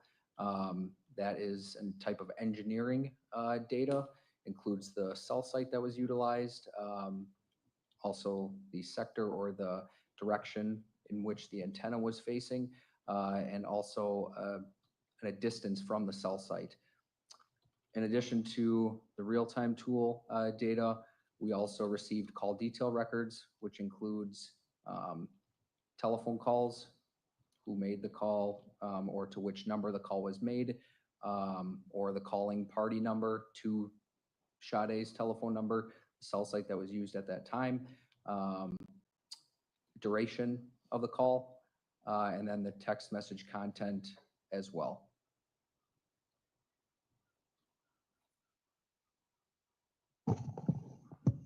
All right, and with that information, actually, before I ask that question, it'd be fair to say, based on that last text conversation that she had, that it appeared she was planning on meeting up with someone at Twisted Fisherman, specifically Max Anderson, correct? Yes. Did you then use that location information that you just described to try to figure out if that could tell you whether it appeared she actually went there? Yes. Where is Twisted Fisherman, first of all? Twisted Fisherman is located at 1200 West Canal Street in the Okay. city and county of Milwaukee. All right. What happened when you looked up that location information? It appeared that her device traveled to that location or in the general area of that location in the late 4 p.m. hour and early 5 p.m. hour on April 1st, 2024. And from there, in a general sense, can you tell us what information you had relative to the phone location of Sade's phone? Yes. The device remained in that general area until approximately 6:30 p.m., at which time it traveled north and east to the general area of Dukes on Water, which is located at 158 East Juneau Avenue in the city and county of Milwaukee. After that area of North Water Street, then what? Around 9 p.m. or shortly after 9 p.m., the device traveled south and west from that location. During your initial, when you were initially trying to figure out who the 262 number belonged to and learned that it may belong to Max Anderson, did you also learn of an address that was believed to be belonged to Mr. Anderson? Yes. Was that 3161 South 39th Street? That is correct. That'd basically be between Oklahoma and Euclid on South 39th Street, correct? In that area, yes. After leaving Dukes on Water, did the phone move to, or appear to move to, a location around Mr. Anderson's? It did. What about after that? So from approximately it arrived in that area about 9:20 p.m. or shortly thereafter. It remained in that area until approximately 12:45 or shortly thereafter on April 2nd, 2024.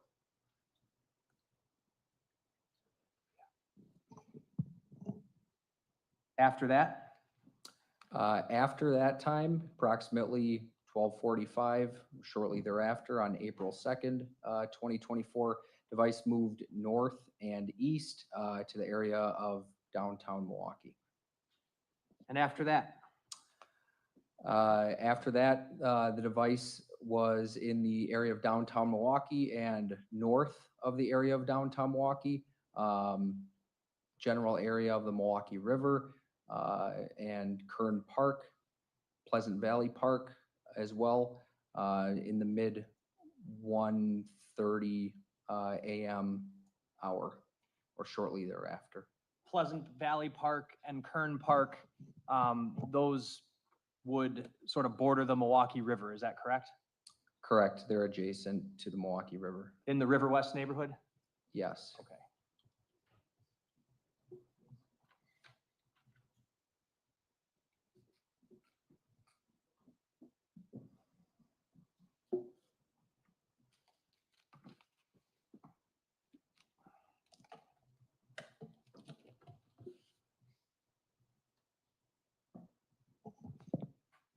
I'm going to pull up Exhibit 443, which has already been admitted. Just need 1 second here.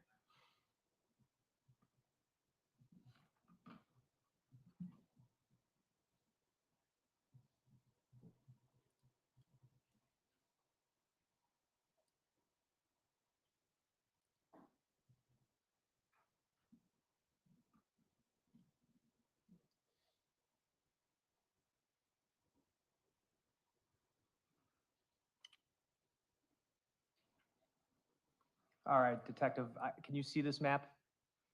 I'll have to get up just because of the glare on the screen. All right, and just to recap, I probably should have had this up when we were going through it first, but this area right here, West Canal Street, this is about the location of where Twisted Fisherman is, correct? Yes. Okay, Can you pull that mic over if you're going to stand there? Thank you. Go ahead. so after leaving that location, it appeared the phone had gone sort of in a northeast direction over in the area of Water Street and Juneau. Is that what you said before? Yes. Okay. Kind of right up in this area here where my mouse is. Do you see that? Yes. All right. And again, we're talking generalizations. Is that fair to say? Correct. This is all based on cell site location information. So cell sites, direction of the antenna. Yes. Okay. And to be clear, that information was not giving you a pinpointed location of the phone. That is correct. Then after that, I think you indicated it goes down to the area of Mr. Anderson's residence near 39th and Oklahoma here, correct? Yes. All right.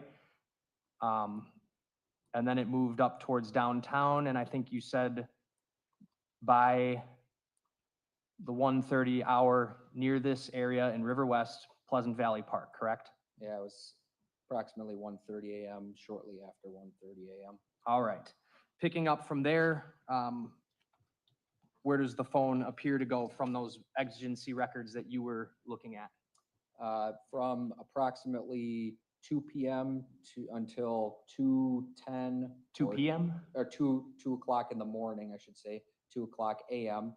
Until 2:10 or 2:12 a.m. The device moved west. All right. The area of approximately West Capitol Drive and Fond du Lac Avenue. Okay. Or So just this east street thereof. this street here that I'm highlighting Yes. with my mouse? Okay. Yes. And then does it double back east? It does. And then what? Doubles back east, and then travels south. Towards where? Towards the Mitchell interchange. Around what time? Approximately a little bit before 2:30 or 2:30 in the morning. All right. Then what? It would have traveled west. Do you want to point out what you're talking about?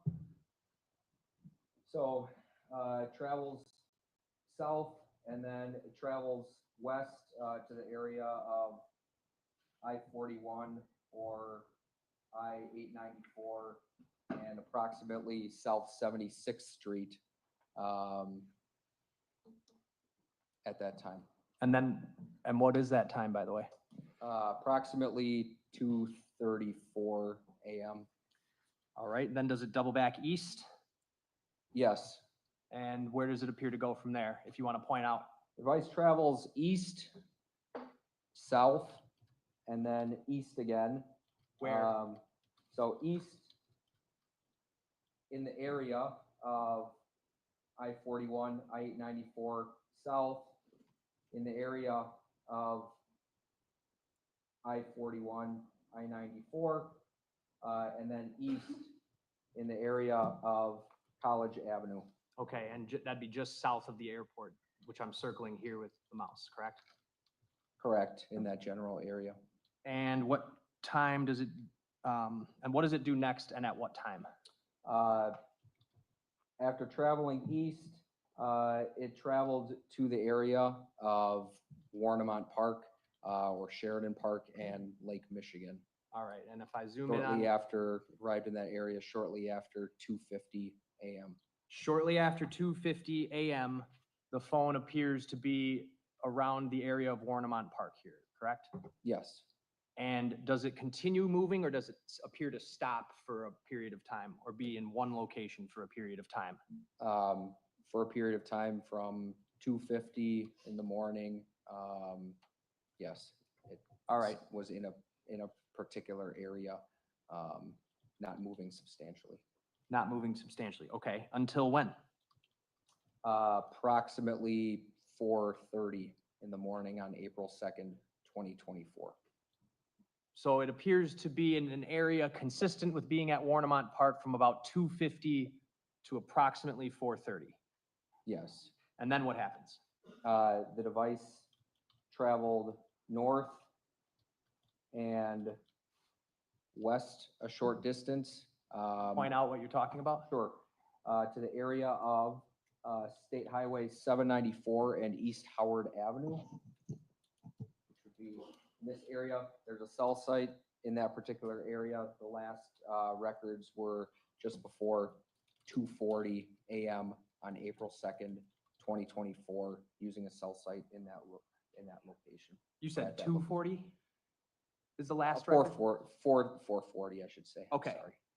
Just to recap, when it's in this area that's on the screen now, arrives what appears to be consistent with the area of Warnemont Park around 2:50, remains stationary until about 4:30, and then moves slightly north and slightly west. Correct. And then do the records stop? Correct. Okay. Just to be very, very clear about this, what you're just describing, number one, you're not saying that it's telling you the exact pinpoint location of the phone, correct? Correct. And this is just a general summary of the locations, fair? Correct. What was the purpose at the time what were you going to do with this information at the time that you were getting these records initially as exigency records? So these were, again, locations that investigators could look for follow-up pieces of information, attempting to locate Sade and attempting to locate additional video evidence or interview individuals who may have been in those particular areas at those times. Okay.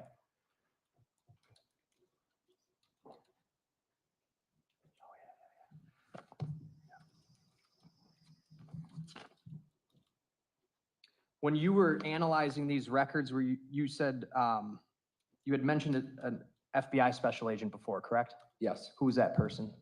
George Reinerth. It's Reinerth for the record. Did he sort of work with you to get the locations we just discussed? Yes, we worked together on that. And did you subsequently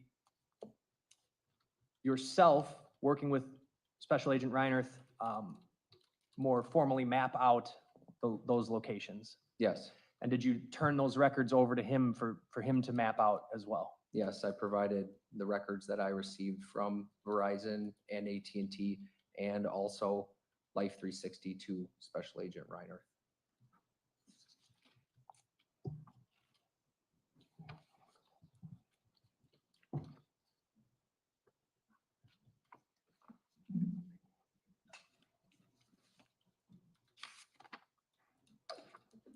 I think this kind of goes without saying, but those locations, you passed that information along to Detective Donner as well as other investigators to conduct follow-up in those areas, correct?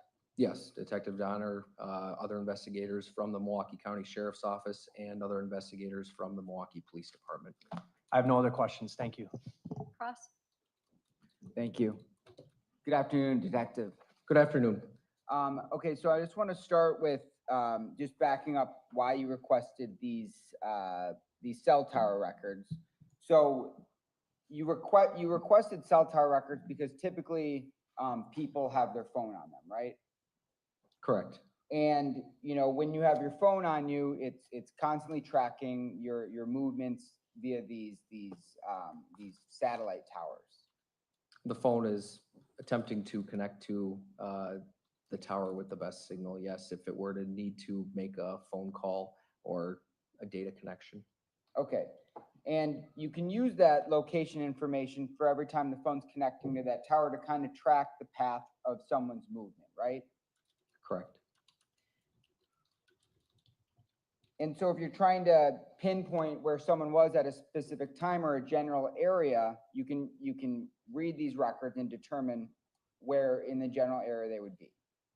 You can determine the cell site that was used, the direction from which the antenna is facing, and then also possibly a distance from the actual antenna that was used.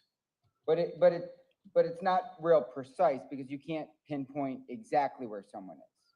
Correct. You can't pinpoint how long they're in that specific area because it's a range, right? Can you ask the question or rephrase the question? Based on the cell tower data, are you able to tell where someone is for a certain duration of time? In relation to the other records, we can get an approximation, a time frame.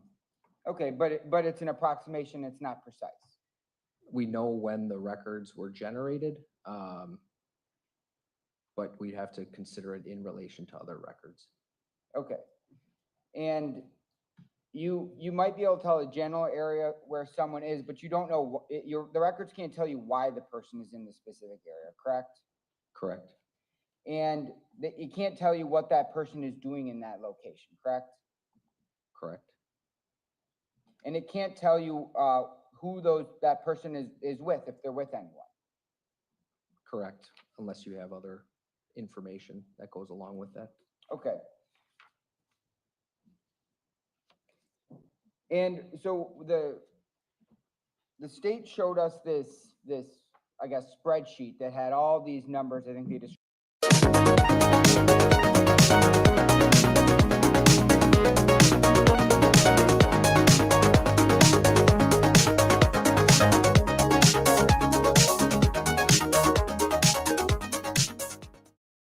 Okay. Manually, but use software.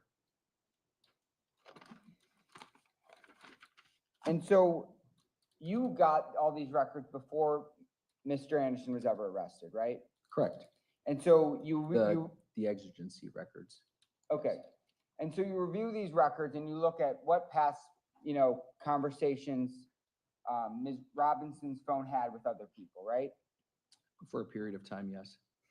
And I guess we looked at some of these, you read through some of these text messages that Sade's phone has with Max's phone, and they start this conversation, you said, at 4:15 p.m. on April 1st, right?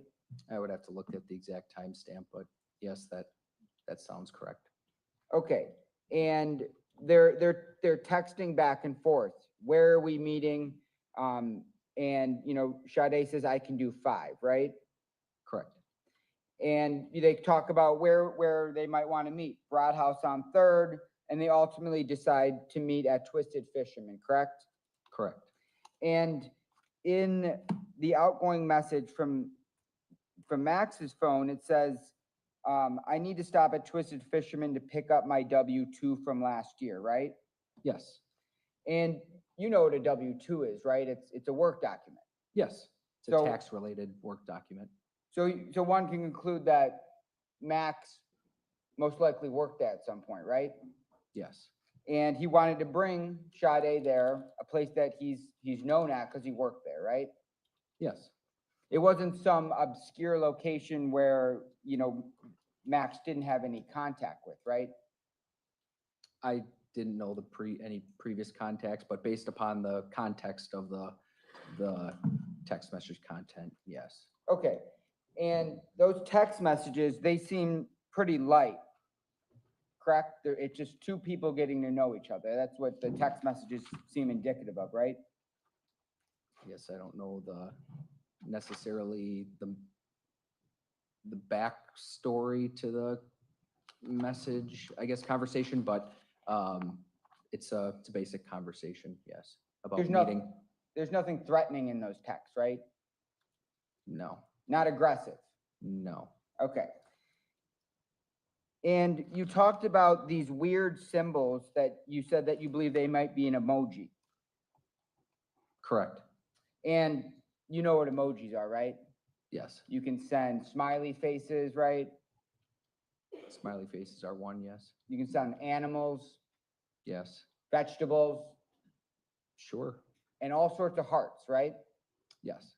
And it's kind of like it's a playful image, right? Usually that's typically from your, real life experience that you send those and they're kind of like a playful image. It can be, yes. And so I want to move just forward a little bit. You said that the last outgoing message from Sade's phone is around 5:18 when she asked, "Are you inside?"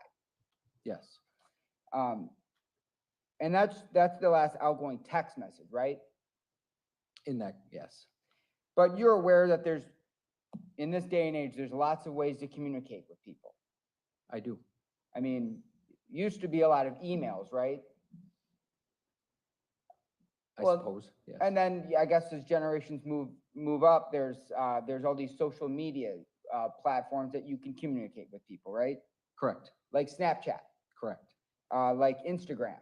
correct, They call it a DM, right? You can message someone, direct message, it's a DM.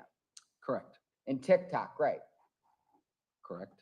And those cell records you analyzed, those didn't contain any information from any of those applications, right? Correct. That would have to be from a device specific information.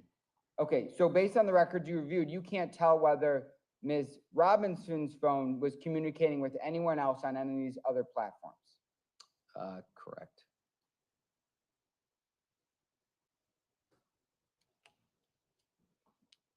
And then once you identified the phone number that Sade was texting with about meeting at Twisted Fisherman, are you there? You determined that was Max Anderson's phone, right? Yes, And then you arrested him right after that, right? I personally did not. But are you aware that law enforcement arrested him shortly after that? Yes, Okay.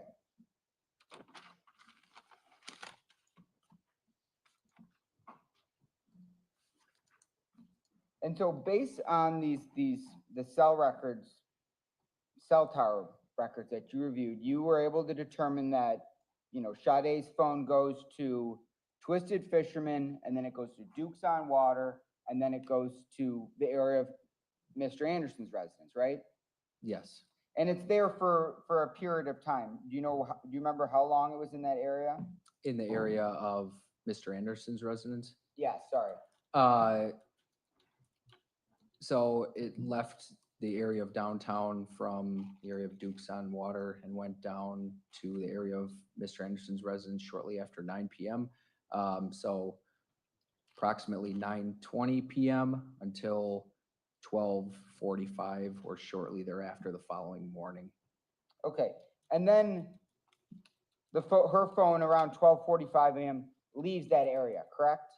Yes, And it travels to the north side of Milwaukee, correct? travels to the area of downtown prior to traveling north and west.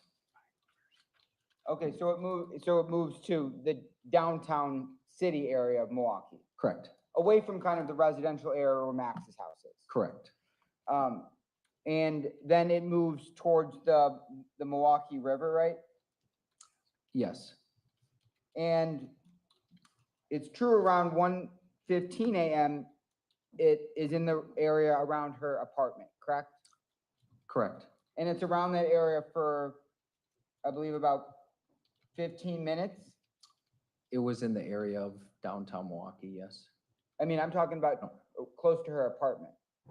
I would have to look at the exact, I guess, records to determine that, but it was in the area of downtown Milwaukee for a period of time, yes. Okay.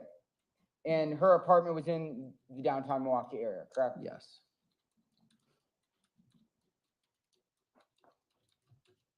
And then based on the cell tower records, it kind of heads up maybe towards almost Shorewood area, right? north, yes, Okay.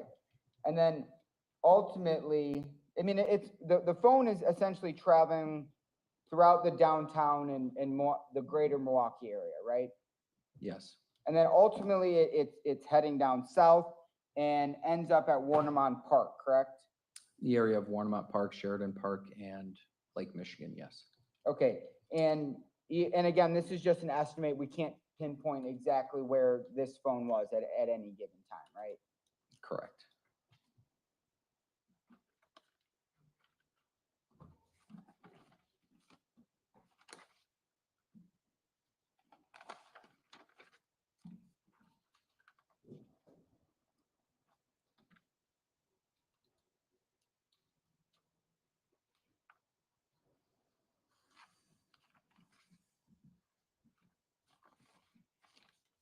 And so what these cell tower records really do is they tell us where someone's phone is, and why that's important in an investigation is because typically people have their phones on them. Yes, that's fair. And you use it to, ideally try to figure out where someone was in a general area at a certain time, right? Yes, And all these records that you were testifying to are related to Sade Robinson's phone, right? yes, They don't none of those records told you where Mr. Anderson's phone was, correct? yes. We obtained those later along with the Life 360 information from her application, Okay. Sade's application.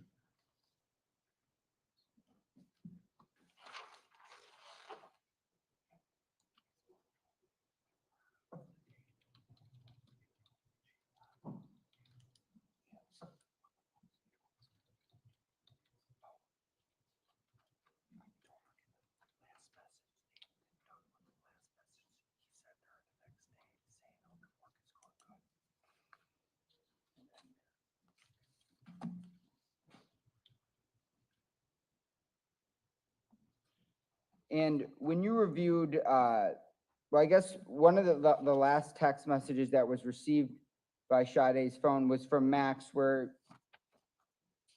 he asked how work is going, correct? Yes, And based on the cell tower data you got about Max's phone, his phone stayed inside of his residence, correct? based on my understanding of his cellular records, the device was off overnight. And then after it was back on the network, that message was sent, yes. Okay, my question was, his phone, based on the cell tower data. It was in the area, yes, in the area of his residence. Okay, general area of and his residence. throughout all these cell tower records, when you're comparing Max's phone to Sade's phone, they're together at the Twisted Fisherman, correct? Correct, Then they're together at Duke's on Water, correct? correct, And then they both travel consistently together to Max's house, correct? correct, And then Sade's phone leaves the area of Max's house, correct? correct, And Max's phone stays in the area of his house, correct? correct. I have nothing further. State. Just briefly, when So OpenAI just launched the image generation tool and everyone's losing their minds over the anime videos you can create with them. They're all over. the phone location information from these records is really only useful if the person keeps their phone on them, correct? Yes, All right, so if someone left their phone behind, tracking the location of it wouldn't lead you to them, fair? correct. All right, nothing else. Defense? I have nothing, thank you, Judge. Thank you, Detective. State, your next witness. Detective Spittelmeister.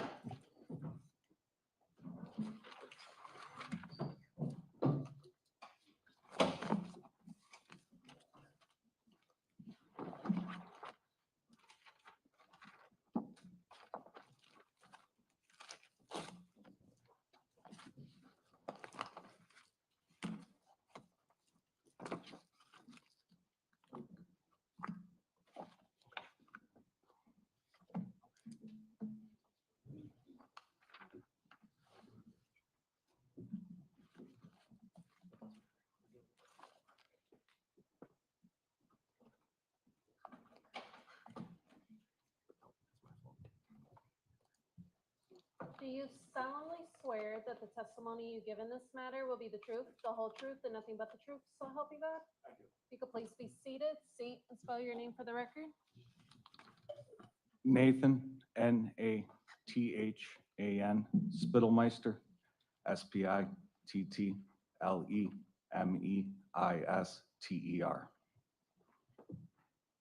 Are you a detective with the Milwaukee County Sheriff's Office? I am How long have you been a law enforcement officer with the Milwaukee County Sheriff's Office? for about 9 years, How long as a detective? 3.5. Were you involved in investigating, conducting follow-up investigation related to a leg found at Warmont Park on April 2nd, 2020? Yes, I was. And one of your roles in this investigation was to look in the area of where the leg was found for videos. Is that correct? Yes, sir.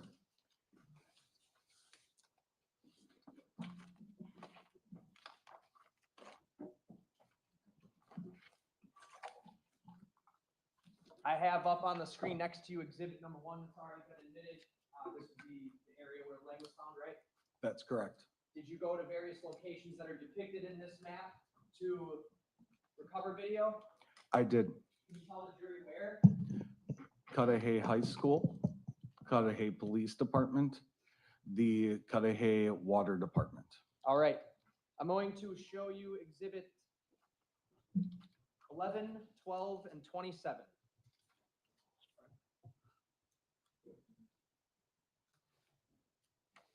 Exhibit 11, can you open that and tell us what it is? Do you need the scissors? This is a flash drive containing the video footage that was recovered from the pump station or the water department. The next one, 12. This is a CD containing the video footage that I recovered from the Cudahy High School. And then the last disc, I think it said 27. Yes, that is the video footage I recovered from the Cudahy Police Department. And how is it that you know that flash drive and those 2 discs contain video you recovered? My initials are written above the titles on each piece of evidence. You wrote them? Yes. Okay. I'd remove 11, 12, and 27 in. Any objection? No. They're received.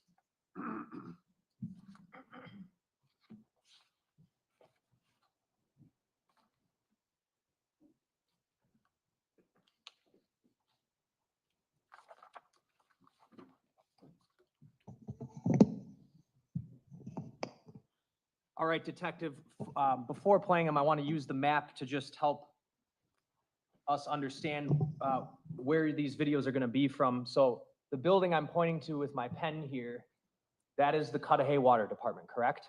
That is correct. And the building I'm pointing at here, it says Cudahy City Hall, the police department is there. That is correct. And then right north of that, where my pen is going now, that's the high school, correct? Correct. What cameras are we going to be looking at from the Cudahy Water Department? There is one camera that is on the water department building that faces, or that is on the south side of the building, and it faces southeast. Does it show Pulaski Avenue here? It does. All right.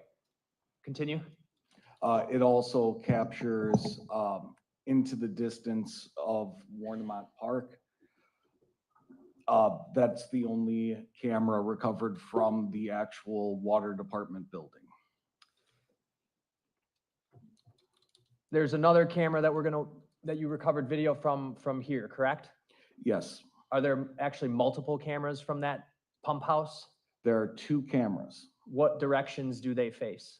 One is on the north side of that pump house, and it faces north, capturing a sidewalk, a gravel parking area, and the tree line that heads down to the beach. What does the camera that faces south depict? The camera that faces south, southeast, it depicts Lake Michigan and the sidewalk.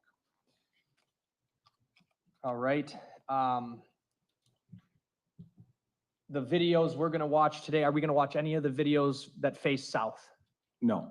Why is that? Did you find anything on them? There was nothing of evidentiary value, just the lake.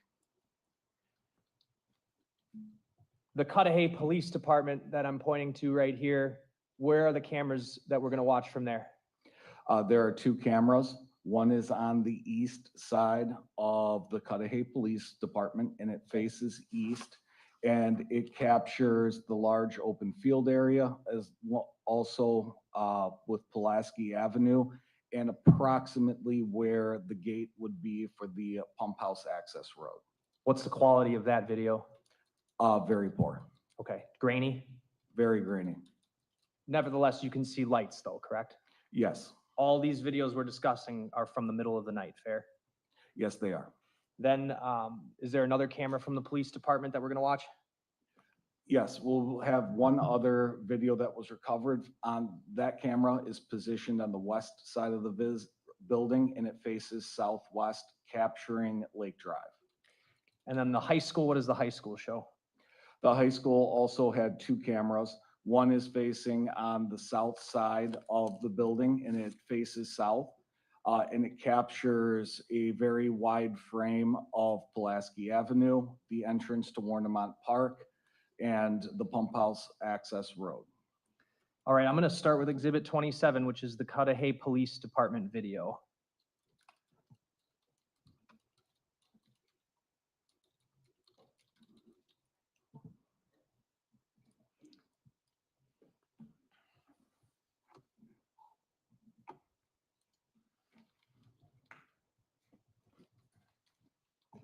Judge, I would ask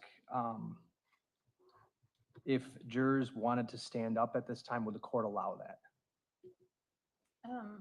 We can pull this TV closer to the jurors, I think. And that might help. That one has to stay at the edge of this table, so I can't bring it that much more forward. Are you able to see this? I can always move my position, sir. And I guess if anybody at the backside wants to come closer to this one, you could. Or if you can see, okay. All right. This is the Cudahy Police Department video. On the bottom, it looks like there's a date and a timestamp, correct? That's correct. And what can you tell us generally about the accuracy of that date and timestamp? On the camera that's facing east, it's probably about a minute and 20 seconds fast than the actual confirmed timestamps that we were able to get. All right. So right now I have the video queued up. The title of the video begins 2 CUPD East. We are looking towards Lake Michigan, is that correct? That's correct. And where are we going to be wanting to look when this video plays, and what are we going to be seeing? If you could describe that for the jury. At the top of the video feed, you're going to see a white shed. Okay. In the area of that white shed, you will see a pair of headlights or taillights from the vehicle that you'll be able to see traveling east on what is Pulaski Avenue. All right. And by going east, it's going away from this camera, correct? That's correct. Not across the screen where my mouse is doing right now, right? Correct. That would be Sheridan. And where you see those lights, you've obviously been here yourself, fair? Yes. Where does it appear that those lights are heading towards?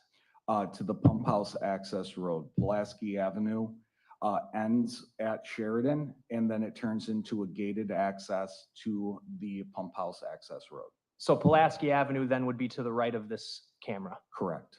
All right, I'm going to play this 48-second clip. And when you see it, detective, please point out what you were talking about.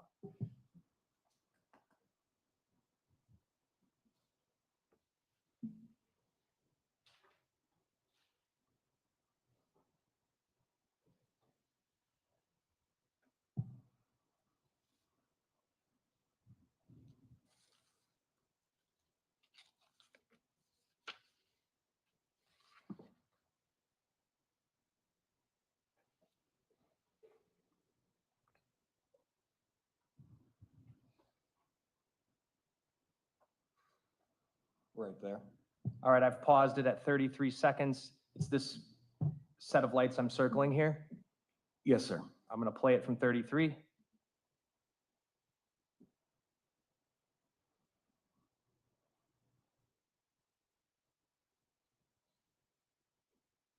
And the lights have disappeared, correct? That's correct. All right, so by 2:54:17 a.m. on the camera, the lights are gone. That's correct. And would that be consistent with the vehicle arriving at that gate around that time? That's correct. The next clip I'm going to play is titled 6 space CUPD. We're looking at the same camera now, correct? That's correct. But a different time. Correct. What time are we looking at? 4:32 a.m. I'm going to play this clip. It's 39 seconds. What are we going to see? from the last location that we saw the lights earlier on the previous video, you will see those LED headlights again, and they will appear to be traveling in the opposing direction, heading west on Pulaski Avenue. Away from the lake. Correct. Okay.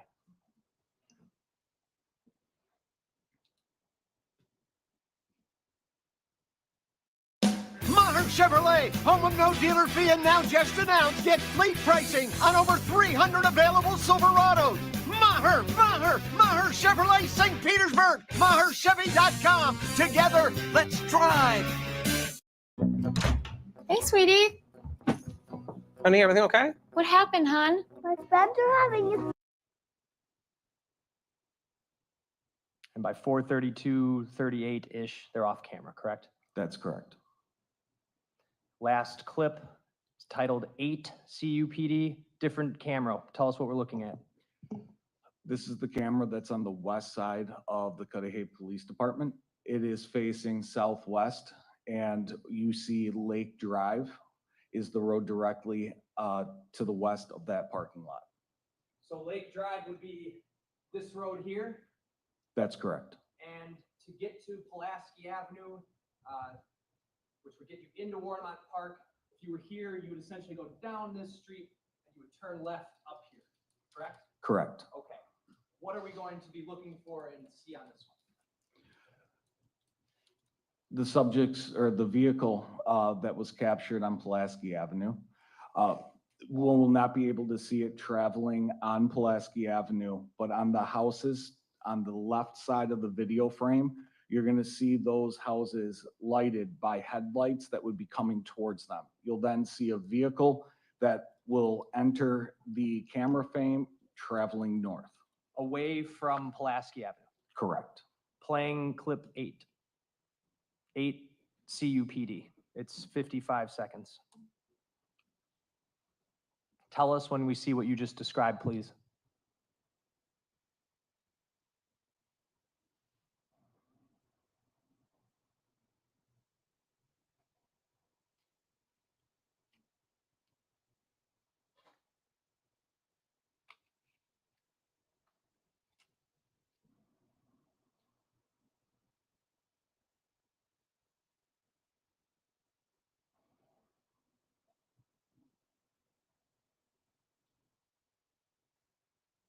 And there's the start of the headlights. All right, I'm going to pause it at 36 and back up 10 seconds to 26. Play it again.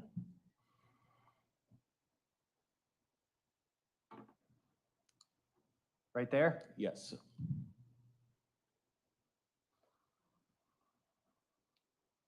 And now you see the headlights of a vehicle heading northbound? That's correct. Okay. Paused at 44 seconds. What general description can you get of the vehicle from that? That vehicle appears to be a smaller sedan with kind of like C taillights, because you are able to see the end of the taillights on that camera frame. Okay. Pretty blurry, but small sedan style vehicle. Correct. All right. Dark colored? Yes, sir. And what did you say about the timestamp here related to the other timestamp? So right now it's just gone off frame at 4:34:56 a.m. This camera that faces west appeared to be about 40 seconds fast, a little bit different from the camera on the east. Okay.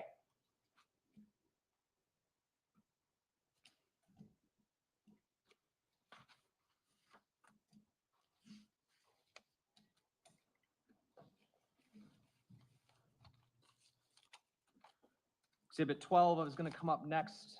This is the Cudahy High School video.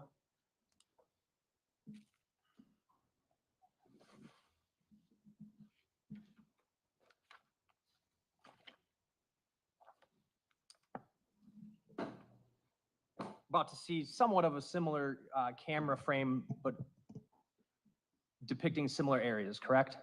That's correct. Okay.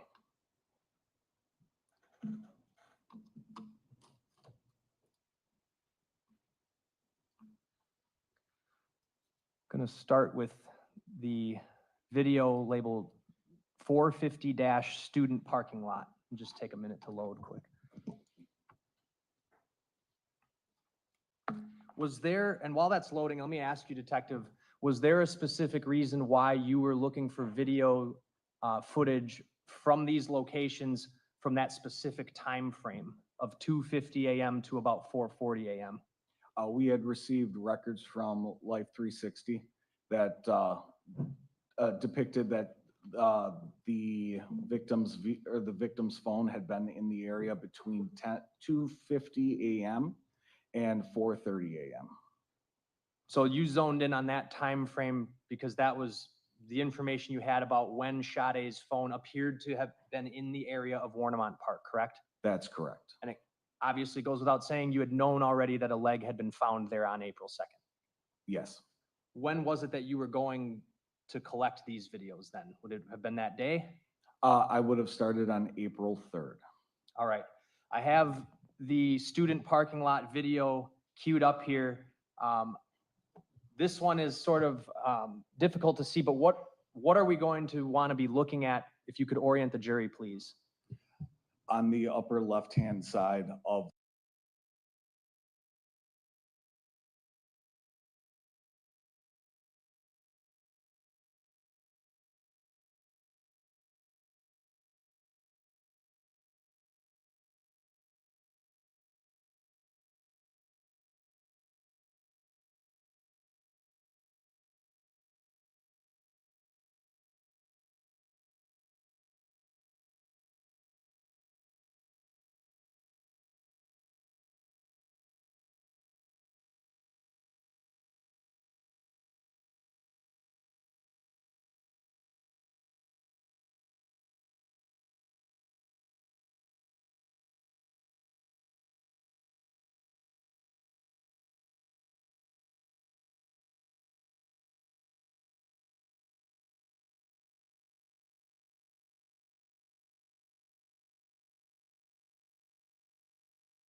What can you tell us about the date and timestamp being accurate for this? the Cudahy High School is one of the first places that I had access to recover video footage while I was in the school resource officers. Creators looking for an edge over the competition? Get 50% off and stand out.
This might take some time, Judge, just so the court's aware. Does the jury need a break to stretch your legs for a few minutes? Let's do that. Let's take a 5-10 minute break. Give him a moment to set this up. Just leave your notebooks on your chair, please.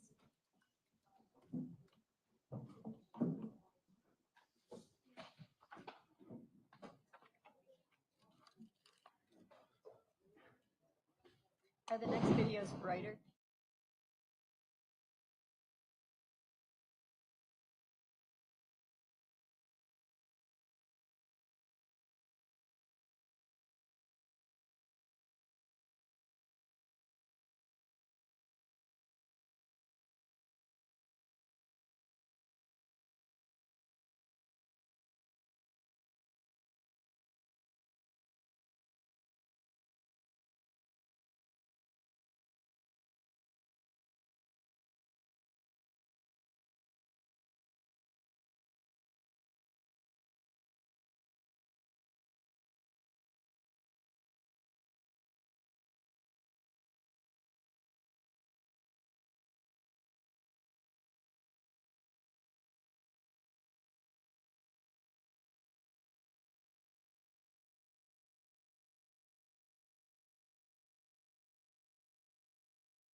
When we went off the record to take a break and the witness stepped down, he approached me, and he's sitting behind me right now, approached me and indicated that he believed that juror was a treating doctor of his.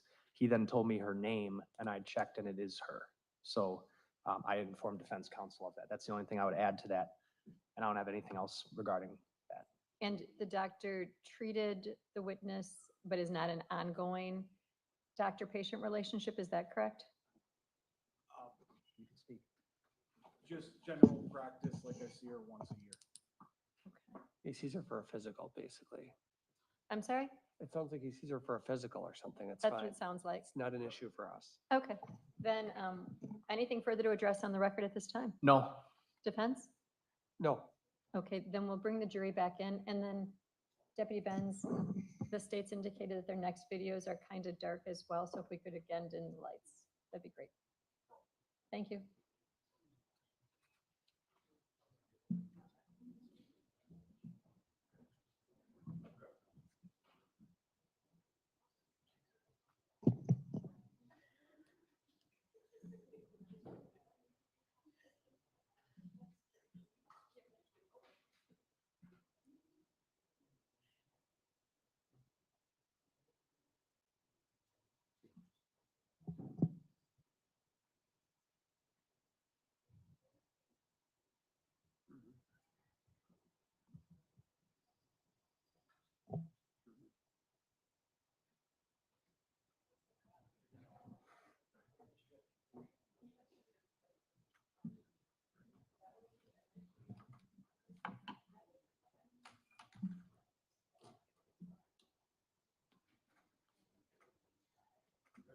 Yes, please.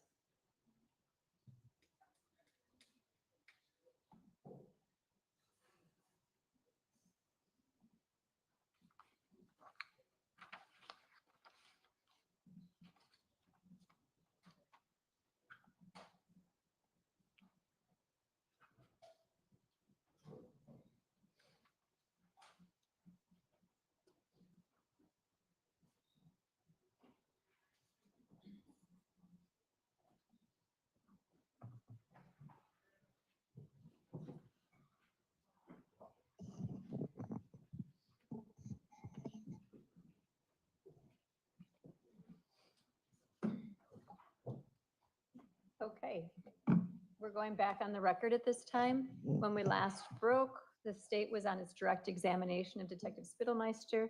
Detective, you're still under oath. State, are you prepared to proceed? Yes. Go ahead. Okay. And we're dimming the lights again. Yep.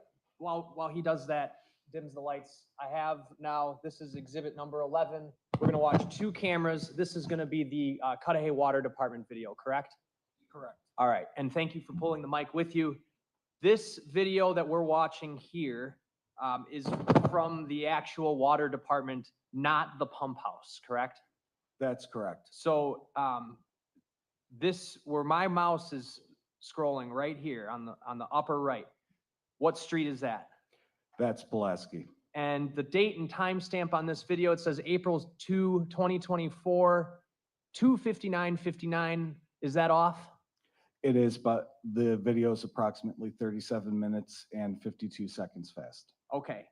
And so I'm going to cue this video up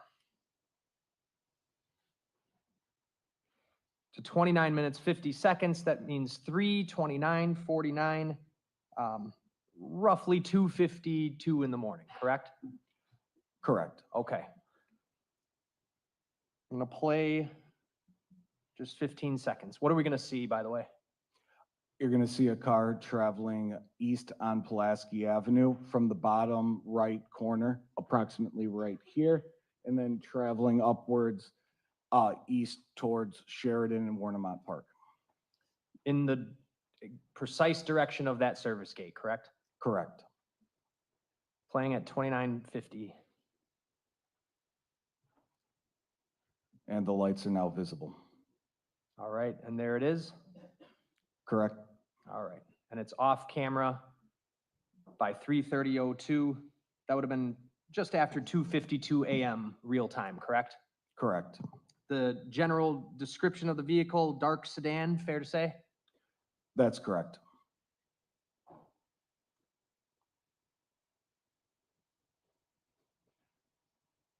Next clip, that was clip, starts with the number 1. We're just gonna go forward. This is clip 2. Same camera, correct? Correct.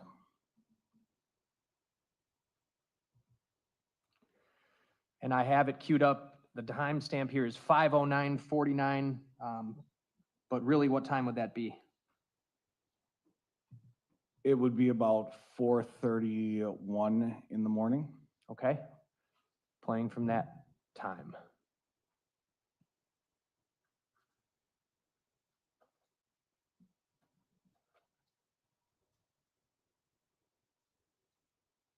All right, and you see the headlights up here? Correct. Where is that vehicle coming from or going to? That appears to be Warnemont Park and in near the golf course parking lot. All right, so that would faintly be capturing when the car leaves the service road and heads south towards the golf course, correct? That's correct. Down the dead end. Yes, sir.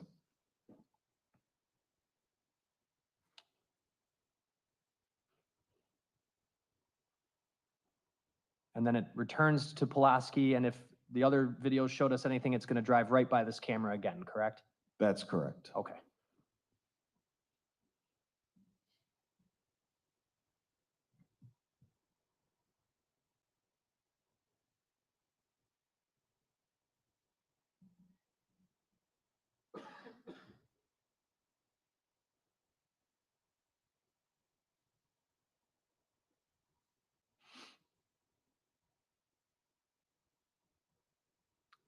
And there it is. And there's the vehicle traveling, and it's traveling west towards Lake Drive. All right, off camera, and by timestamp 11:11 on the video is where I paused it. So what time is this real time, roughly? It'd be about 5:33 or 4:33 in the morning. All right.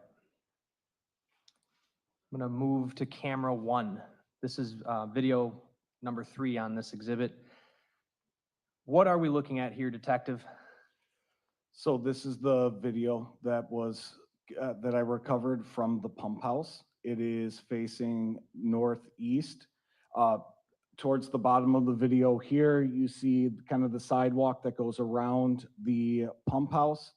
Off to the left side of the video, over there, that is going to be where the gravel parking lot is. And directly towards the front and center is the end of the parking lot, which is approximately probably like 6 to 8 feet down to beach level. And the tree line to the left on the left side has a couple of small hiking trails that allow you to walk along the bluff and down towards the beach. Okay, so where my mouse is at right now, is that the general area of where those trails would be to get down towards the waterfront? Yes. And when you, obviously you can't see it very well because it's dark here, but beyond that and down by that waterfront, about 100 to 150 yards away from this area, that's where the leg was found, correct? Correct. You looked at this camera angle from about what time to what time? From that 2:50 to 4:45. Okay, and that's because the videos that we just watched show that car going down towards this area shortly after 2:52, 2:53 a.m., correct? Correct. And nothing comes out in that meantime, correct? Correct. Is there a similar camera that faces the opposite direction, the southbound direction? I didn't hear you. Asked and answered. I think you can, he's trying to clarify. You can answer it if you're able. Yes, there's another camera that's on the south side and faces east, capturing the sidewalk in Lake Michigan. And you watched those video clips as well? Yes. All right. Did you notice something on this video camera that you did not notice on the other video camera? Yes, I noticed headlights along the bluff and a shadow of a person in the tree line. All right. A human silhouette, more or less? Yes.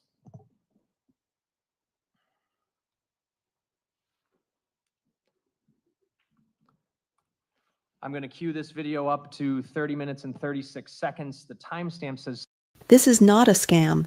The Health Food Allowance card is available for those on Medicare. This card can AM. So this would be about 2:53 AM real time. Correct. All right. And I'm going to use the zoom feature.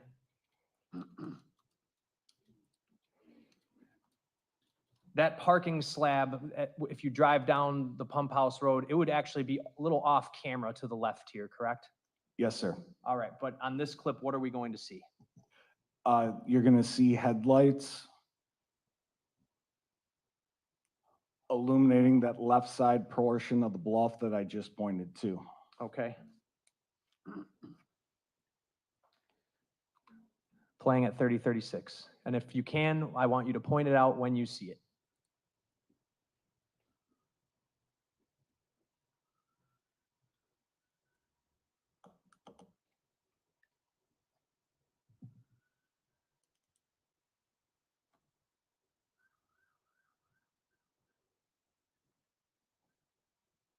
The lights are now coming on towards the left side. Okay. Very faint, correct? Correct.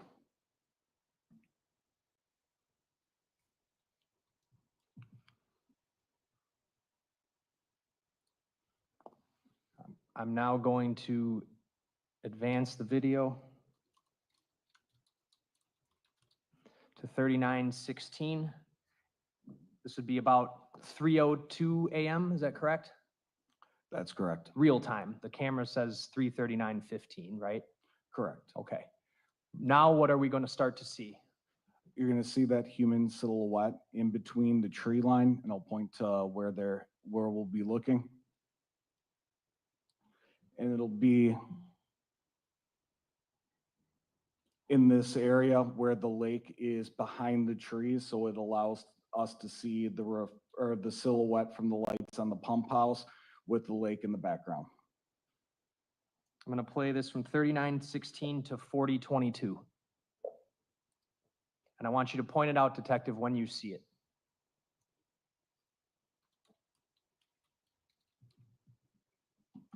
I can already see it right in the left area, towards the middle.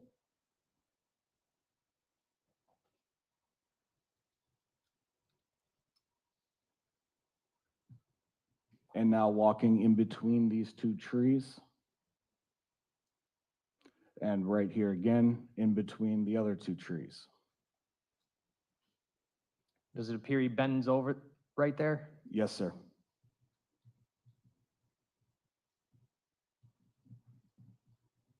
And now the individual, the silhouette, is standing behind the tree and is going to walk back towards the tree line and will no longer be visible.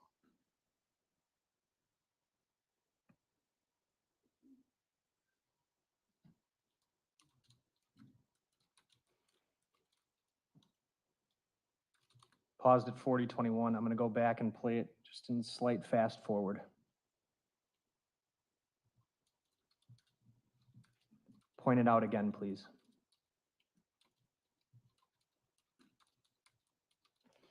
The person's walking down into the tree line and should be exposed here and continues. You'll bend over. Right there? Yes, sir. And then now stands back up and is going to walk back into that tree line.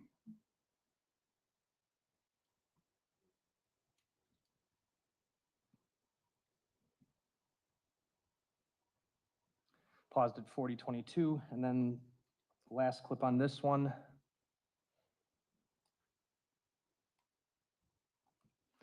Advancing the video to 43:16, I'm going to play to 44:52.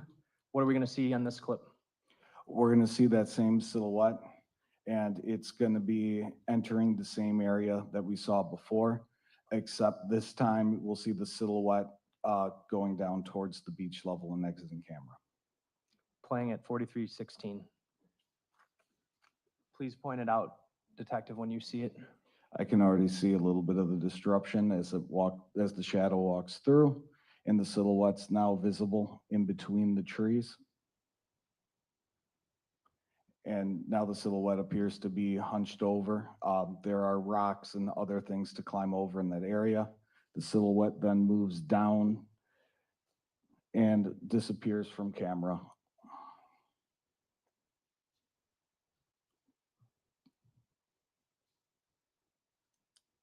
I'm going to fast forward slightly briefly.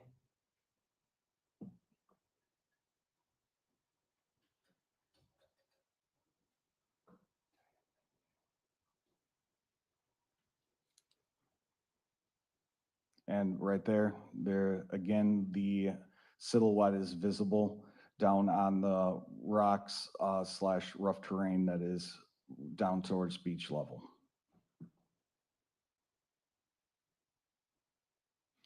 Pause at 44:51. This would be about 3:05 a.m. real time, correct? Correct. And after this time, do you see anything else up until about 4:17 a.m.? I observed nothing else of note until that 4:17. So that silhouette that descends the bluffs appears, at least from you can see on this video, to stay down there from this time all the way until 4:17. From what is visible on the camera, yes, that is all that I see. Playing clip 4. There's 5 total clips. This is clip 4.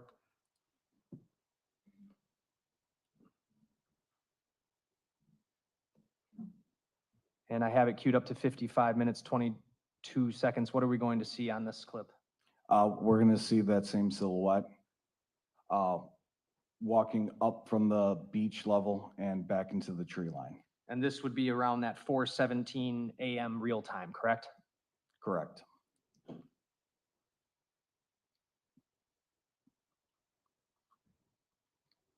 And the silhouette is now visible in the area I just pointed to. Okay. And it appears he's ascending the bluff there? That's correct.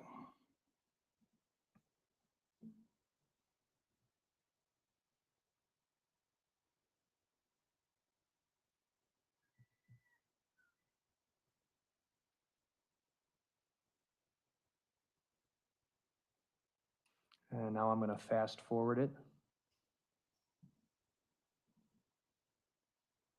So he just came up the bluff? Correct. Okay.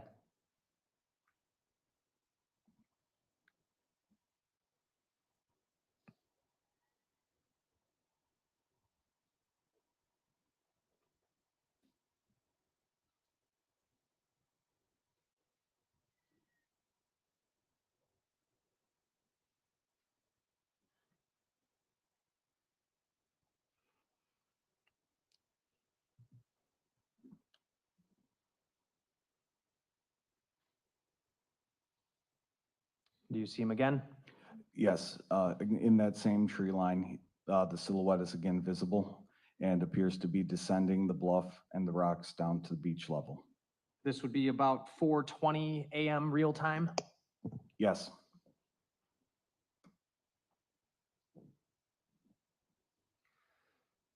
And I'm going to fast forward till the end of this clip. He's out of view now, correct? Correct.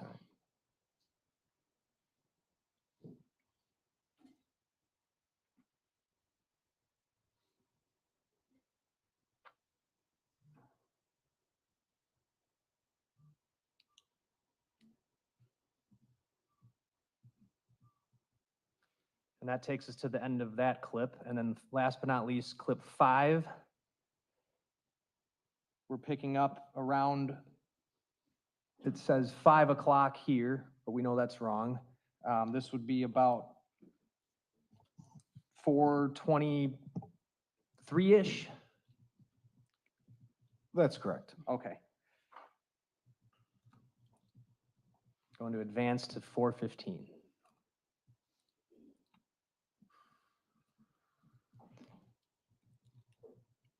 And what are we going to see here? Him come back up the bluff? Yes, so you'll see the same silhouette ascending the bluff and walking back into that same tree line. Okay. Can we be heard at sidebar real quick? Sure. Can we take that down just for a second? Yep. Do you want to go in chambers?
Thank you, Your Honor.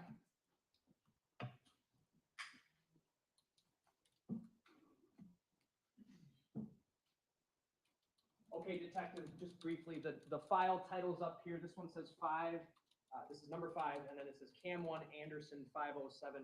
Just to be very clear, those were not the video file titles. When you downloaded them, those were renamed for purposes of court presentation. Is that a fair statement?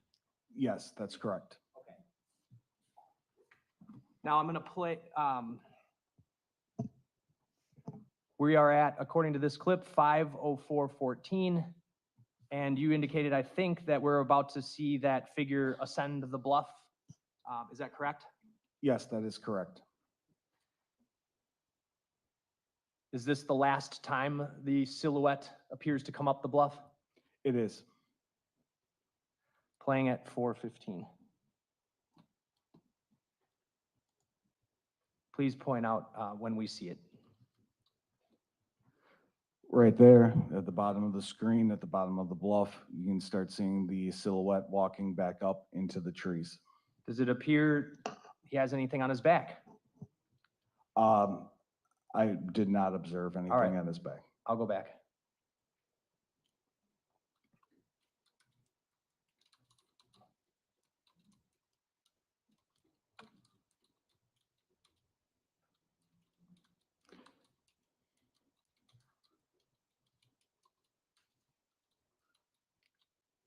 So he ascended the bluff that time?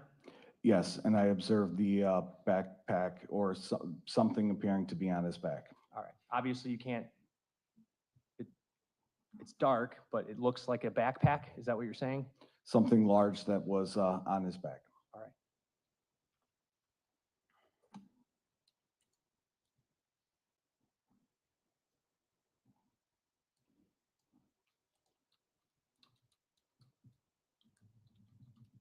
I'm going to fast forward.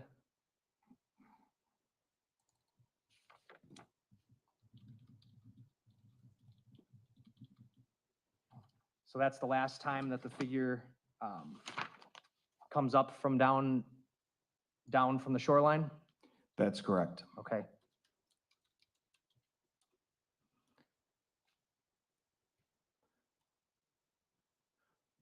Fast forwarding the video to 7:04.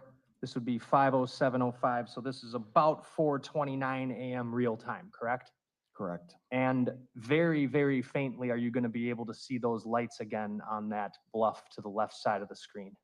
Yes, it'll be in the far left side of the screen. You'll see a very faint light that appears. All right. Even more faint than the first one we saw, though. Correct. Understanding that, could you please just make sure to point it out when you see it? Yes. All right. Playing at 7:05.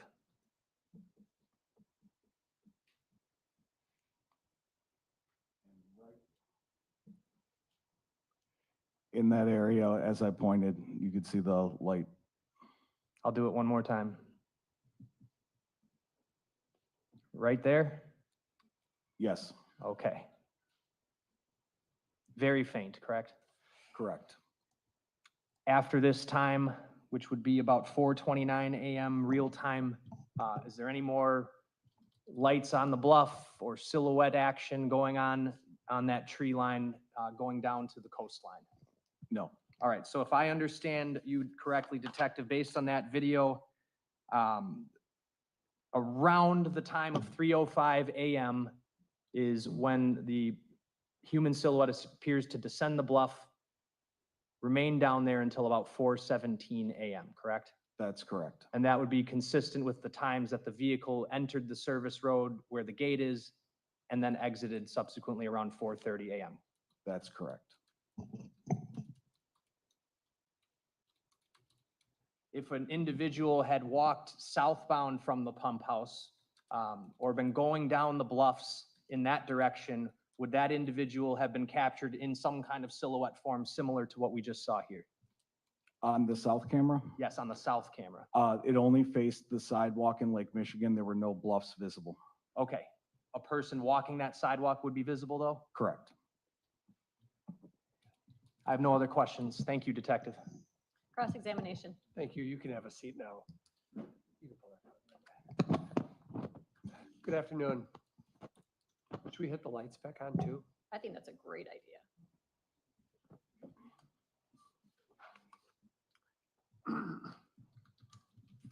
Good afternoon. Good afternoon, sir. For the last hour or so of your testimony, you've gone through various videos that you collected as part of your work in this case. Is that fair to say?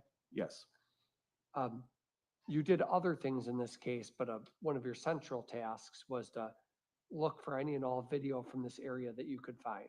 correct. And that's why the state presented this jury with videos from public buildings and other buildings in that area. Is that fair to say? Yes, And correct me if I'm wrong, but basically, as a detective, you take the initiative to go around and look for whatever cameras you can find. Is that basically how it works? yes, sir. Did you take your marching orders from anybody? Would Detective Donner, for example, say, I want you to collect it from this building and that building, or do you just use your own judgment? Sometimes we do get marching orders. Other times, in a case where there's a lot of moving parts, I kind of took my own initiative. And there were a lot of moving parts here because obviously you've testified about being alerted to a leg that had been found and law enforcement was trying to move rather quickly to try to figure things out. Is that fair to say? Yes, And I don't mean quickly in a haphazard way, but just as a sense of urgency, right? yes, Because you would agree with me that what you did was, would you agree with me that your work in this case was thorough? for the most part. Okay, well, what part wasn't thorough? I do everything that I can. Okay. In other words, you could make any mistake another person could make. Correct. All right. But in terms of being thorough, you pulled videos from a variety of spots and then you studied them over and over again, right? Yes, And you also wrote you even drafted a report on that too. correct. And there's a lot of purposes of getting those videos. There's many reasons why you would want video evidence. Fair to say? Yes, In particular, one thing that you were looking for was to try to figure out, narrow down the time frame if you could of when this car comes to the area, when it leaves the area, right? correct. It's important to pin down timelines, but it's also important to see if there's anything unusual that you see on the tapes, right? Yes, If the car stops and interacts with somebody, for example. yes, Now, to recap, you pulled video from a school, right? Cudahy High School. correct. You pulled video from a water station, water department, Yes, as well as the pump station itself. correct. But that's not all you looked for. You canvassed the whole area up and down Lake Drive and the surrounding area looking for videos, didn't you? Myself and several other deputies and detectives all did a video canvas. Okay. From all the videos you watched, can you determine who is driving Sade Robinson's car? No, Can you determine, I suppose you can determine it is Sade Robinson's car. You would feel comfortable making that determination? based on the videos I saw, it looks similar, but with being a detective, I don't want to say 100% that it could be her car because there could be any number of sedans. Right, even any number of Honda Civics, for example. Correct. And none of the videos that we've watched here show us damage to a vehicle that would be consistent with ramming through a gate, for example. All of the video qualities being at night and from far distance away, we were unable to get closer views of any type of damage. Even when you try to use law enforcement tools to zoom in, if you can, you still can't figure it out. Unfortunately, the zoom features that we have, they just increase pixel size. They don't make things look smoother or better. And I think I asked this, could you identify the driver of the vehicle? No, Could you determine at least gender, male or female? I didn't even get a look inside of the vehicle to determine anything that was going on. So obviously the race couldn't be determined, Black, African-American, white, Mexican. Nope. Okay. Now let's talk about the Warmont Park pump house footage. Yes. There's footage going north, footage going south, right? Correct. And where I think the state left off was asking questions about footage that goes to the south. That's angled more towards Lake Drive. It doesn't capture down by the beach, right? Correct. So if somebody were discarding evidence down by that beach area, it wouldn't be captured on that video.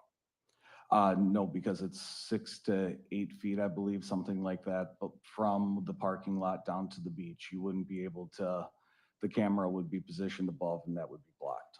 In any event, the only footage you looked at was from approximately well, you stopped watching footage at about 5 o'clock in the morning, give or take. Would that be fair to say?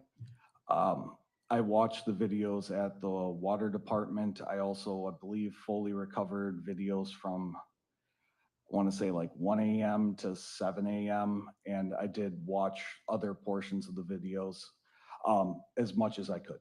Okay, April 3rd, for example, a couple days, a day or two later, do you pull video from April 3rd or no? No, I did not. And the pump videos that we saw, it was your testimony that the figure was somewhat of a human silhouette. Correct. A black and white figure. Correct. Grainy images. Yes. Going in the tree line area. Correct. Which doesn't show us really anything other than some human figure going up and down in that area, right? Yes. You can't make out even that the person has a body part that they've discarded, can you? That's correct. I can't determine that. Okay. Maybe there's something on the person's back you thought on one of the videos when you watched it again, but you can't even say that that's a backpack, right? Correct. I can only see what's visible on the cameras, and that's just that silhouette and shadow with the lake in the background. But the jury's seeing it now here in court, but you've had an opportunity at the department to watch these videos over and over and study them closely, right? Yes. And that's something that was critical in this case that you've spent many hours of time looking at these videos at the sheriff's department. Yes. In all the time can you even estimate how many hours do you think you've spent watching the Warnemont pump footage, for example? It would just be a guesstimate at this point. I couldn't give you a possible number. Dozens of hours? Possibly. And and there's a zoom feature, we saw that, right? But when it comes to zoom features, they don't actually increase any quality. They just kind of increase the pixel size and what you're able to see. Yep, so it doesn't even really do a whole lot. Correct. Can you determine when you spend all these hours studying the video, can you determine the race of the person? No. Can you determine if it's male or female? No. Height? You could probably tell the difference between someone that was 3.5 or 4 feet versus 8 feet, but no. Somewhere between 3.5 and 8 feet, we could say. You'd be able to tell the difference of someone that was incredibly short versus incredibly tall, but I cannot make a height estimate. And obviously hair color, facial features, none of that we can determine. That's correct. Now,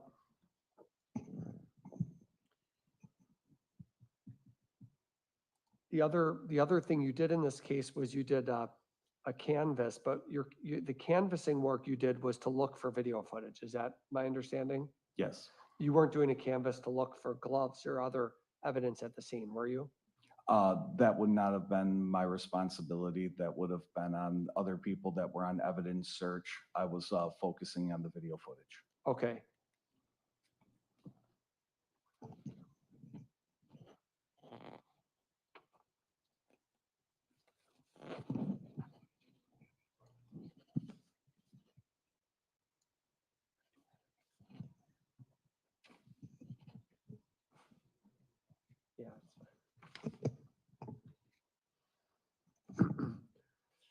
And when we were watching the Warnemont Park videos themselves, can you say how many people are down there? I mean, do we know that this is even the same person on these various video clips you're watching?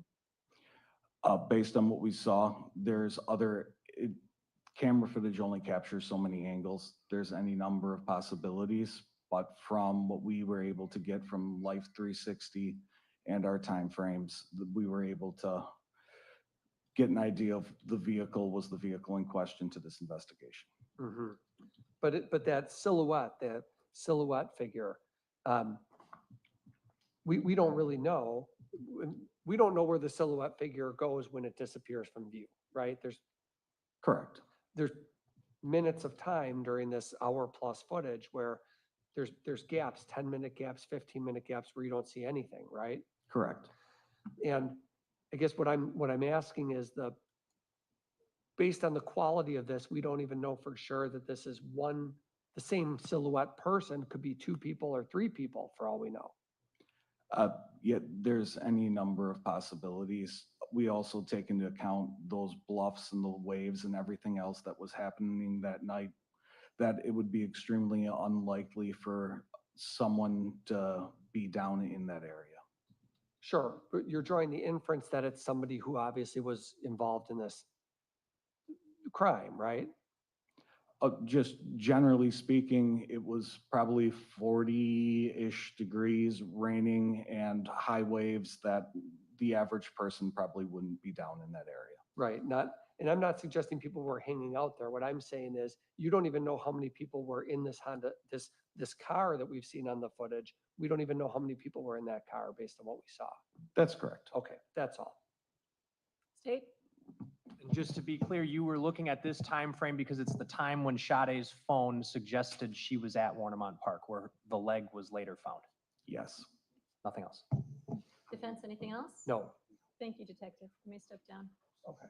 I am gonna, Judge, I will recall this witness at a later time for a different topic. Okay, thank you. State calls Joseph Blanchard.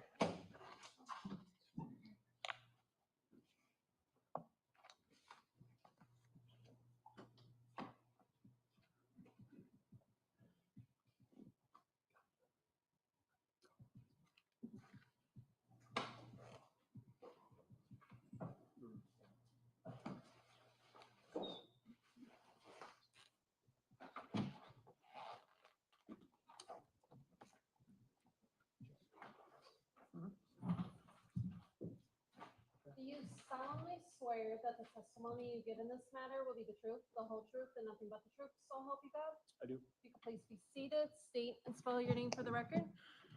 It's Joseph Blanchard, Joseph. Blanchard, Blanchar.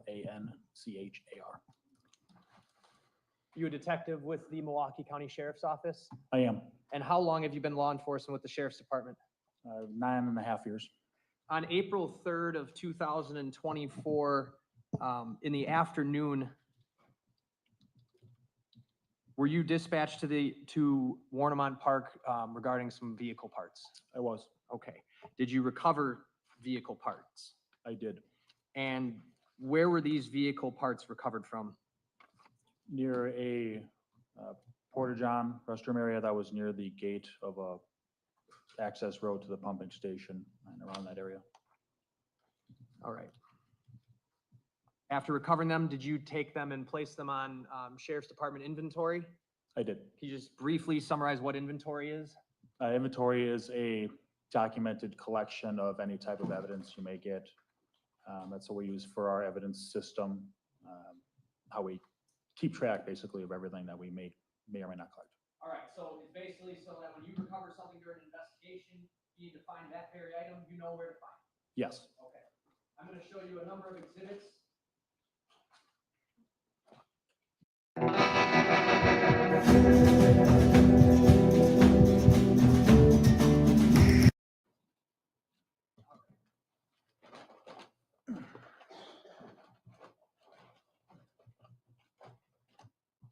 Why don't you take a look at the markings on those? I just handed you a bunch of brown bags, correct?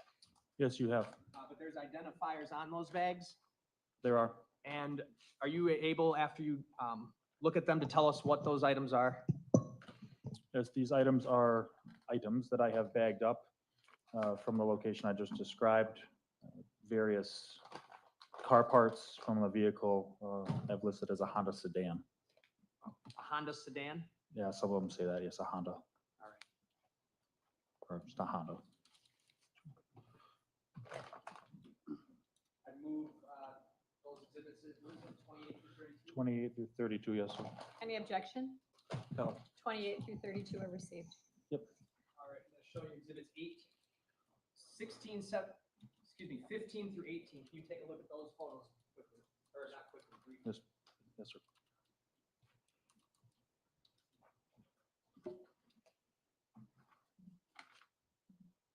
You recognize those photos? I do. Are those photos of Honda vehicle parts? Yes, they are. Okay. In addition to those photos, I'm going to show you what have already been marked and entered exhibit 14. Okay. Yep. All right.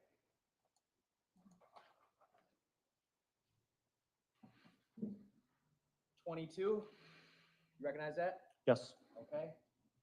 23, recognize that? yes, 24, yes, all right.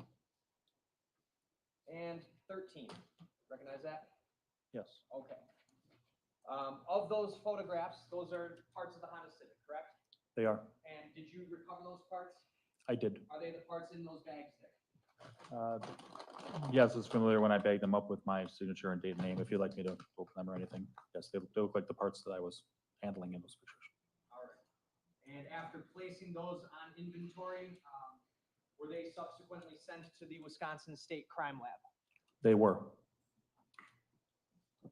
Judge, I'll move 15 through 18 in and ask to publish briefly. Any objection? No. 15 to 18 are received. Go ahead.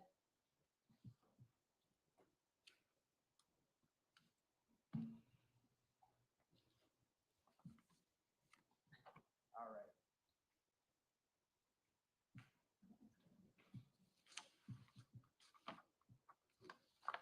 Exhibit 15 is on the screen now. This is one of the parts you recovered.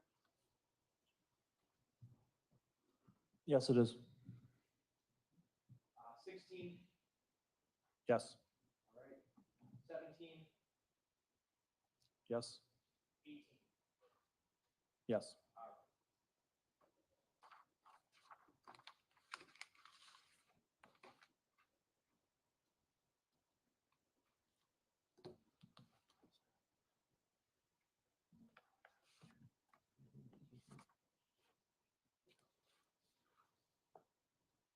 And in general, Detective, all you could really glean from the parts that you recovered is that they belonged to a dark color Honda vehicle, correct? That is correct. All right. When you were in the area of Warnemont Park, did you also spend time canvassing the wooded area to find, see if you could find any other human remains or evidence? I did. And did you find anything? No.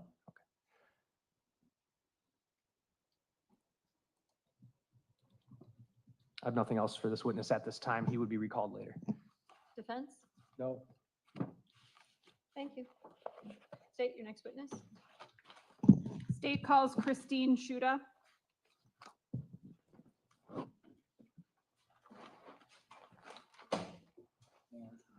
I'll grab him.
you please remain standing and raise your right hand? Do you solemnly swear that the testimony you give in this matter will be the truth, the whole truth, and nothing but the truth, so help you God? I do. You can please be seated, state and spell your name for the record. My name is Christine Schuda, CHRISTINESCHUDA. Ms. Shuda, are you familiar with the address of 1858 North Commerce Street? I am, Is that in the city of Milwaukee? yes. And how are you familiar with that location? I used to be the leasing agent, property manager. Okay, what is at that address? It's an apartment building located down by the Milwaukee River. In what neighborhood is that? That's the east side, downtown east side. Downtown east side. And you can pull that microphone Should I? towards you. How long were you the leasing agent there? For 2.5 years. Based on your job as the leasing agent, did you become familiar with any of the residents? Pretty much all of them. Okay, was one of those residents in April 2024 a young woman named Sade Robinson? Yes. And did you become familiar with her? Yeah. Can you describe how many times you think you've interacted with her?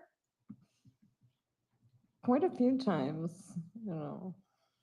Did you develop a relationship with her?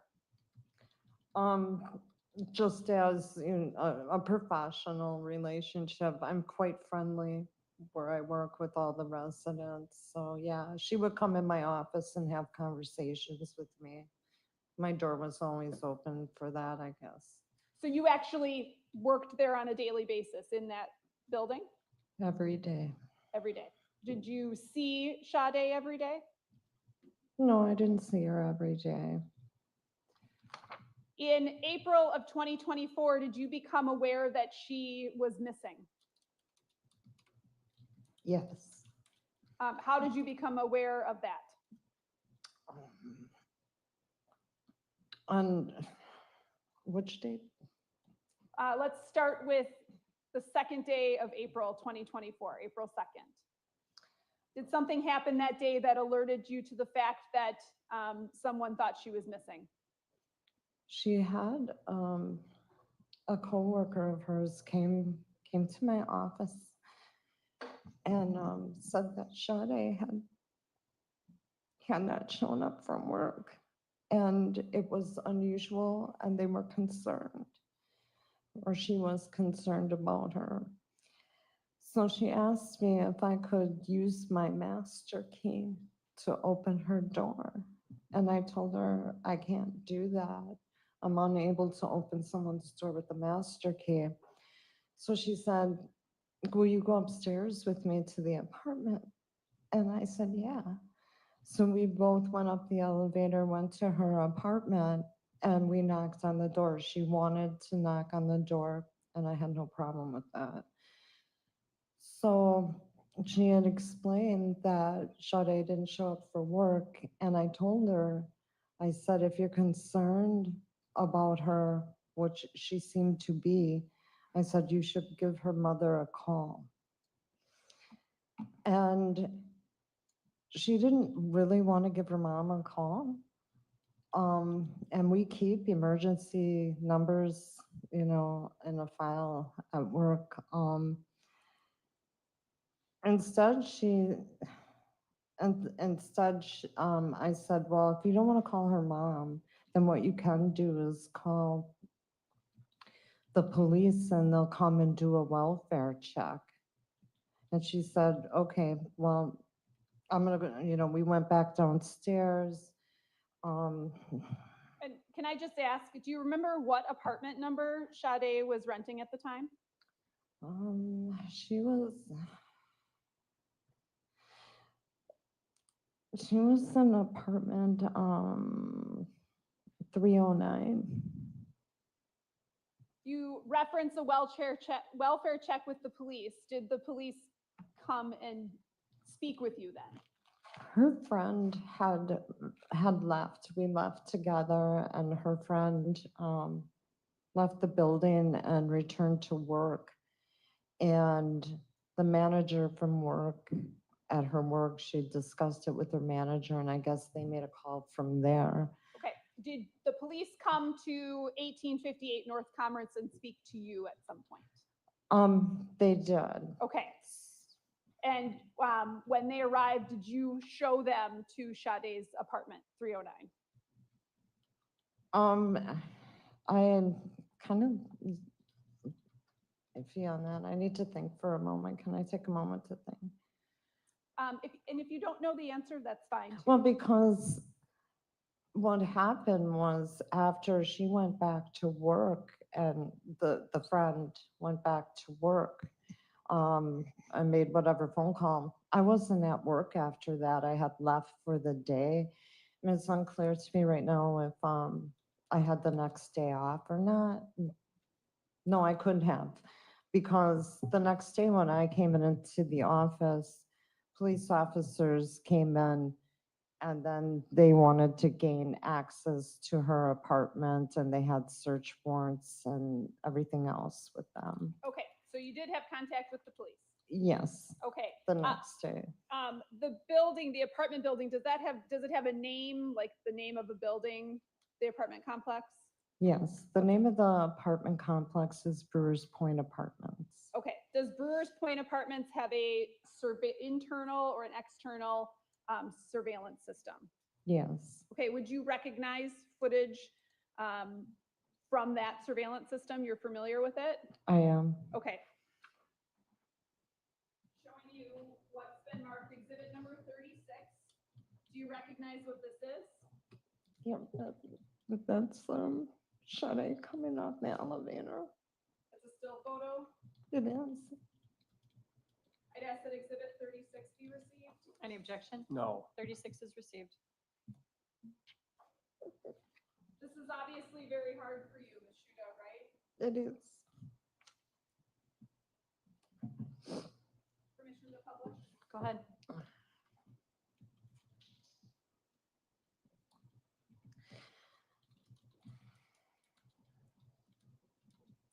Do you recognize where this still photo is taken?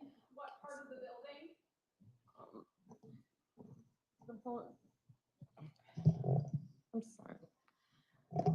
This photo is of Sade coming off the elevator of the apartment building of the main lobby. All right, thank you. I don't have anything further. Cross? No. Thank you, ma'am. You may step down. Thank you. State?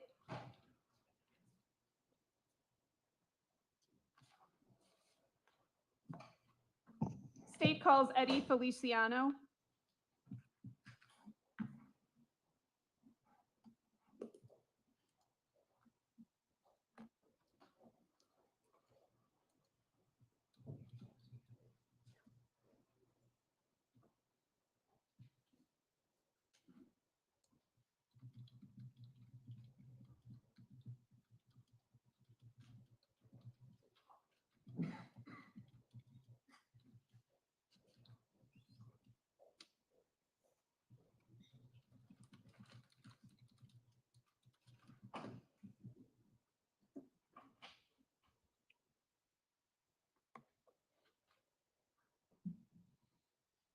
Sir, if you could just remain standing and raise your right hand.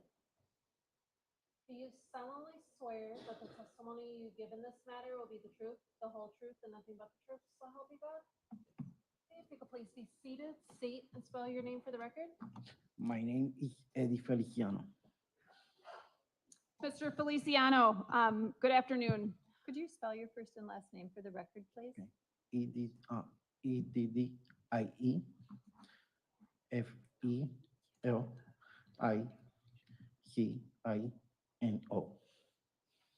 Please proceed. Mr. Feliciano, are you familiar with the address of 1858 North Commerce Street? Yes. How are you familiar with that location? I'm mainly in the building. Your maintenance for the Yes. building? Okay. How long have you worked in maintenance at that building? Almost 2 years. In your work there, did you become familiar with any of the residents? Yes. Did you become familiar with a woman named Sade Robinson? Yes. How long do you think you knew her? Like 8 months. Around. Okay. And you knew her in April, at the beginning of April of 2024? Yes. Based on you knowing who she is and your job in maintenance at the building, were you aware of what kind of car she drove? Yes. What kind? Honda Civic. How would you describe Sade? A good person. Personal? Not very good person. A very good person? Yes. What color was her car? I think it's great. Oh, sorry, dark blue, like blue, dark color. Okay. Yeah. Did you see her the morning of April 1st, 2024? Yes. Do you remember how you interacted with her? She said bye to us. Who's us? Me and my other coworker, Who's that? Gamaliel Vegas. Gamaliel. Do you know how to spell that by chance? No. No. State, can you spell that for the record for us? I don't know. We don't know. Take a stab. Can you say the name again, sir? Gamaliel. Camarilo?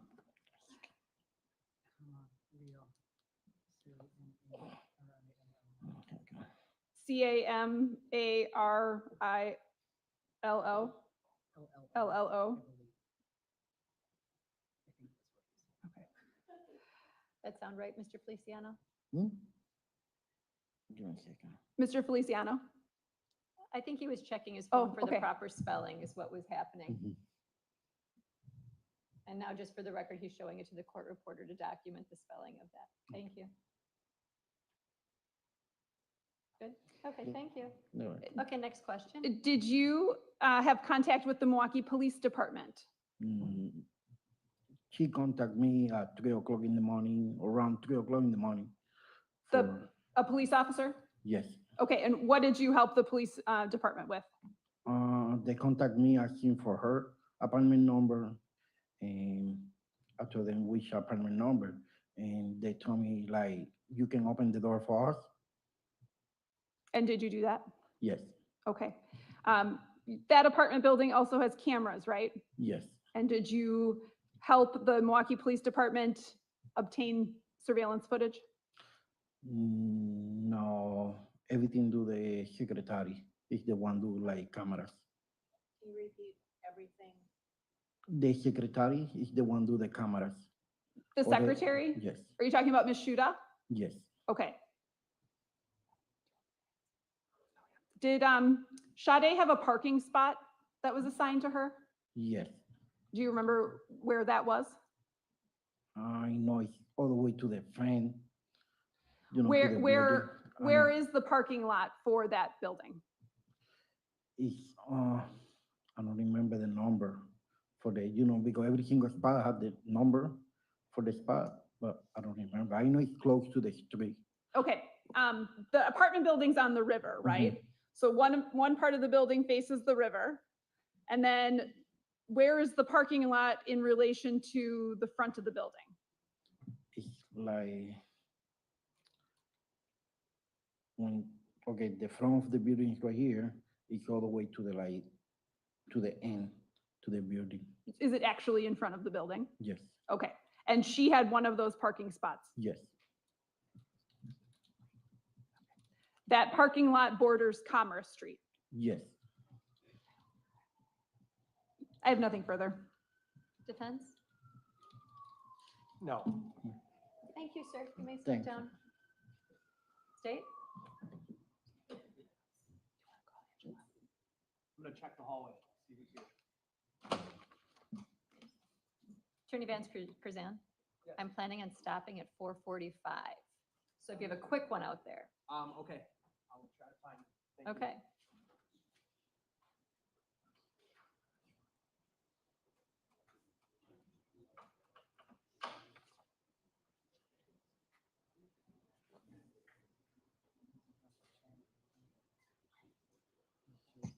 Mhm.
State calls Angela Young.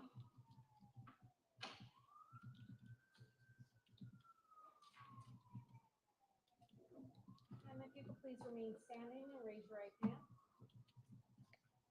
Do you solemnly swear that the testimony you give in this matter will be the truth, the whole truth, and nothing but the truth, so help you God?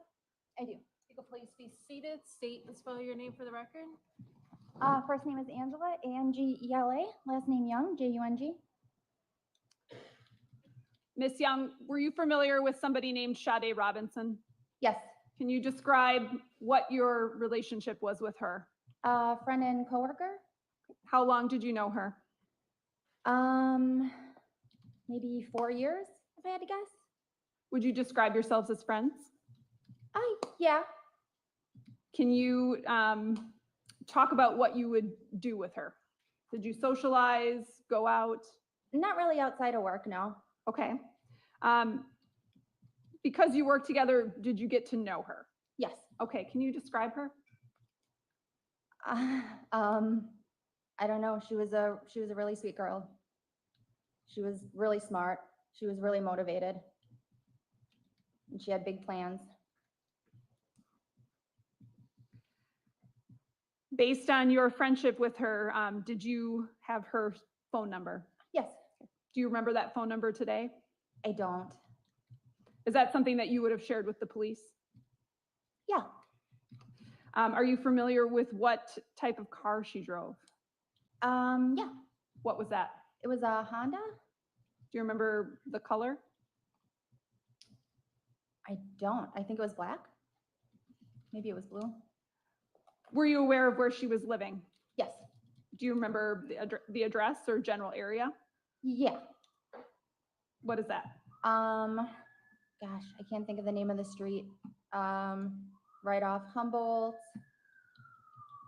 around the corner from Pick and Save. I can't think of the street offhand. Was it down by the Milwaukee River? Yeah. Had you ever been there? Yeah. Can you give us a physical description of Sade? She was slender, about my height, so shorter, on the shorter side, maybe 5'2", 5'3". Her hair was kind of short, but she wore it all different ways, and sometimes she wore wigs, so it was never really the same.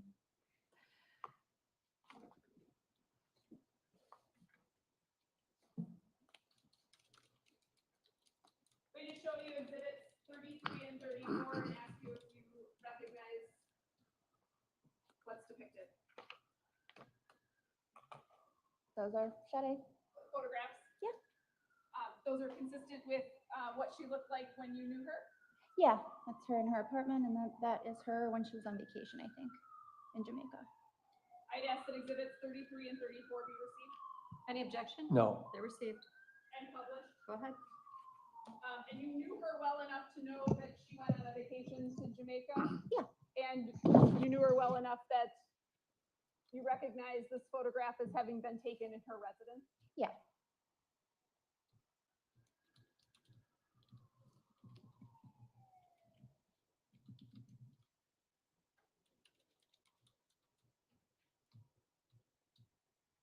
Did you contact law enforcement on April 2nd, 2024? I did. Why?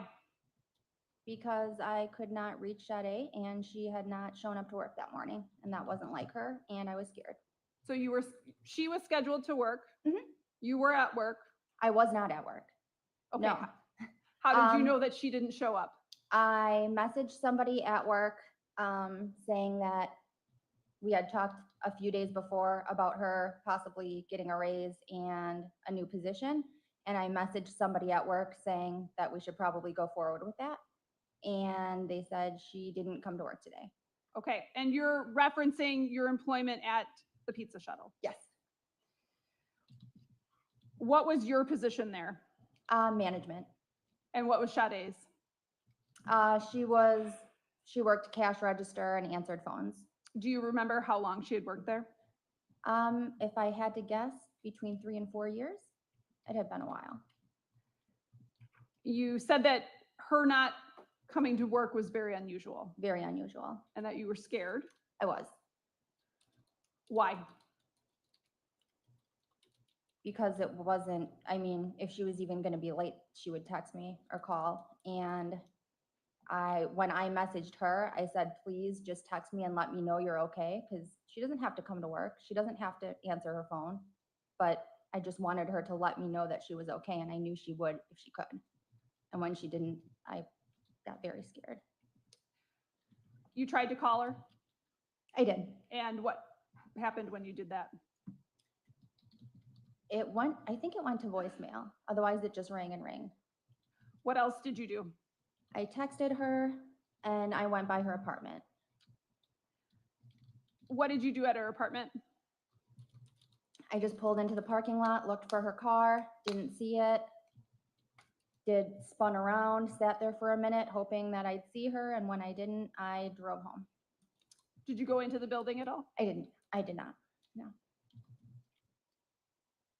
Do you recall seeing any social media that Sade would have posted the night before? I did not until the next day. Okay. So was that on April 2nd that you saw some social media? That would have been on April 3rd. I don't really use social media, but I saw it on somebody else's phone the next day. Okay, what did you see? It was a Snapchat. And what was it? Was it a photograph?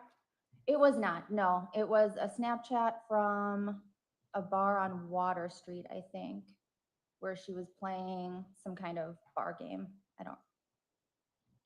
Beer pong maybe, something like that. Okay, so was it an image that you saw? Yeah. Okay. I think it was video. Okay. Based on not being able to get a hold of her and not being able to find her at her house, what did you do? I drove to the police station. Do you remember what police station? The one on Lincoln and 5th Street-ish. So down on the near south side? Yes. And what did you do? I asked them if I could file a missing persons report, and they told me that first they would have to do a wellness check. And I said, okay. And I gave them her address, and they said they would send somebody out and they would contact me and let me know what happened. Did they contact you? So I did see that they contacted me in the morning. When I woke up, I had a few missed calls, and I was a little bit worried about that because I don't know, it seemed like a lot of missed calls, and it was very late at night, like 2 in the morning. So instead of returning the call then, I just drove back to the police station to see what was going on. Did you make a second report then?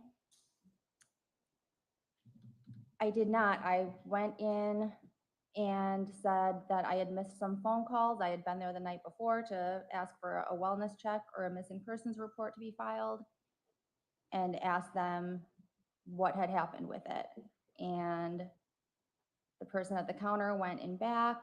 I stood there for a few minutes, and when they came back, they said they had made contact with her. Okay, so that would have been on April 3rd. Yes, April 2nd would have been the day that you reported her missing. that I first, yes, that they sent, that they went there for a wellness check, or that's what they told me they were gonna do. And April 2nd was the day that she missed work. April 2nd is the day she missed work, yes. I have nothing further. Are you due to cross? No. Okay, then ma'am, you may step down. At this point, I'm going to release you for the day. Okay, so those admonitions are even more important now, right? So when you go home tonight, you can't discuss the case with anybody. You can't do any research. You can't discuss it with each other as you walk out. You can't blog about it, text about it, email about it. You're all getting the gist of all this, right? Put it completely out of your mind till you come back in the morning, and then tomorrow morning we'll kick back up. I'm going to have you meet with my bailiffs. I'd like to start court tomorrow at 8:45. Okay? So please leave your notebooks on your chairs, and you are all excused for the evening. Have a lovely evening. Thank you, everybody. Feel free to bring coffee, water, soda with you in the morning. Okay? Thanks, everybody.